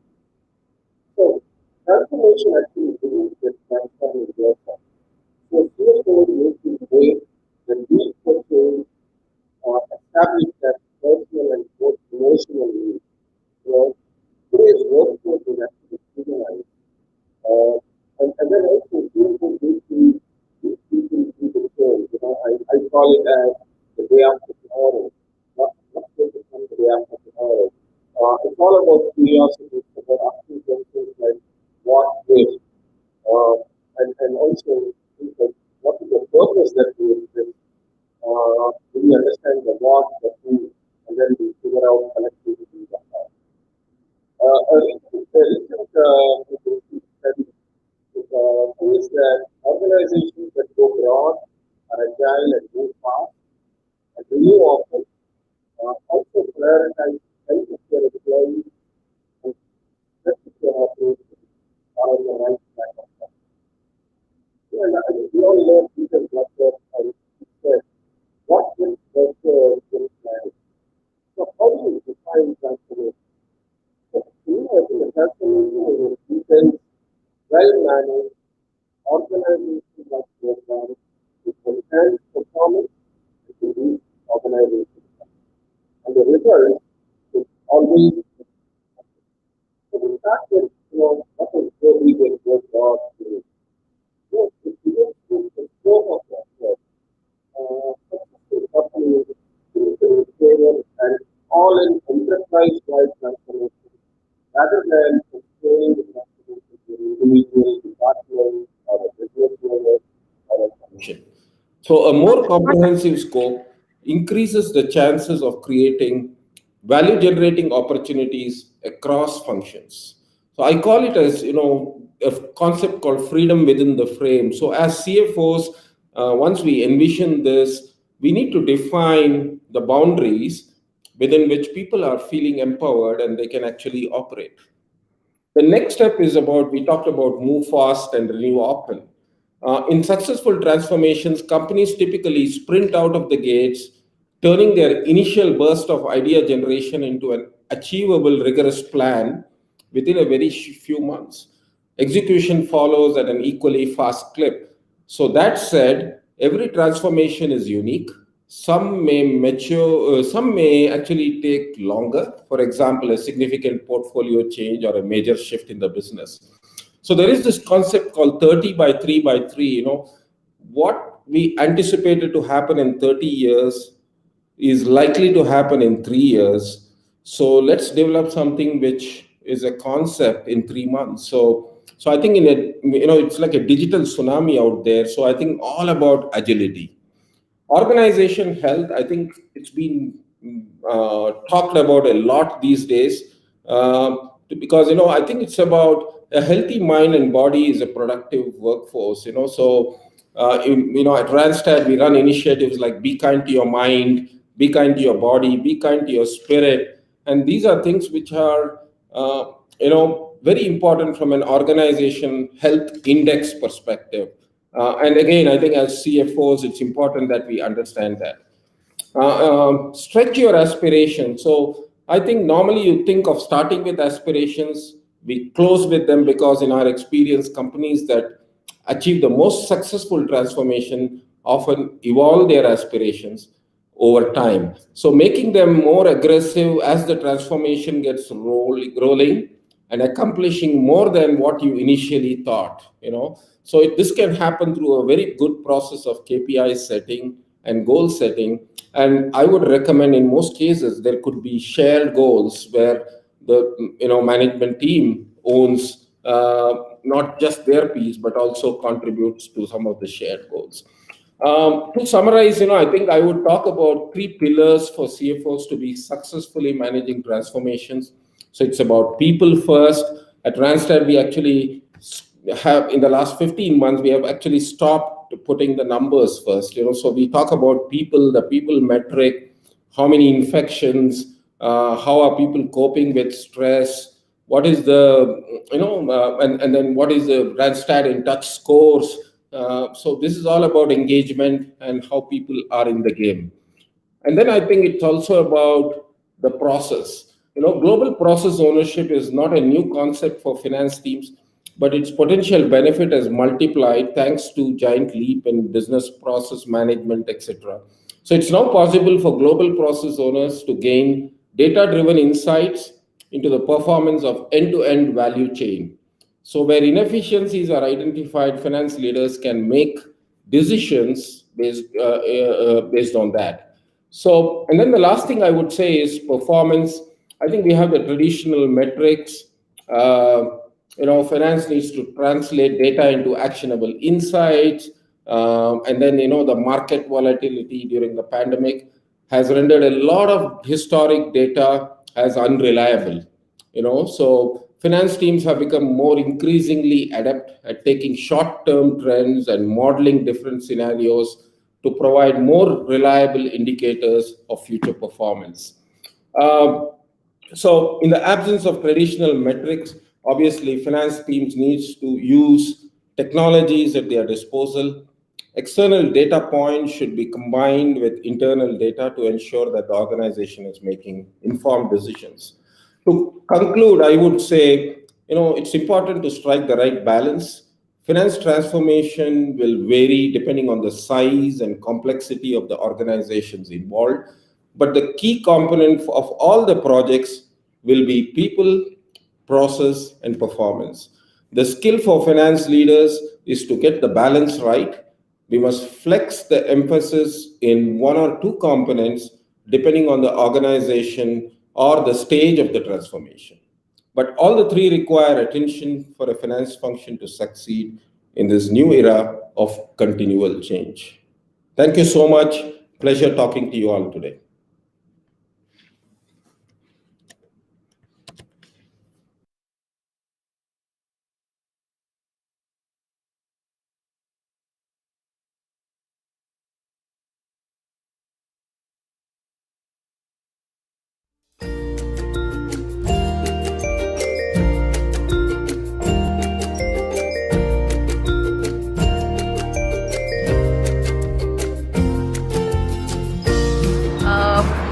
Okay.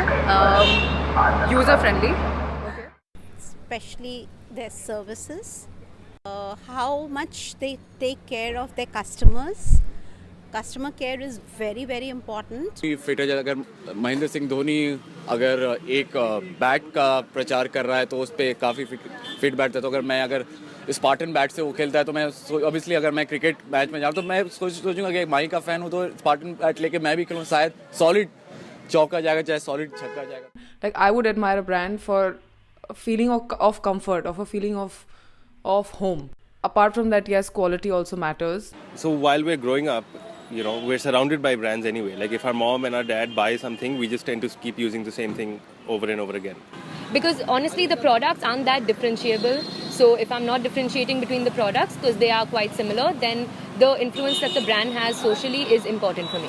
The association has been longer, so mentally I feel like I can rely on them better than the new ones in the market.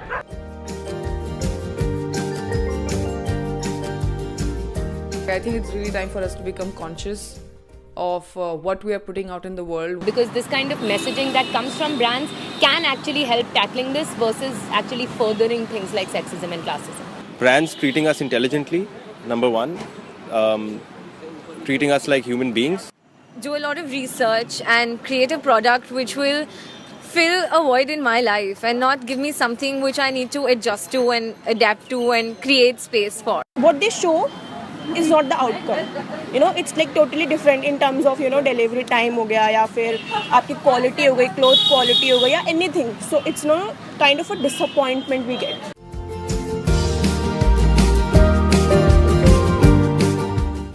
हम बोलेंगे मम्मा हमें जो brand अच्छा लगेगा हम वही use करेंगे और अपनी अपनी हॉबीज़ होती है और क्वालिटीज़ होती है. ऐसी हर एक ब्रांड की अलग अलग क्वालिटी होती है. नहीं है वो उसके अलग टाइप होती है, वो उसका अलग क्वालिटी होती है. जैसे ऐड में दिखा होता है वैसे नहीं होता. हम अलग इसलिए करेंगे क्योंकि उन वो लोग कभी कभार कम कर देते हैं किसी किसी चीज़ों में, कभी कभार कोई चीज़ गलत दे देते हैं, पर हम अपने तरफ से उनसे अच्छे ही करने के सोचेंगे. आप कौन सा चिप्स खाते हो? कौन सा? मैं हाँ, आलू चिप्स. मैं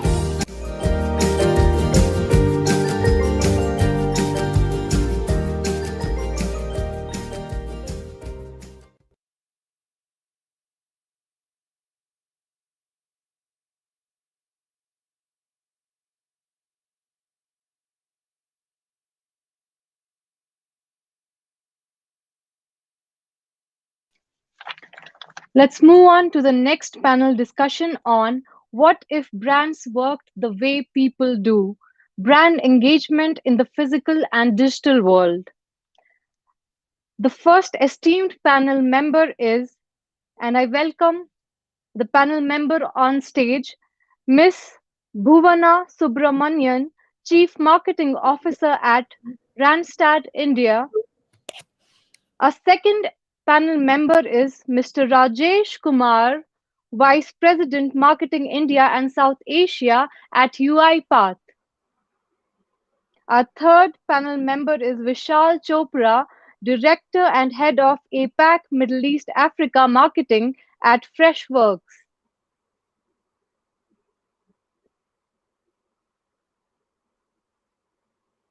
Our fourth and the last panel member is Ashima Kakkar Chandra, Head of Marketing, Global Communications, Media and Entertainment Business at Tech Mahindra.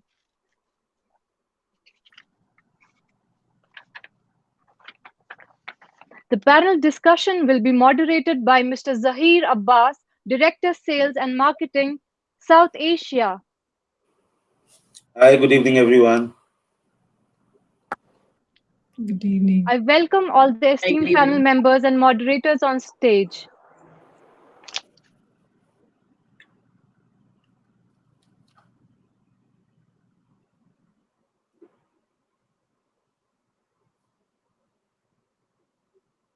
Can we start now? I guess so. So hi Ashima, hi Bhuvana, hi Vishal, hi Rajesh. It's good to have you all, see you all in one screen. It would have been better if we would have been, off-site in a physical meeting. But yeah, these are the challenging times of COVID. So yeah, to start the group discussion, first of all, I'm really delighted to be on in a panel full of people with diversified experience across different and varied industries. And it's good to see all you leaders here at one time speaking about this. To start, I would just like to quote Philip Kotler. I just love his definition this particular definition, where he says, marketing is not the art of selling what you make, it is knowing what to make. And I'm sure all of us are doing that in this ever challenging, changing marketing environment and dynamics. So the topic for today, as you all know, is brands are embracing the merging of physical and digital to enhance consumer engagement and create outstanding retail spaces and campaigns. So I would like to request to start with Ashima uh, on your thoughts about this topic, and also address the question, what does engagement mean in digital marketing? Ashima, welcome, and the So stage is yours. thanks, Zahir. And you started off by saying Kotler, and I'll go back to my business school where I walked up to my head of marketing and said, you know what, I can't be a marketer because I'm not creative. And one thing he said, and which holds today, whether it's a traditional marketing world or a digital engagement world, is to be a marketer, you need to be observant.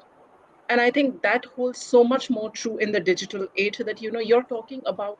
So if I were to talk about engagement and digital, I would sum it with three I's. I think today's marketing has to be intuitive, it has to be immersive, and it has to be individual.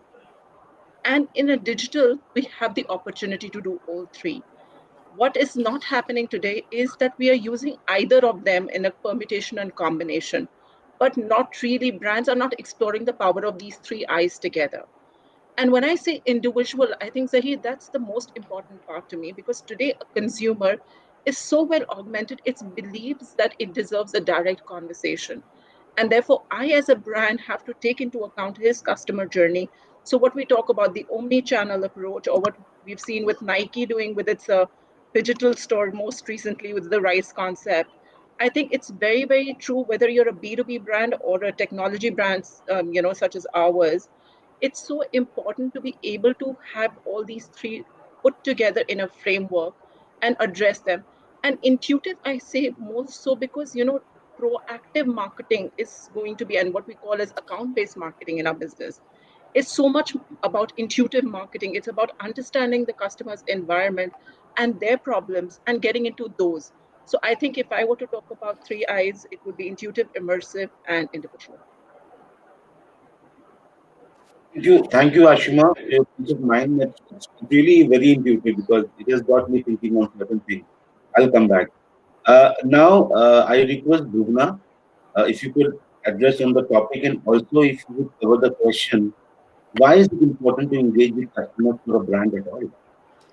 Yeah, thanks, Zahir. I mean, brand is obviously the public face component of our business or any organization, right? And as it is that's the most important thing of how you consider how it's perceived by the audience. And the three most repeated descriptions, as we all know, for brand engagement is customers' overall perception of a brand or business, emotional commitment to a brand, or a relationship driven by interactions between a brand and its customers.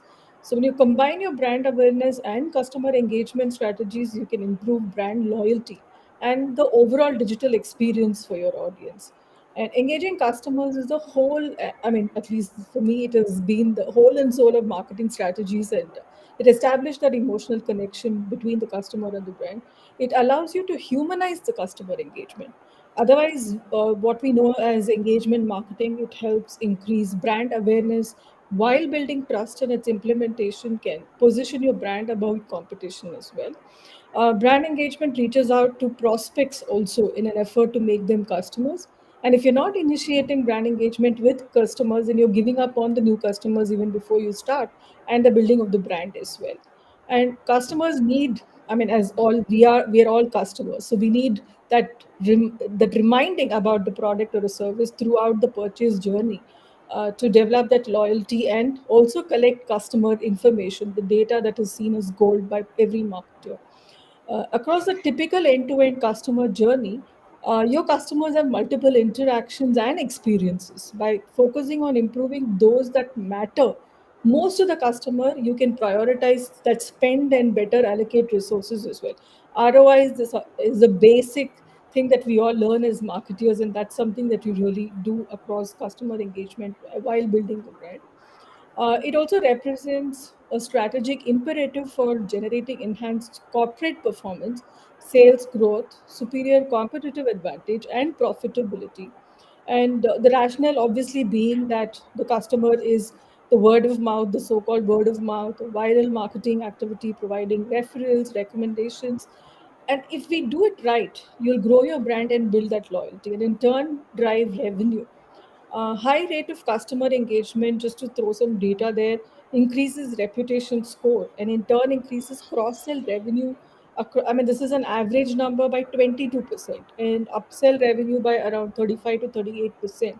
And with businesses going almost 100% during the pandemic, going 100% digital, brands should be on a constant mission to improve their customer relationships.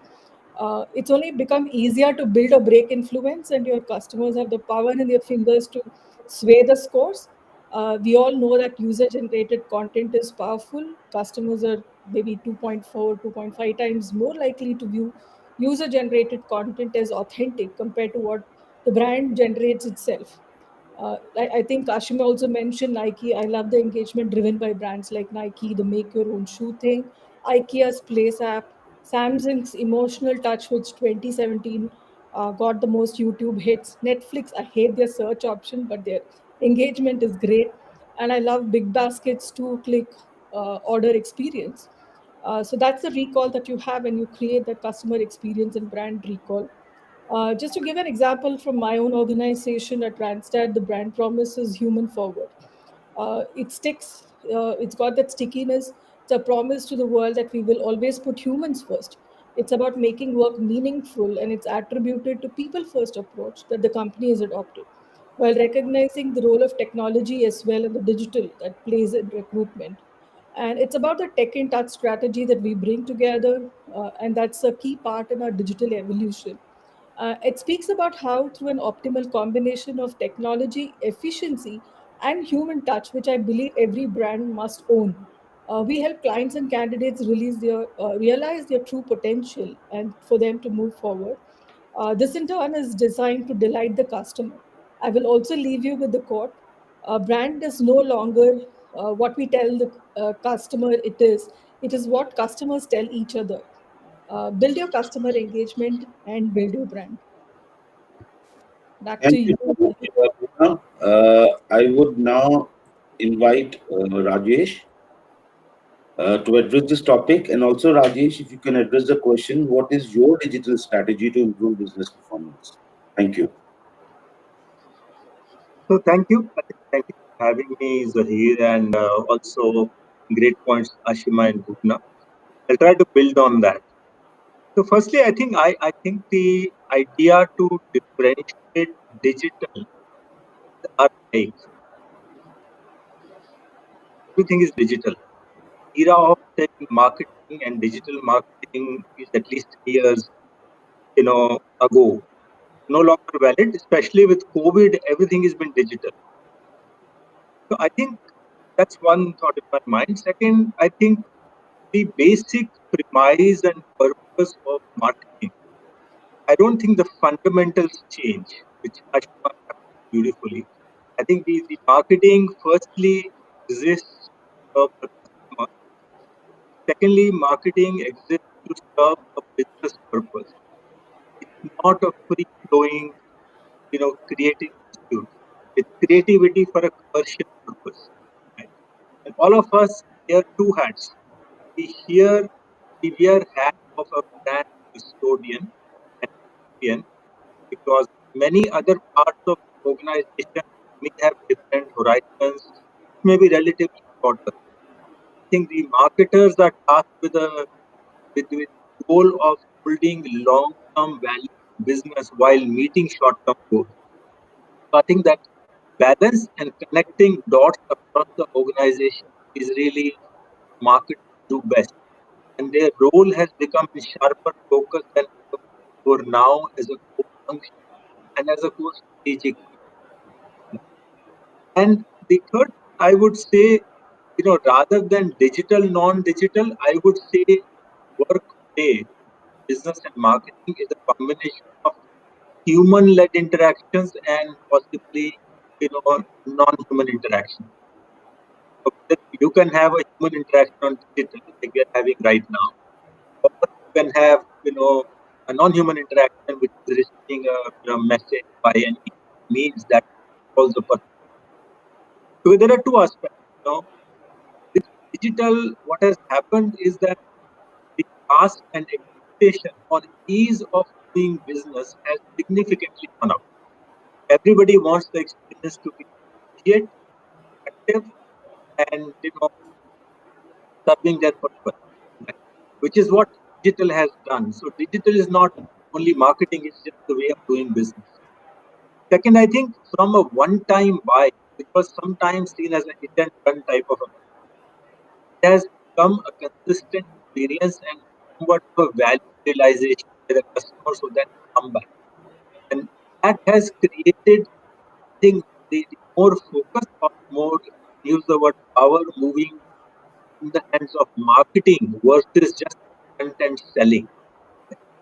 The last thing I would say is because of the way digital has grown, social media and has created a new level of transparency of brands with the customer. It's no longer behind the corporate wall. People behind the brand, their leaders are all out there in open people immediate, authentic, element, responsive, even if they are not. People are also talking about in a world where increasingly functional benefits are very easy to match. Consumers want, to deal with brands and organizations who have a purpose in the world, whose values align with good planet, good of the community, their own personal values. No longer brands can, just have a high level speak, have to have take a stand and live them. I think all of those things have become changed the composition of what we do. We tend to think it's made it richer. Sometimes we tend to get lost in the myth and technology behind the brand and so on, which will keep changing. It was tech and tech, now it's increasingly AI, automation, and a bunch of new technology.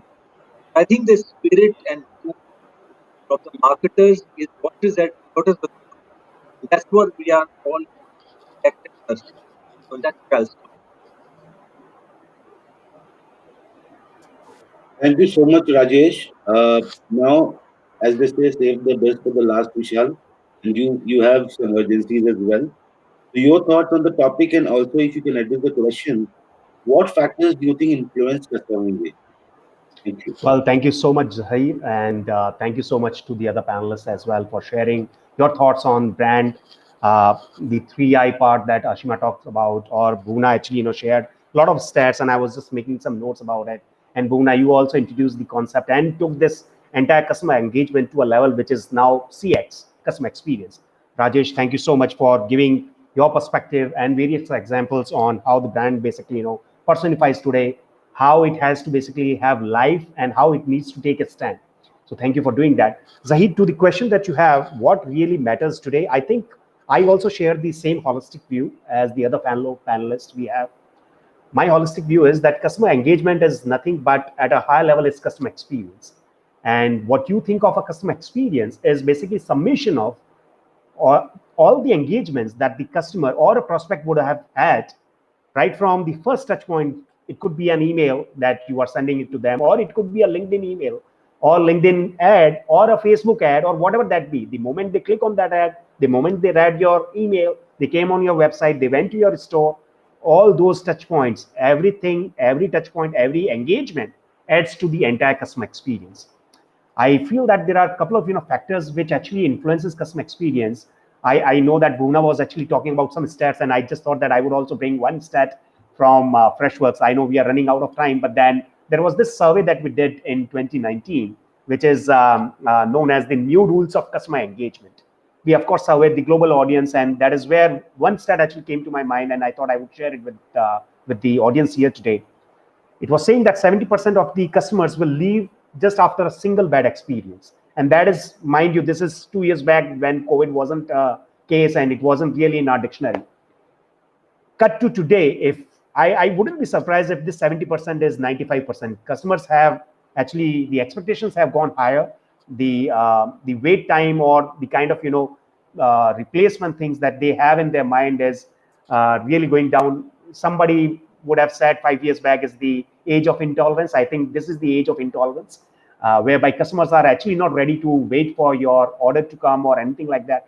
There are three factors now which I feel brands should actually do, and it's again to do with how you make your customers or prospects feel. So it's all about making them feel. So I personally feel that these are the behavioral tactics of a brand. One, it has to be genuine.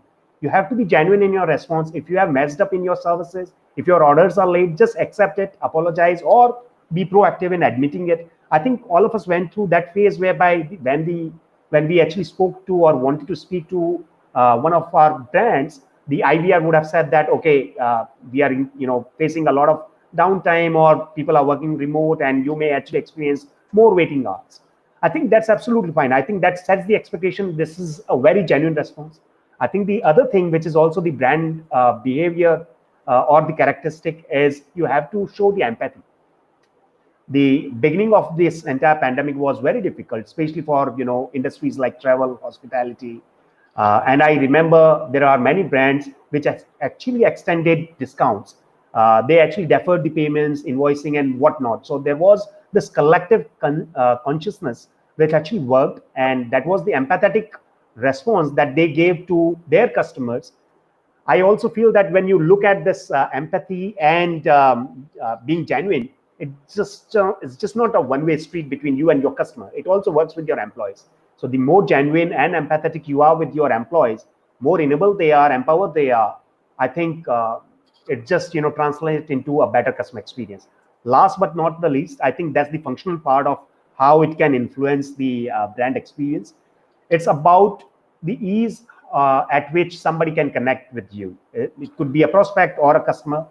I think Bhuvna and Rajesh were talking about how a brand could be available across multiple channels, but it is the duty and responsibility of the brand to have the information as well as the context shared across multiple channels. So I don't have to repeat myself if I have spoken to your IVR or your call center, and when I walk into your store or when I speak to somebody else, I really don't have to repeat myself on what went wrong with me or why I called you. The conversation, imagine if the conversation starts, hey, I understand the problem that you've been through. What can I do to help you? And these are the three things that I can do. I think it's about being proactive. It's about being genuine. It's about being empathetic. And I will rest my case. Zahir, over to you. Thank you so much, everyone. And too much I can tell you, but I'll try to summarize all of your points. Starting with Ashima, I think your professor, the feedback that he gave you about being observant, I think that's like it hits here actually, it's straight at the heart. And your points about three eyes, I would definitely touch base with you to know more about them. Bhuvana, thank you. Bhuvana, about the emotional content commitment of brand, about the brand awareness and customer engagement. I think lovely points. And that brand and customer engagement in its genuinity. Rajesh, you said everything is turning digital, especially after COVID, and that's true. And you also said that any marketing campaign or a plan or a customer engagement should have a long-term vision, but at the same time, it should fulfill short-term goals as well. Absolutely right. And also, you said about digital not just being a marketing technique or a tool, but it's a new way of doing business. And that's absolutely true. Vishal, thanks, especially for that survey. I'm going to definitely use it internally in my organization as well. And I'll refer to you for some points. You talked about 2019 survey that 70% of the customers will leave after a first bad experience. And I'm totally with you. I won't be surprised either if it is 90 or even 95% after COVID. And I loved your points about customer engagement or expectations, the success factors. You have to be genuine. You have to be empathetic, not only towards your customers, but towards your employees. Because as they rightly say, treat your employees the way you want them to treat your customers. And third, the ease of connecting. I would also have some examples of the mind examples about Vistara membership, about Marriott Bonvoy. Despite not having traveling or stayed even a single night at their property, Vistara extended the platinum membership by 2 years. Marriott Bonvoy extended the platinum membership for 2 years, and they credited 15 nights for all platinum members, despite the fact that you have not stayed for a single day. So obviously, then your loyalty enhances towards them. But yeah, it has been a wonderful time, and thanks for sharing your thoughts.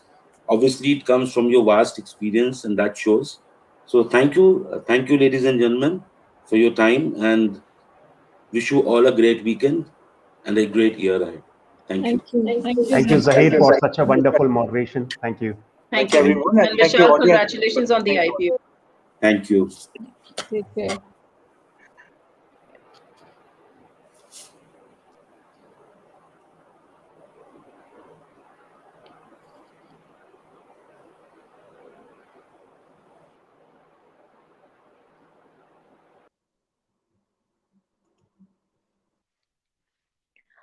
Moving on, our next speaker is Mr. Rohit Ohri, Group Chairman and CEO at FCB Group India. Mr. Ohri would like to throw some light on trust is the key and leadership in challenging times. With this, I welcome Mr. Ohri on stage. Thank you, Rohit Sadaf. is the Sorry. Rohit is the chairman and CEO of FCB Group India. Under Rohit's leadership, the FCB has consistently been winning top honors at all the prestigious global creativity festivals for its stellar work. So now I will leave the stage to Rohit. Thank you, Sadaf, and thank you to White Page, for this fantastic opportunity. I'm happy to share some perspectives on leadership with you. I just first try and see, just share my screen.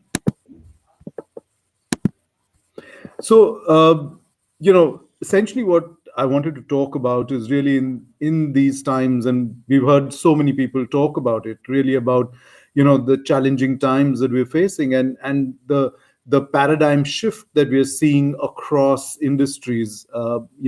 Thanks to the current pandemic, but.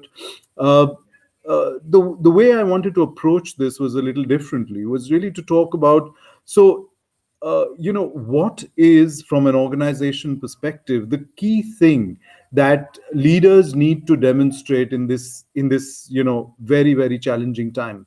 And I think trust is really the key, because when you look at this big pandemic, and this almost uh, possibility of organizations actually completely coming to a halt. What is it that sees the employees over this this big hump? And that is really trust, because there is a trust deficit, because we've seen this through the first wave and the second wave. You didn't know who to trust because information was so disparate. You didn't know whether to trust even global health organizations. You didn't know whether to trust the politicians, the policymakers. You didn't know who to trust. And at that time, I think this whole trust deficit needed to be fulfilled by companies and their leaders. So trust really is the key. And you know the the the ultimate measure of a man is not where he stands in moments of comfort and convenience, but where he stands at times of challenge and controversy. And that's what Martin Luther King said.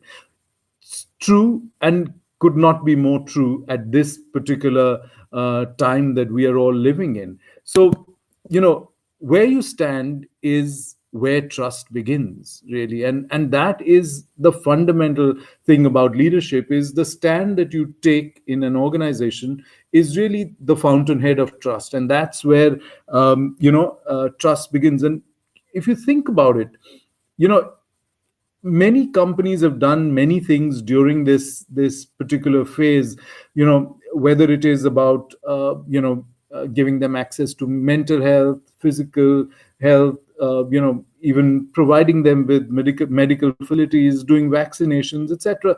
There's been a lot of activity there.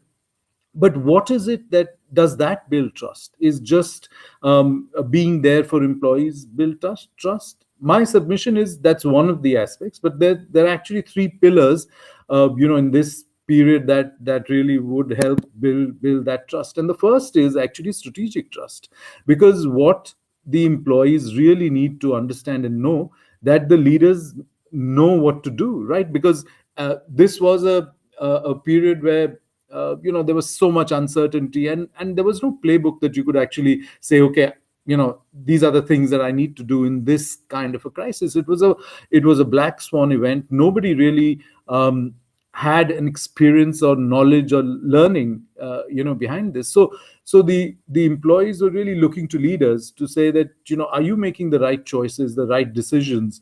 Do you have the competence to set the right course and allocate resources intelligently and help the company succeed? Because in the success of the company really was the foundation of this trust, that you knew that everything is kind of falling apart around me, but here is this company that I know will survive, right? And that is the first foundational piece on trust, and that's what where it all starts and builds. And this is the onus of leaders to actually come in and really talk about and reassure the employees about the fact that they know, or at least they're doing their best in this kind of a challenging circumstance. And I think that is really, really important. The next piece is really about personal trust, and this is where companies kind of stand behind their employees and really help them over this big challenging time, where leaders treat the employees fairly. Do they consider employees needs ahead of making decisions about business? Because here, this was a time when there was a lot of retrenchment, there was a lot of salary cuts, there was a lot happening there. And the thing is, if there is no personal trust, uh, employees kind of go into a kind of a seizure almost, and they're paralyzed, and there's no action really happening there. And that actually hurts the company more than anything else. So the idea was really about being open, being transparent, and making the calls in a way that people understand that in these times, this seems to be the best thing. And in this openness and transparency, the personal trust is really built.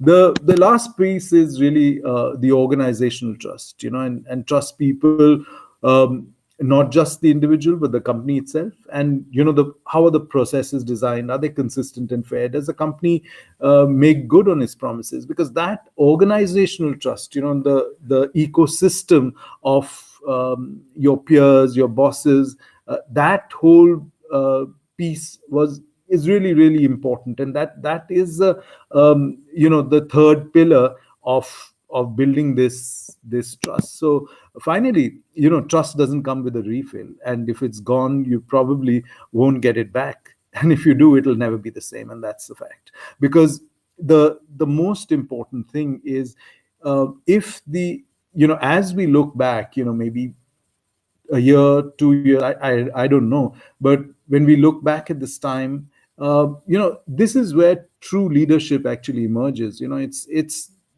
trial by fire. So for me, in my company, I've actually seen leaders emerge, in this, because they've managed to instill trust. They've managed to bring their teams together. They've managed to deliver for our clients, and they've managed to do some really fantastic work. So that foundation, and that's why I say trust is the key. Really, trust is the key to in this crisis. That's the key leadership trait, and the key task that leaders really need to do is build that trust. And thank you for that.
With this, we have our last panel discussion of the day, technology and its role in driving the customer experience.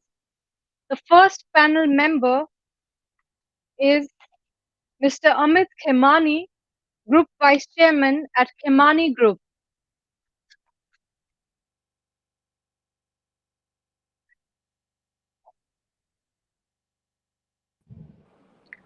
The next panel member is Ake Gulati, co-founder and CEO of Strategy and Global Expansion at ShipRocket.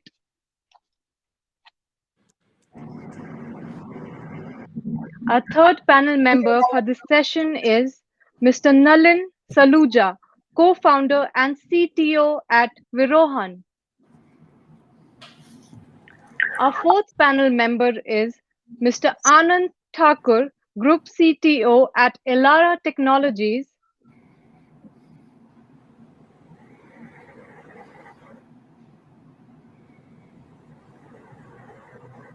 The panel discussion will be moderated by Mr. Umesh Pawar, investor, mentor, advisor, and ex-CHRO at KPMG.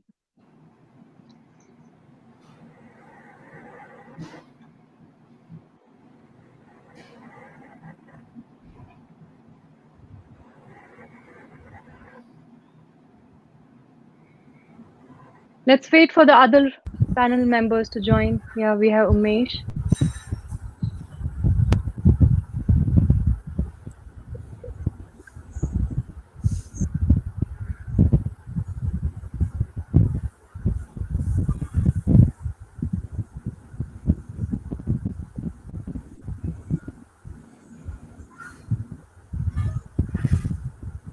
Let's wait.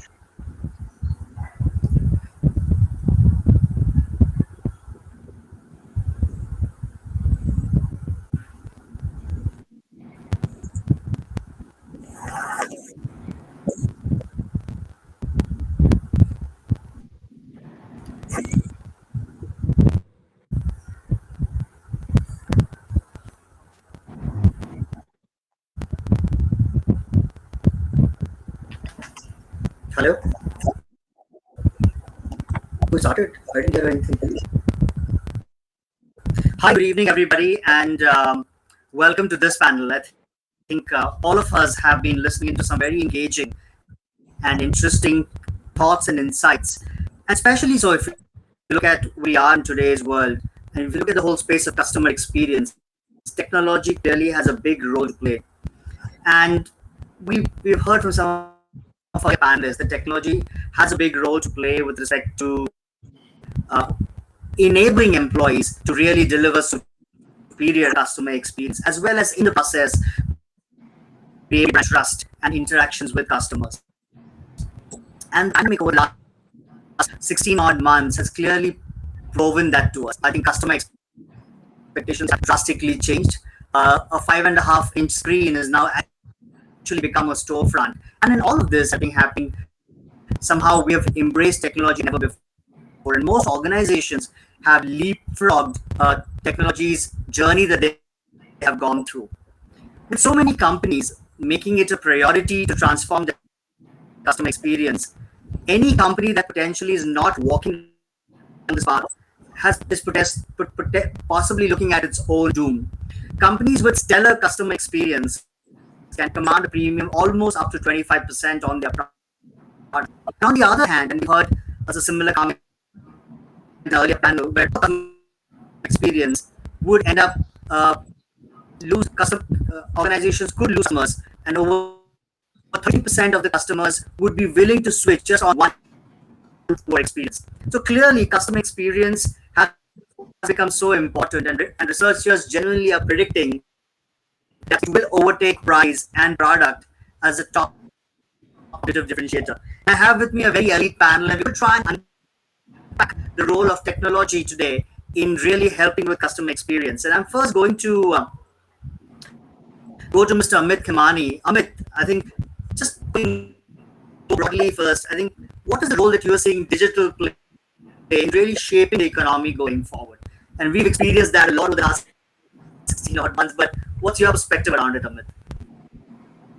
Yeah, good evening to everybody. Thanks, Umesh and the White Page Leadership Conclave team. My perspective is, that the world is changing very fast and continuously. And one of the most fundamental drivers is the digital transformation, which is taking place so rapidly. And it is about using the latest technology and to do what you already are doing, but in a more efficient uh, and a faster paced manner. Also, if you see that the digital economy is taking shape and undermining the conventional notions about how businesses were done earlier and structured, and now firms are interacting and engaging with consumers to obtain services, information, and goods, etc. Also, the aspect which I would like to highlight and touch upon would be how aggressiveness is the use of the data transformation business models. Like, for instance, facilitating new products and services, creating new processes, generating a greater utility, and ushering new culture of management. And this is really, really, like Akshay had also mentioned earlier, this is really, really come faster than what we would have anticipated, because uh, because of this pandemic, everything had to uh, be brought back to the drawing board. The wheels had to be revisited, the playbooks had to be rewritten, and out of the box thinking was the way in which philosophy to do things. And even the 2020 pandemic has certainly fast tracked the transition and also highlighted the need for organization and companies to adapt open-minded approach and a long-term digital enablement for the workforce and for the society as a whole. You know, that would be my understanding, take, and outlook for the same. Great, Amit. Thank you very much. I think clearly what we saw with, like he said, with customer needs and expectations changing, business models shifting, and to support that, the whole operating Right. models had to shift in organizations. Clearly, digital had a big role to play. Anand, coming to you, right? I think really wanted from your lens as you look at this, how can customer experience really be influenced by tech, and what are some of the examples that jump to your mind where tech has truly leapfrogged customer experience? Sure, sure. No, thanks, Unmesh, and thanks for having me here. Am I clearly audible? I've been struggling with my internet throughout today. Okay, fantastic. Um, see, so the way I look at customer service, there are two aspects to it, right? So one part would be what I call as intent and empathy part, right? So now I'll not talk about that right now, but what is key to understand is that if organizations don't have intent and empathy, the intent to genuinely service their customers and the ability to empathize with their customers, no amount of technology can do you any good, right? So now, having said that, um, customer service and technology have become synonymous today, right? So you just cannot do proper customer service without technology. And what forms the basis for that is having a right data platform, right? So you could create an in-house data platform. You could pick one of the off-the-shelf commercial off-the-shelf data platforms. But the core intent of having a data platform is to have a unified view of the customer.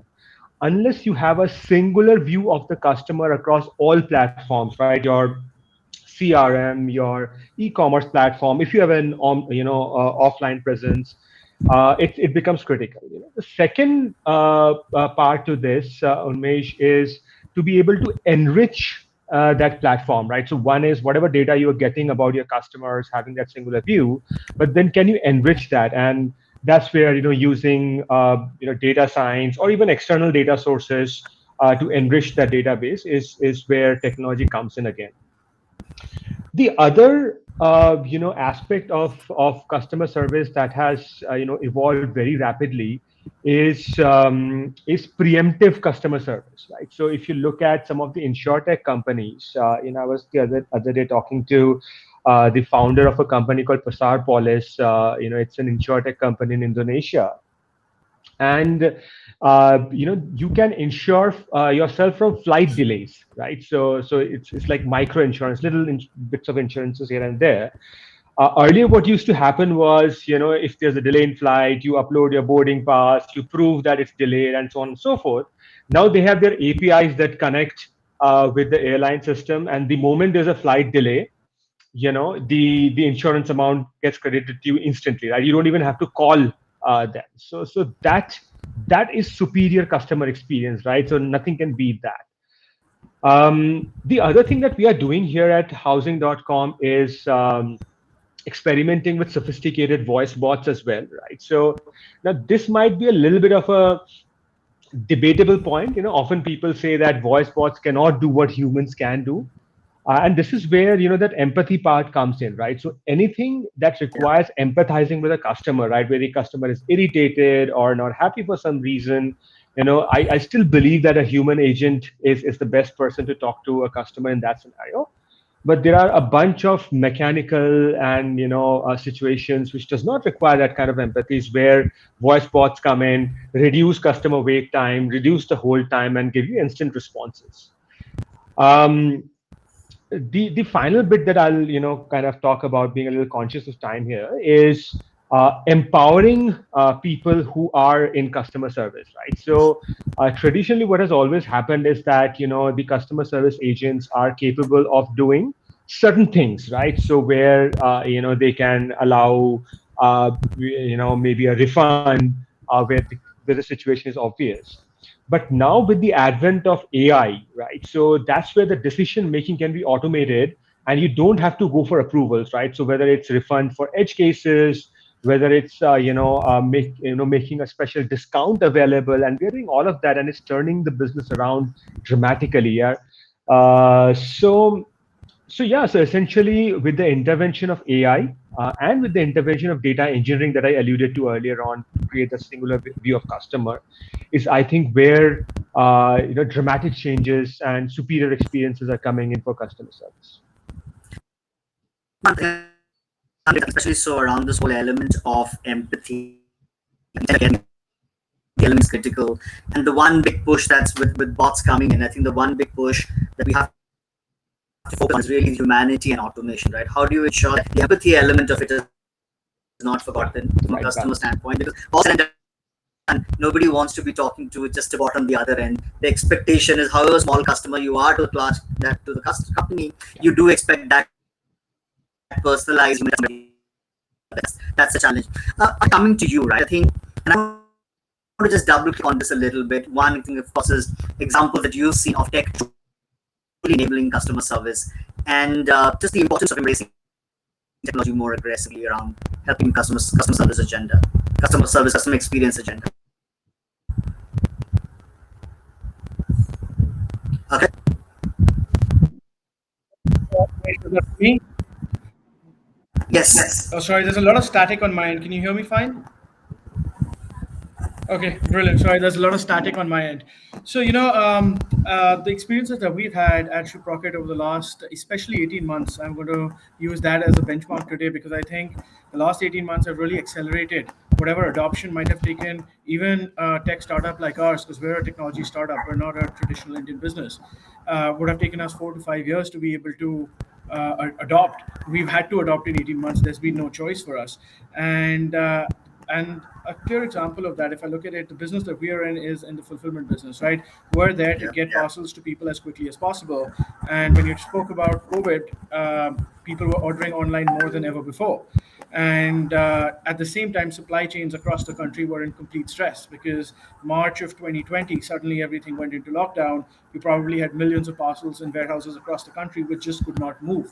And people were expecting orders, people hadn't planned for this to happen, and things just came to a grinding halt.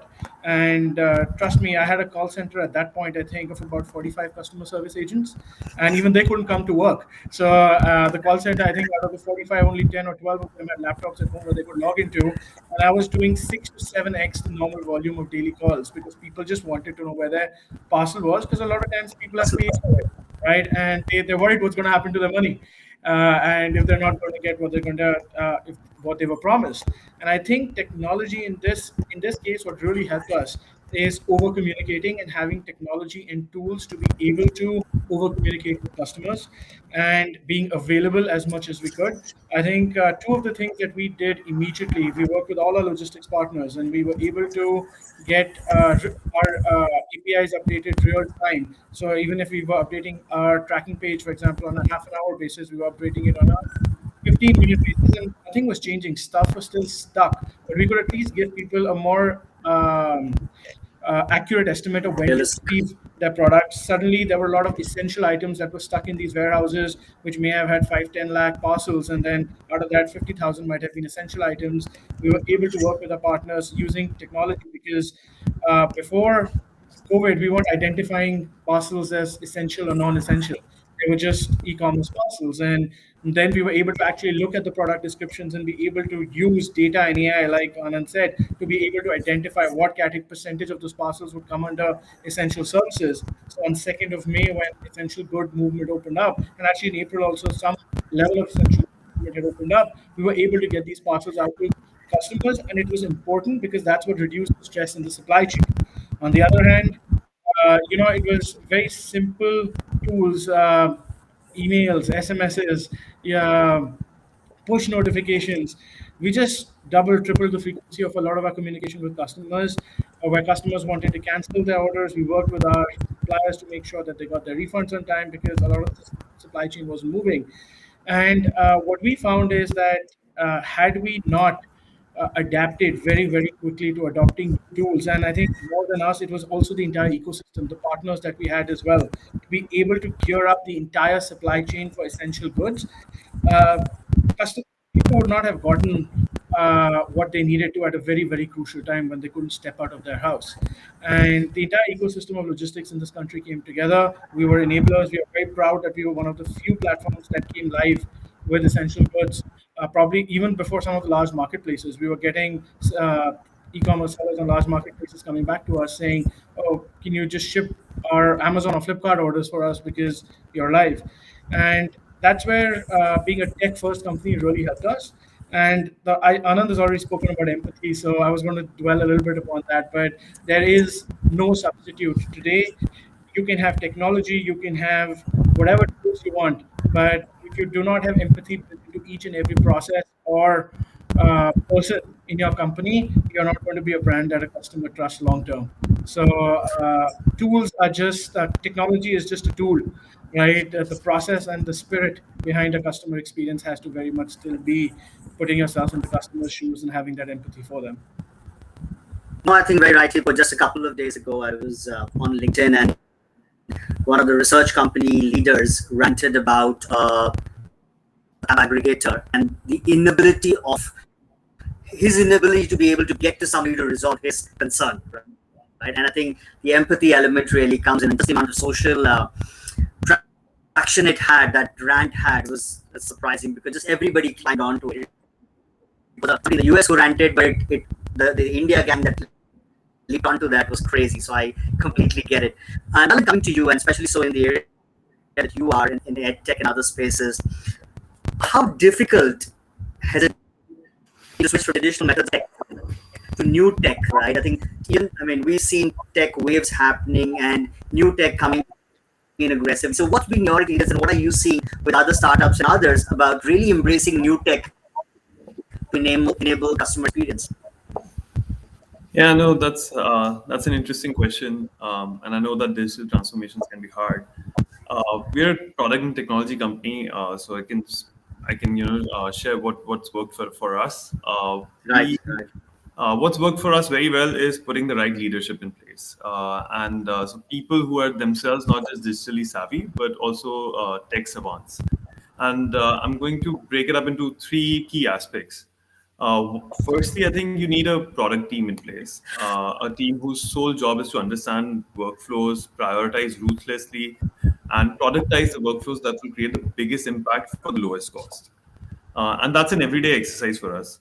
We are constantly testing hypotheses, doing MVPs, gathering, analyzing data, and then adjusting our backlog.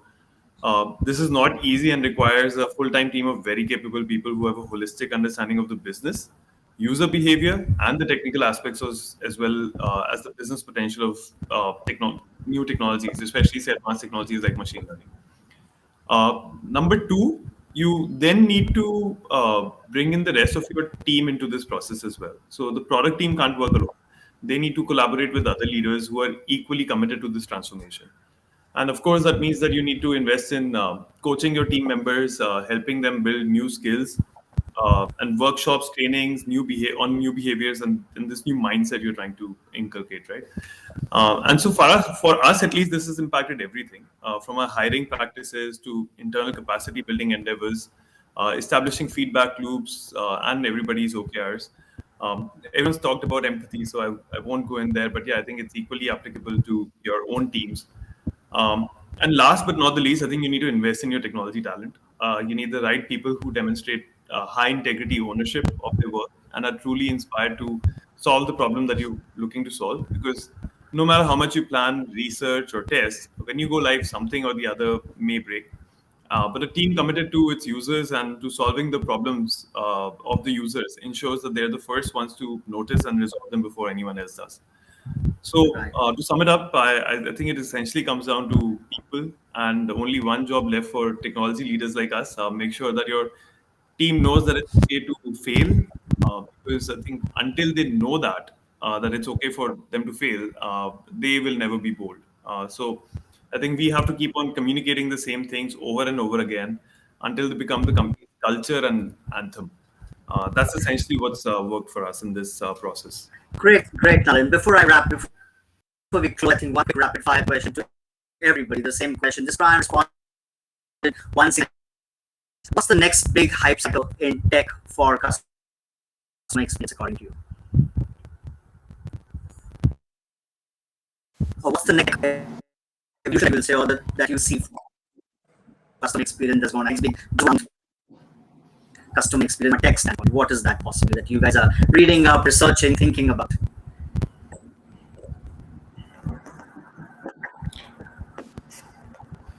Yeah, I think Anand and Akshay both talked about that briefly. I think the on the back end side, like as Anand had described, the unified data platform that allows you to view everything, and Akshay touched upon being very very responsive to your customers' needs. I think I agree with both of those points. I think the customer expectation today is that of instantaneous resolution of everything that they're experiencing. And I think that's where all industries are headed. And I think if businesses focus on that sort of digital transformation and bringing about that change in their customer experience practices, I think it'll go a long way. Umesh, you talked about how the 5.5-inch screen has become the new storefront, and so like I think the expectations from that storefront are also of just superb customer service. And it's upon all of us to be able to provide that to our customers. Great, thanks. Any comment, any one-liner on what you see as the next big tech shift in customer experience? You're on mute. I can't. So I hope you can hear me now. Yes, thank you. Okay, fantastic. No, I strongly believe that AI is turning around customer service dramatically, right? So, we all talk about data platforms and tools and everything, and they are, of course, absolutely necessary. They form they are basic expectations today. But with AI, we are able to provide real-time personalization, right? So nothing beats that, right? As and when quantum computing and all of these things become commercially viable, it will, churning large amounts of data will become that much more easier. But I think I'm talking about something that will come maybe 2 to 3 years later. But immediate in the near future, I see AI impacting personalized customer experience dramatically. So that would be my comment on Got this. it. Thank you. Or Amit, before we get thrown off, any comments and you from a quick No, one-liners? I think the panel did cover most of it, and I don't want to make myself repetitive, but Good. yeah. Akshay, anything from you? No, I think just I'll add to what Anand said in a very different way is that I think voice recognition and vernacular recognition in terms of chatbots for us is a very big step that we're going to take forward in using AI. Because if the pandemic taught us anything, it's that you need to have automated systems to be able to do better. So chatbots today are very rudimentary in answering just basic workflows. A lot of our investment now is developing that further so that you can just go on your phone and chat with somebody and get more detailed personalized answers rather than have a robot Great. asking you to choose one, two, three, four, five. No, great point. I think getting Bharat onto this whole digital thing is going to be very, very significant. Great insights, great inputs by all of you, and wish you all the very best in all your endeavors. Thank you very much. And handing this back Thank you. to Thank the you. Thank you. Thank you. Really appreciate. to the team. Thank you, everyone. Thank Bye. you, Cheers. Bye. everyone. Cheers. Thanks. Bye.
Thank you all the panel members for the enlightening session. Moving on, our next keynote speaker is Mr. Avinash Ananda, co-creator at Global Academy of MetaMind Alignment, who would like to speak about a very interesting topic, happiness-centric leadership in the new normal based on meta alignment. He's the leadership and happiness guru, so I welcome him on the stage.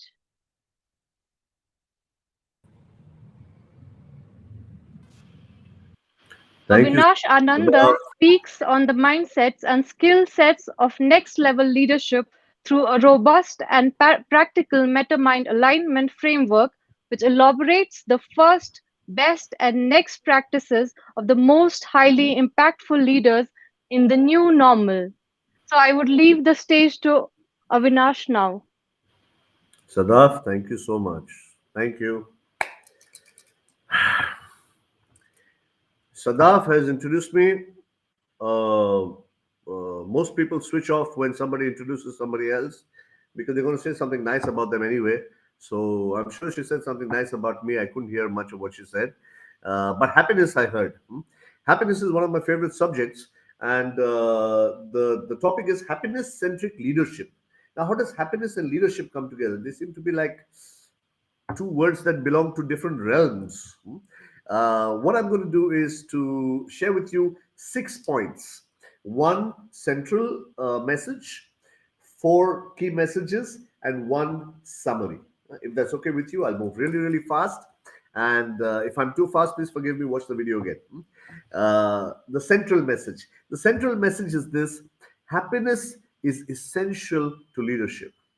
See, most people in organizations today are sad. Sad is SAD, stressed, anxious, and D is disengaged. Stress costs a lot of money for organizations and businesses.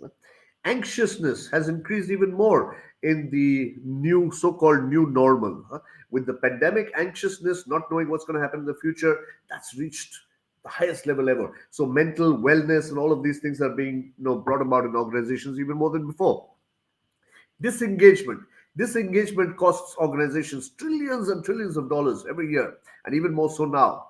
Uh, how do we make people from sad to happy? So what I'm saying is just this: it's a concept, and it's very, very important that leaders today have to focus on happiness. There is tremendous research that is done in the field of positive psychology, which says that happiness is directly proportional to productivity. The more happy you are, this positive energy will propel you towards doing even better at the workplace. So that's the first message. Happiness is essential for leadership, and all leadership must include happiness as part of their worldview or in their radar. That's message number one. Now, let's go to the next four key messages. The four key messages are about the mind. See, a leader must lead his own mind. Hopefully, every leader has a mind. And every leader, whoever the leader is leading, all those are also different minds. So you have a leader with a mind leading others with a mind. So let's take the acronym MIND for the next four key points. M is meaning, I is insight, N is nowness, and D is decisions. Let's go over each one of these four. Let's take the first one, meaning. Now, I'm I was told by White Page International, a fantastic White Page Leadership Conclave 2021. Must give you a very, very big hand. You guys have done a great job in organizing it. Virtual event. I know you are fantastic at the real events, which you've done all over the world, but now in the virtual event also you've done great. So I'm the last speaker, is what I was told. After this, there are going to be some more awards and ceremonies, and thank you for all the awards. So happy to be here with all of you who are award winners too. Now, if I look at myself as the last speaker, I could look at myself as grand finale. Wow. Or I could look at myself as last speaker. It's up to me. So here's what I'm saying: the mind is a meaning making machine. It's not what happens to us, but it is our interpretation of what happens to us that determines our response to every situation. So here I'm talking about meaning. If you change the meaning, you will change the result. When you change the way you see things, the things you see will change.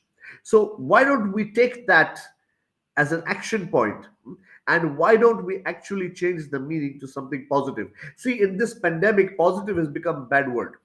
If you say, what was the test result? Was it positive? Oh, that's bad. Huh? So, but here I'm talking about, let's revisit the basics. And I'm saying, the story, the Red Indian story, that if you, the chief told his son, you have two wolves, imaginary, one wolf here, one wolf here, and one wolf tells you lots of positive things, one wolf tells you lots of negative things. Now, why they said wolf, I don't know, maybe because Red Indian story. So the child asks the chief, he says that, but which one wins? Is the one telling you negative things winning, or the one telling you positive things winning? He says the one you feed the most. So it is your choice which one to feed. There is misinformation, there is no information, there are beliefs, there are conflicting beliefs, there's conflicting information. Which one do you choose? Choose the belief that empowers you. Choose the information that empowers you.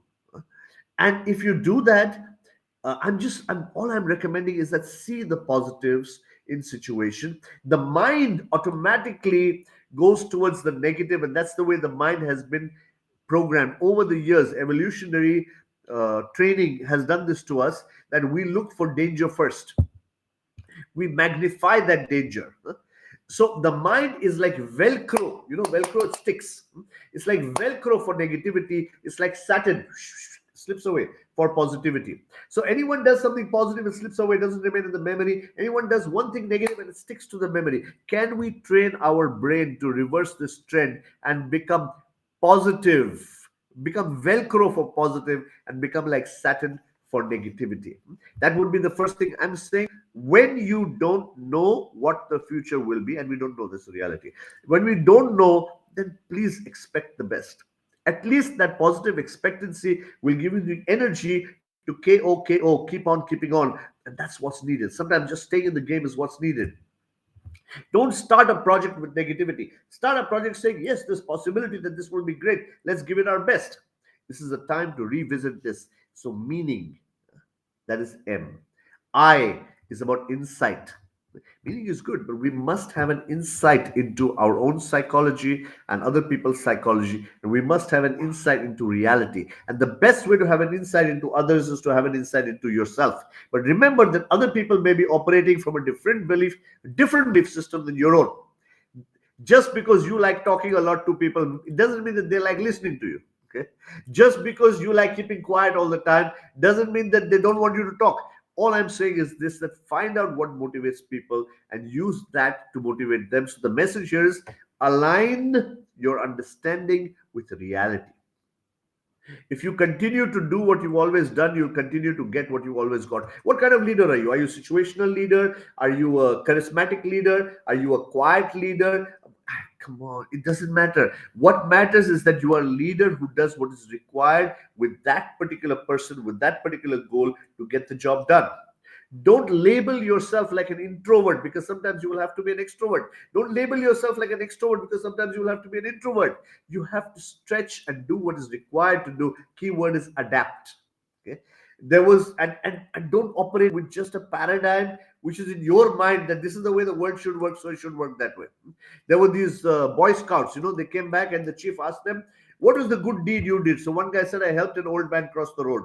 He has a second boy. Second boy said, I helped an old man cross the road. Third boy said, I helped an old. Fourth guy also said, I helped an old man cross the road. He said, what is this? Are you guys copying each other? He said, it was the same old man. He said, it took four of you to make one old man cross the road. He said, yeah, he didn't want to cross the road. Right? So find out what people want and give them what they want, instead of working with some philosophy of your own, because life is changing very fast. That is insight. I. N is about nowness. Can we be in the moment? Can we slow down? It's not always about hyperspeed. Okay? Can we be mindful? Which is be present. Beautiful sentence. An addiction to distraction is the enemy of execution. And today we have everything distracting us. We have a deluge of information, Niagara of information all the time. The mind is never in one place. But we have the ability to focus. Can we focus on the present moment? And can we focus on the present moment, which may be different from the past moment?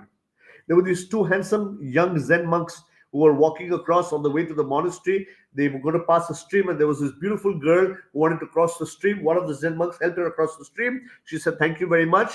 Then these two Zen monks walked on their way to the monastery. It took them 45 minutes. After 45 minutes, the other monk told him, hey, we are Buddhist monks. He said, yeah, I know. We are not supposed to touch a girl. He said, yeah, I know. But you carried that girl, put her across the stream. He said, listen, I carried her, I put her across the stream, and I left her there. You have been carrying her in your mind for 45 minutes up to the monastery. How many things are we holding on to our head which were valid at that time? Today they're no longer relevant. Move on. Be in the now. Okay. Helps tremendously. Vipassana, mindfulness revolution happening in the West. All of this is about being present. The more you are in the present moment, the less the stress can, or the overload of information can bother you. Okay? And we do D, which is decisions. I suggest you look up behavioral economics, which talks about cognitive biases. The mind is quite messed up because it makes decisions based on certain generalizations and certain patterns which are not aligned with reality. Okay? So if we can work with objectivity rather than biases, it will help us to make better happiness-centric choices. There was this man who was complaining to his friend in a bar. And he said, I mean, while they were in a bar, he was complaining. I don't know why they do that. Huh? And he was complaining, he was telling him, my life is lousy, my wife is lousy, my children are lousy, my work is lousy, my boss is lousy, and I have to walk to work 10 kilometers a day and walk back 10 kilometers a day. And to top it all, no, my shoes are 2 sizes small and they're killing me. No, so he said, listen, the rest maybe you cannot change, but at least change your shoe size. He said, you are not my friend. He said, why you say that? He says, do you know that the only happiness I get is when I take off my shoes in the night? My feet feel so good without the shoes, but you want to take that happiness away from me? Huh? So people are strange. They want to hold on to little miseries because they can't solve the bigger ones. I'm suggesting just this. Between stimulus and response, there is a pause. In that pause, decisions are made, and decisions determine destiny. So all I'm saying is this: when there is a reaction, don't react, respond.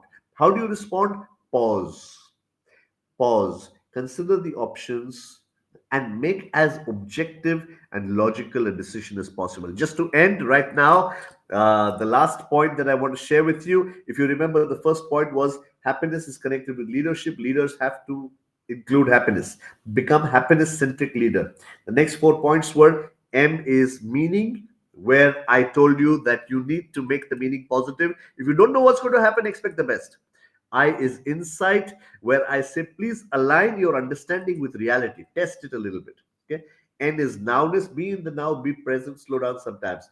D is about decision. Pause, make the right decision, and then act. Don't just react out of pattern. Last part I want to share with you is this. There were some monks. I don't know why I'm talking about Buddhism today, but there were some monks, Buddhist monks, and one of the monks looked at the tree, and he said that, oh, the leaves are moving.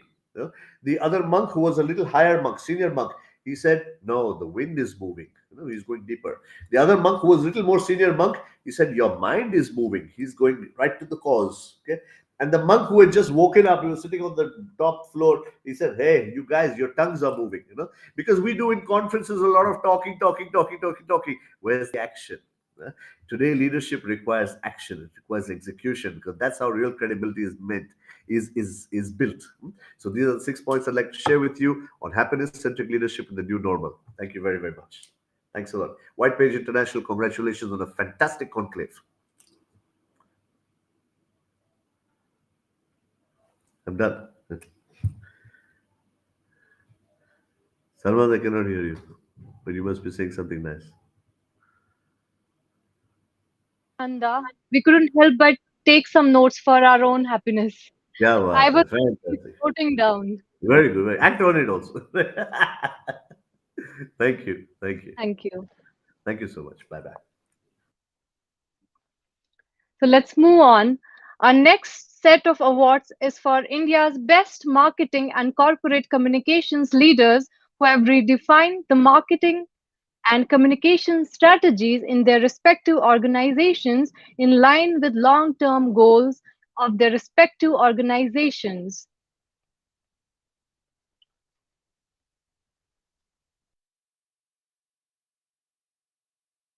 Best Marketing and Corporate Communications Leaders 2021.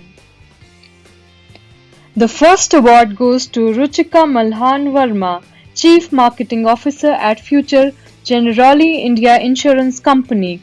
Ruchika is a veteran marketing leader with 20 years of experience in companies such as Electrolux VIP Industries Limited, BBC Worldwide, Lonely Planet, Singapore Tourism Board, and IDFC First Bank. In her current role at Future Generali, she is responsible for brand and marketing communications, digital initiatives and assets, product innovation, web sales, and CSR. The next award goes to Suraj Das, Head of Marketing at Van Heusen. Suraj is a leader in consumer marketing with more than 15 years of experience with leading Indian and international brands across diverse categories: beverages, paints, cements, e-commerce, and fashion retail. An alumnus of INSEAD Business School Singapore, his body of work includes managing portfolios across beverages and paints, leading brand communication as a part of e-commerce startup, and launching some iconic brands in India. The next award goes to Zahir Abbas, Director Sales and Marketing South Asia at Belarus Korsnäs. Zahir is a business management professional with 2 decades of B2B and B2C experience in marketing, sales, and BD across packaging and FMCG industry. He is adept in B2B marketing management, communication strategy, brand creation, sales management, and more. Zahir is currently driving the strategizing and execution of marketing, communication, sales, and BD for Belarus Korsnäs in South Asia since its launch in 2015.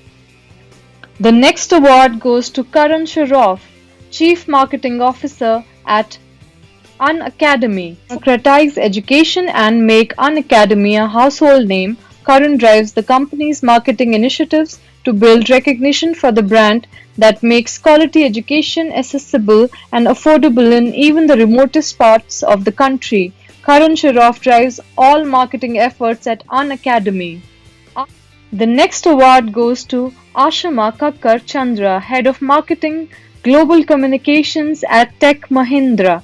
In a marketing career spanning close to 2 decades, she has worked across B2C and B2B aspects across 7 industry verticals, ranging from nation branding to consumer retail and technology, with global brands such as India Brand Equity Foundation, Trident Group India, Publicis Sapient. At Tech Mahindra, she ideates for $2+ billion revenue business, which encompasses special focus on emerging technologies such as 5G and cloud. The next award goes to Bhuvana Subramanian, Chief Marketing Officer at Randstad India. Bhuvana is a leader with 25 years of industry experience. She currently spearheads all practices of Randstad marketing, including digital marketing, corporate communications, public relations, market intelligence, and public affairs. She has been acknowledged with many awards like Global CMO Award, Award for Influencer Marketing to Developers at Digital Crescent Awards 2018, and more. The next award goes to Anupam Bokeh, Chief Marketing Officer at Allied Blenders and Distillers. Anupam Bokeh is a passionate marketer with a diverse, expansive career spanning over 25 years. He has held several marketing leadership roles in India, Asia, and globally for multinational FMCG giants like Unilever and Danone, and his stints have been peppered with launches and growth stories for some of the world's most iconic brands, including Dow, Clinic Plus, Lifebuoy, Pepsodent, Clear Huggies, Vim, Pureit, 2Yum, Officer's Choice, and Sterling Reserve. The next award goes to Vishal Chopra, Director and Head of APAC Middle East Africa Marketing at Freshworks. Vishal has been a seasoned marketing professional with over 14 years of work experience across a Fortune 100 organization to a startup. He enjoys the most complex part of the job, that is marketing with numbers, be it brand promise, positioning, messaging, value position. He has blended it all well. He has been instrumental in generating leads and acquiring new business across North America, the Middle East, Africa, and Asian market. The next award goes to Samar Kagalwala, Chief Marketing at AU Small Finance Bank. Samar is leading marketing for AU Bank amid the ongoing pandemic. To encourage small businesses to get back on their feet, Samar launched Mind Over Matter on Facebook during the first wave of COVID-19. Moreover, under Samar's guidance, the bank is now adapting better processes and processing to become a more efficient and client-focused organization. The next award goes to Imran Qadri, Head Marketing and PR, Asia, Emerging Markets and India at Harley-Davidson Motor Company. At Harley-Davidson, Imran oversees marketing for Southeast Asia, Thailand, Vietnam, Philippines, Malaysia, Indonesia, Singapore, South Korea, Taiwan, Hong Kong, along with India. He has over 13 years of experience with brands like Hero Honda, Hero Motocorp, Nissan Motor Corporation. His expertise lies in marketing communications, product marketing, and brand management. The next award goes to Vivian Gomes, CMO at CSS Corp. He is an industry thought leader with a strong professional track record of almost 2 decades in the IT and BPM industry. Vivian leads a passionate team focused on strengthening the CSS Corp brand and helping grow the business. CSS Corp has transformed into one of the world's most awarded and analyst accredited companies that has the highest social media engagement through its LinkedIn channel. The next award goes to Jyoti Ranjan, CMO at Anamrita Food for Life India. Jyoti Ranjan is a non-profit enthusiast, happiness hacker, father of 1.2 million children by responsibility, an electrical engineer, and business inept turned student rights activist. He is the Chief Marketing Officer, India, for Anamrita Foundation Food for Life, the world's largest mass meal program. The next award goes to Siddharth Batra, Director Marketing South Asia, Middle East, Turkey, Africa at Glanbia Performance Nutrition.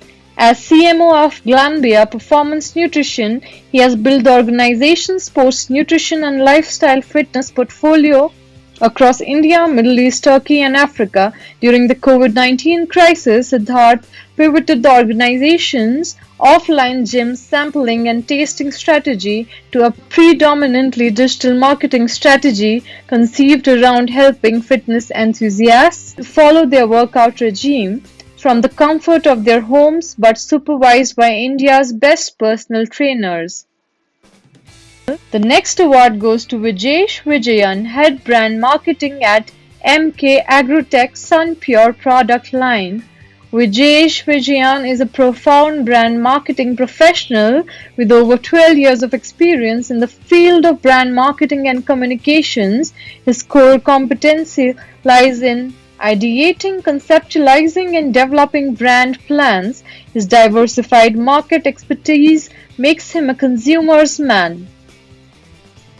The next award for the India's Best Marketing and Communications Leaders goes to Amit Bhatia, Vice President Marketing at Shiprocket. The next award goes to Ashima Mathur, Country Marketing Manager at Pitney Bowes. The next award goes to Sarthak Seth, Vice President and Chief Marketing Officer at Tata Realty and Infrastructure Limited. The next award goes to Rajesh Kumar, Vice President Marketing India and South Asia UiPath. The next award goes to Shashank Ramugade, Chief Marketing Officer at Teji Mandi. The next award goes to Prashant Parida, Chief Marketing Officer at Okaya Power Group. Currently as Group Head Marketing Strategy and New Initiatives, Prashant is an astute business leader and brand builder, storyteller, career spanning 34 years, primarily into power backup, solar, green tech, and consumer durable industry. The next award goes to Kaustab Nande, Marketing Director at Hexagon Manufacturing Intelligence.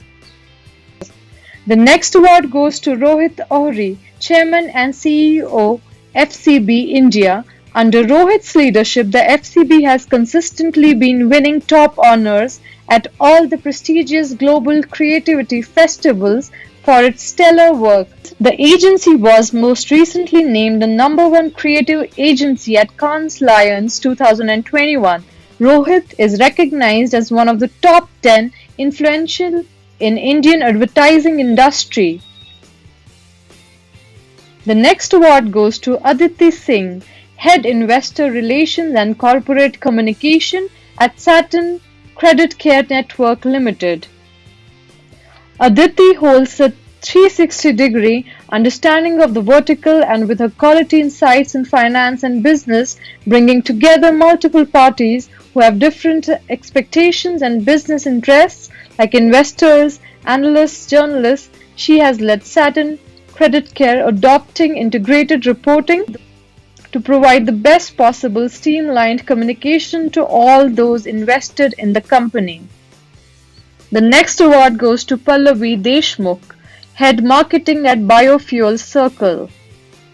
At Biofuel Circle, her goal is to establish a digital platform that enables a reliable bioenergy supply chain and to create a brand that will bring the rural and industrial economies together and drive the sustainable goals.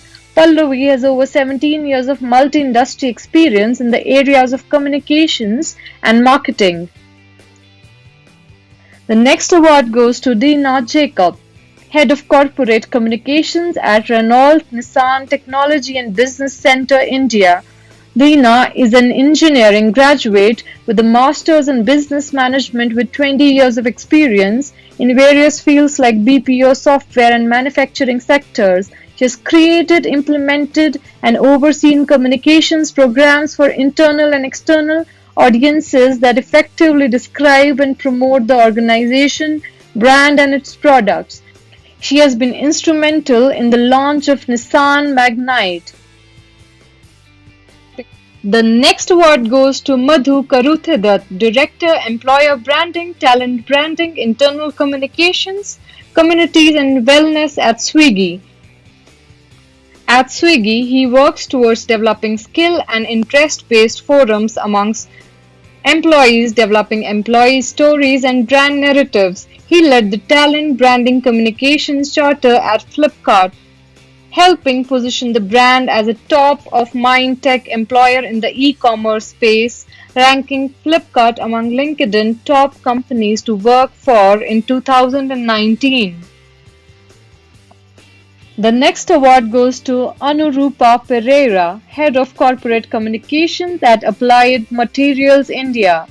Anurupa is an accomplished corporate communication leader known for her in-depth expertise in developing creative, result-driven integrated communication campaigns. She has 22 plus years local and international experience in managing strategic communications for Fortune 500 companies in Asia Pacific and Japan. She has also had the opportunity to develop and conduct communications workshops, media training programs, and social media training for C-level executives.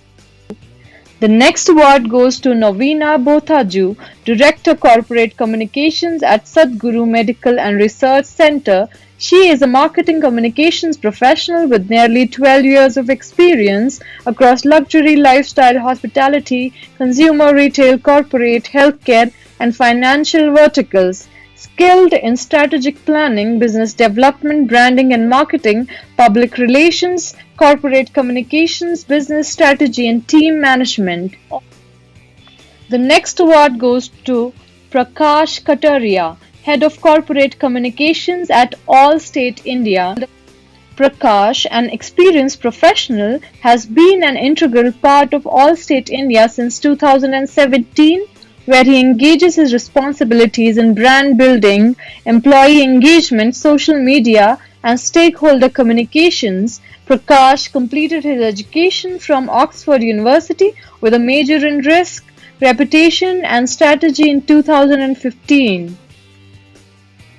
The next award goes to Jaideep Chaudhary, Head of Corporate Affairs and Communications at Deepak Group. At Deepak Group, Jaideep was instrumental in setting up communications function 4 years back. During his tenure, the organization had multifold argumentation on reputation, market capital with decisive PR, digital and a 360-degree integrated communication strategy. Jaideep is recipient of several recognitions and has been speaker in key forums and conferences in Switzerland and Hong Kong. Next award goes to PL Banerjee, Head of External Communications India at Philip Morris International. IPM India Wholesale Trading. Bringing her depth of experience across sectors, PL set up the communication vertical for IPM India. PL has been breathing life into corporate communications campaigns for the last 17 years. She brings extensive experience in managing crisis, eloquently managing the pesticide controversy impacting the cola industry in 2006. Thereafter, she led the PepsiCo corporate reputation campaign centered around performance with purpose. She also worked with United Spirits Limited through its transition to Diageo India. The next award goes to Akanksha Jain, Head of PR and Communications at BharatPe. At BharatPe, Akanksha spearheads the PR strategy for the company in India and overseas markets. She has 15 plus years of experience in global public relations, corporate communications, brand strategy, marketing communications, digital media strategy, employee engagement, and CSR initiatives in India and across 30 countries globally. The next award goes to Ruchika Sharma, Global Internal Communication Leader at Cognizant. Ruchika heads 360-degree internal communications, including leadership messaging, employee engagements at Cognizant. With a versatile experience, Ruchika has helped leaders and brands across industries tell their stories. The next award goes to Tuhina Pandey, Communications Leader at IBM India and South Asia. Prior to IBM, Tuhina was the head of global corporate communications and public affairs at Tech Mahindra and also worked with media training worldwide, Aegis News Network, and NDTV. She also founded and curated 2com.in, a well-known and renowned specialist firm that worked with top-level executives. The next award goes to Preeti Benoy, Head Corporate Communications and Government Affairs at Kimberly-Clark, India. Preeti has 21 years of experience in public relations, crisis management, and advertising. At Edelman India, she handled large corporate enterprises like Tata Sons Limited, Tata Consultancy Services, and Tata Trusts. She has also worked across the FMCG space, helping to devise integrated communication strategy with a special focus on senior media relations and crisis communications council. Her work over the years has helped shape media sentiments and also brand consideration. The next award goes to Nani Roy Chaudhary, Director at KPMG India. At KPMG India, Nani works on the marketing and communications mandate for the Office of the National Managing Partner Advisory Business with global exposure across the US, UK, Middle East, APAC. Over the past 19 years, her experience is anchored around marketing strategy, media and influencer relations, digital marketing, and employer branding. The next award goes to Ajit Chand Kandale, Marketing and Branding Communications Consultant. Ajit is a highly creative and passionate leader with a demonstrated history of working in the healthcare, information technology, higher education, and edtech industry over 2 decades in marketing and communications area. Ajit had a proven track record in establishing and leading the corporate communication function for the global nutraceutical company British Biologicals. He was instrumental in increasing brand visibility to 10x. Congratulations to all the winners of this segment.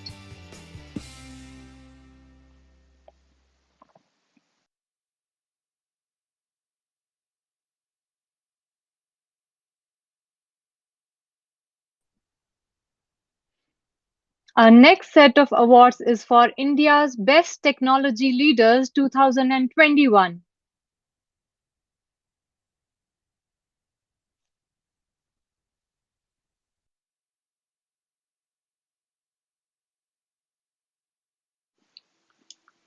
Best Technology Leaders 2021. The award for the Best Technology Leader 2021 goes to Chirag Bhunlia, Group Chief Technology Officer at Embassy Group. Chirag manages the end-to-end spectrum of the technology department and is responsible for steering the roadmap for digital strategy and transformation at Embassy Group. His strategy is to align technology within a structure of the four pillars: customer experience, innovation, brand positioning, and business value realization. The next award goes to Renuka Sajjan, CTO at Increasingly. Renuka has scaled multiple startups in digital marketing and e-commerce over the past 14 years. She was quick to pivot Increasingly product from a Magento extension to a system agnostic software which could be seamlessly deployed on various e-commerce platforms such as Shopify, Demandware, SAP Commerce, Oracle Commerce, and more. The next award goes to Anand Sharma, CTO at Asirvad Microfinance. The next award goes to Shiva Chris, CTO at Add2Pro Technology Solutions. Shiva has conceived, productized, architected, delivered AOTM and enterprise-class big data scale, secure creative lifecycle management platform that consisted of creative workflow management, robotic process automation, digital asset management, ad trafficking automation, campaign measurement, rich media serving, and measurement and data science. The next award for the Best Technology Leader goes to Anand Thakur, Group CTO at Elara Technologies, Housing.com, PropTiger.com, Makaan.com. Anand is an entrepreneur, technology data and marketing leader and tech architect with over 17 years of experience, having held CXO roles for the past 7.5 years. In these roles, Anand has headed technology, product and analytics and often lent his expertise to digital marketing as well. The next award goes to Gaurav Sharma, Vice President IT at Innovative Payment Solutions. Gaurav's focus has been towards helping organizations understand their needs and providing them with the technical automation and customizing processes so that business is able to give predictable outcomes with lesser manpower and least cost. Gaurav has completed his MBA from Indian Institute of Management, Lucknow, and has evolved into a business process architect, negotiator, and people groomer.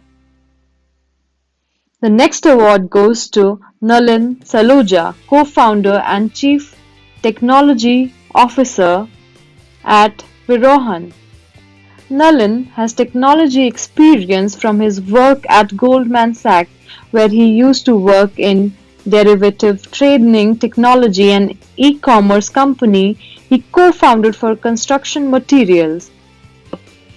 At Virohan, he is leveraging his experience to develop a holistic plug-and-play platform for the professional training industry that uses machine learning to provide industry demand-driven training to youth leading to successful careers.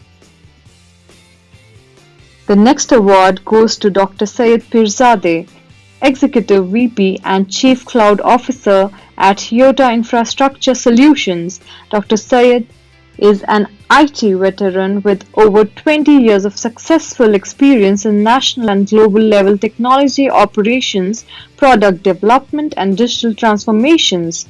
Dr. Syed has PhD in digital transformation technologies, is a pioneer of cloud technology deals in India, and known as cloud expert across domains in CIO circles. The next award for Best Technology Leader goes to Aditya Mukherjee, Vice President, Joint Security Operating Center at Synchrony. Aditya is an information security veteran and leader with 14 years of rich experience in leadership roles across industries. His expertise includes cybersecurity strategy, strategic risk and cyber resilience assignment, security operations, security investigations, forensics, and more. The next award goes to Ramesh Malia, Head of Technology at DBS Bank, a dynamic professional with 21 years of experience in stakeholder management, product management, supplier management, and negotiations and application design, development, and maintenance for banking and financial service industry. He is responsible for the end-to-end delivery for all technology implementations at Development Bank of Singapore, India. The next award goes to Ajay Vishnu, CTO at Solaris Robots, JetBrain Robotics. Ajay is a modern-day entrepreneur with a keen interest and background in deep tech. An avid programmer and tech geek as a child, Ajay has always been fascinated with technology. Although a college dropout, Ajay worked across various domains in a short span of time, gaining a diverse skill set across multitude of technologies while being actively involved with various makerspaces and innovation labs across the country. The next award goes to Vikrant Sen Chaudhary, Global Vice President IT at Concentrix. He has a track record of catalyzing IT transformation, providing the strategic vision to propel performance and innovation across IT operations, IT infrastructure, service delivery, business continuity in a secured manner.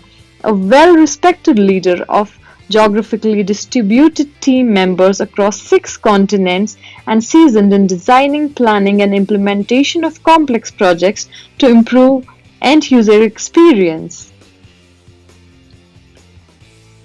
The next award goes to Ravi Chauhan, Director of Information Technology at TTEC. Ravi has 24 years of total experience with 15 years of management experience in the IT industry, which includes application development, IT program management, IT project management, offshore strategy, process improvement, compliance, and staff engagement across industries like customer management, insurance, and manufacturing industries. The next award for the Best Technology Leader goes to Rajesh Soni, CTO at Sociola. Under his leadership, Sociola opened a tech development center in India, which he set up from scratch, leading the tech and development team. Rajesh is an innovative and result-oriented leader with a proven track record of transforming organizations by providing strategic direction, diverse perspectives, and positive leadership. The next award goes to Yoginder Grewal, CTO at Hindustan Coca-Cola Beverages Private Limited.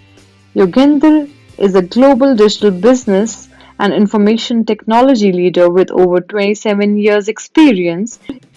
He has a demonstrated history of facilitating business growth through strategy design, execution, and technology deployment in the digital business and analytics field. The next award goes to Ajay Tiwari, CTO at HealthCart. Ajay is a leader and technology enthusiast with a strong background and experience of over 16 years in high-scale internet-facing product development. He is currently working as CTO with leading health and sport nutrition company HealthCart. The next award goes to Tasleem Arif, Vice President and Head Research and Development, Oppo India. He is the 5G pioneer who has led the charge for innovation, which has led Oppo to become a consumer favorite over the years. Under his guidance, the Oppo India team has committed to launch more than 6 5G devices in India, out of which 5 have already been launched by the end of H1. Not only this, he has led the revolution in videography technology. The next award goes to Deepak Kapoor, Executive Vice President and Head of Engineering at RateGain. He has been architecting very large systems for past 1 decade with overall 2 decades of IT experience. By education, he is a mechanical engineer. He corrected a formula for American Society of Mechanical Engineers and a self-taught programmer. The next award for the Best Technology Leader goes to Sumantra Som, Vice President, Head of Global IT Delivery at Puma Energy. The next award for the Best Technology Leader goes to Bharat Raizada, Chief Technology Officer at Wells Fargo. The next award goes to Atul Bhatia, Chief Information Officer at Radico Khaitan Limited. The next award goes to Naveen Ninan, Chief Information Officer at AXA.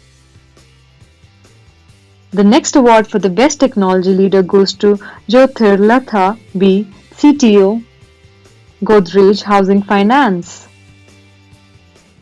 The next award goes to Ashish Karunakaran, Head of Information Technology at ICICI Prudential AMC Limited. The next award goes to Sarvesh Kumar, Director IT at PepsiCo. The next award for the Best Technology Leader 2021 goes to Navneet Kapoor, Executive Vice President and CTO at AP Moller Maersk. Congratulations to all the winners.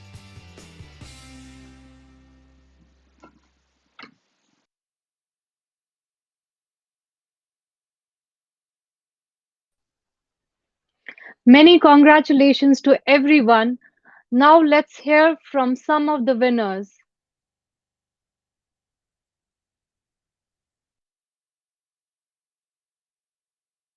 Respected dignitaries, members of the jury, esteemed guests, and my fellow colleagues. It is an honor and privilege to be recognized amongst this prestigious group of professionals. With COVID-19 and its consequent effect on global economies and all businesses, big or small, people in this audience have demonstrated tremendous leadership. All my fellow colleagues in finance have spent considerable time and effort, worked in highly uncertain environment, and have been the backbone of businesses that have sailed through these times. I thank the White Page team in recognizing this monumental work done by the community of finance professionals and a small part that I have been able to play. Wishing you all the very best. Stay safe and healthy. Thank you. Respected dignitaries, members of the jury, esteemed guests, and my fellow colleagues. It is an honor and privilege to be recognized amongst this prestigious group of professionals. With COVID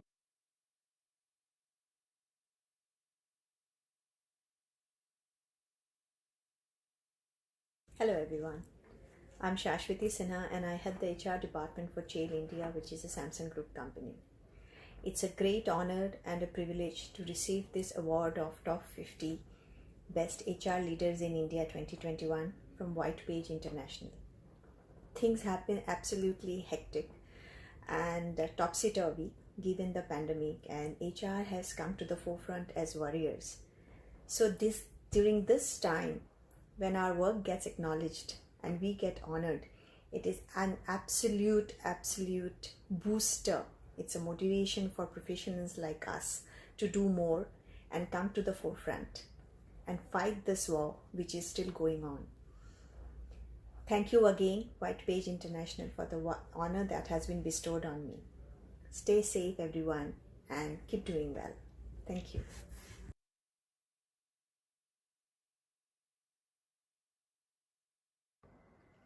I'm deeply honored and grateful to have been chosen as India's 50 Best Technology Leader 2021 at White Page Leadership Conclave.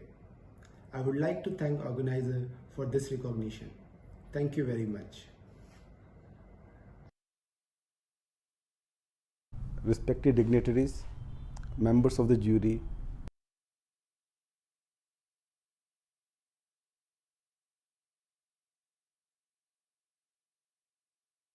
Hello, my name is Aditya Mukherjee, and I would like to thank White Page International for felicitating me as India's 50 Best Technology Leaders for 2021. This means a lot because it comes at a time when most of us, as organizations and technology leaders, are adapting to the changing threat landscape, the technology stacks, and the dynamic nature of the business itself. I would like to thank my professional colleagues, my team members for their support and collaborations, which has helped me achieve this milestone in my life. Thank you so much. Best Marketing and Corporate Communications Leaders 2021.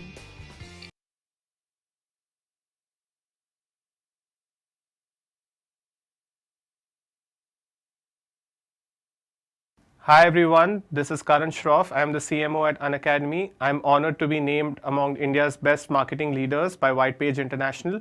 We are constantly working towards the vision of democratizing education, and this really helps motivate all of us here at Unacademy. I would also like to thank the entire marketing team at Unacademy. This award is a team award and means a lot to all of us. Thanks a lot, Whitepage International, and everybody for giving us this.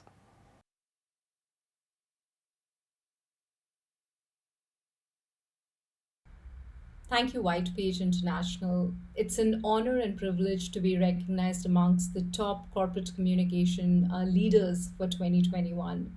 I'd like to accept it on behalf of my teams, peers, in fact, many individuals who've helped shape me into the professional I am today.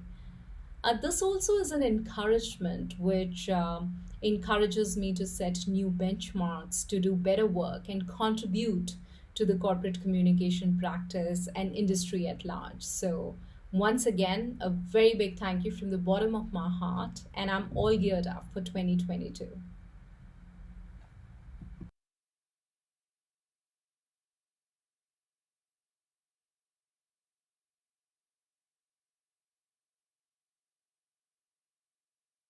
Hi, I am Mukesh Surana, President and CFO of Garware Technical Fibers. I take care of CFO functions over here. In addition to that, a few corporate function also I lead, which is in IT, procurement and commercial functions, and also I drive M&A strategy in the organization. And I am honored and privileged to get recognized by Whitepage International as one of the India's best finance leaders. And I would like to take this opportunity to share my gratitude to my management, colleagues, and my team. And thank you, my team, and thank you, Whitepage International.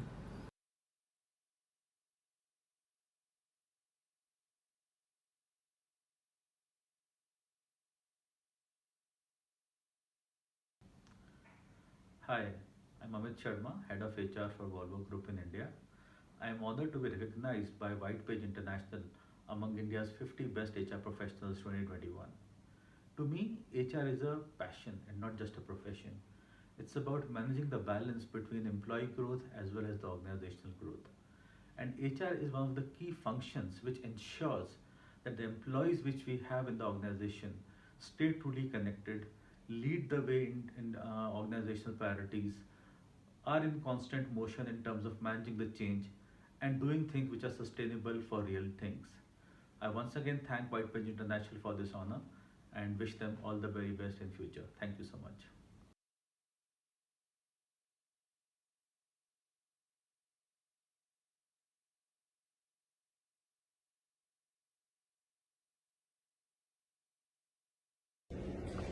Ladies and gentlemen, Namaste.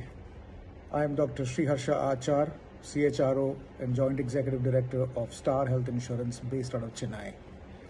It's a privilege to be receiving the White Page International's India's 50 Best HR Leaders 2021 citation. External validation implies greater responsibility and accountability, and it will only make me strive harder towards the purpose of my life.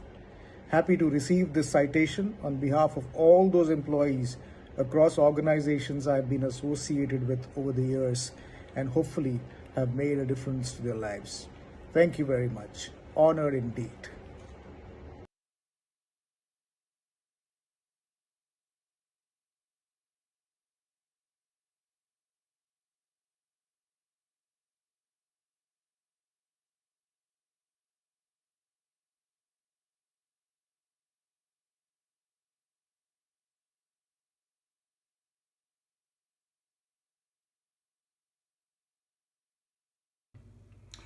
Hello, my name is Professor Mark MacDonald, and I have been involved with great brands for over 40 years.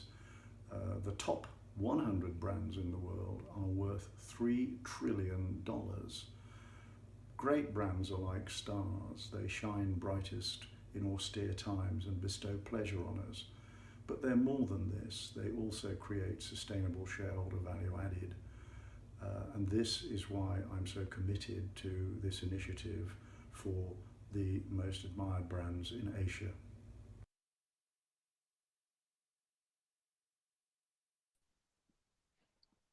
Thank you all for being here with us today. It was an absolute pleasure to host all of you and listen to the viewpoints of some of the best leaders of the industry.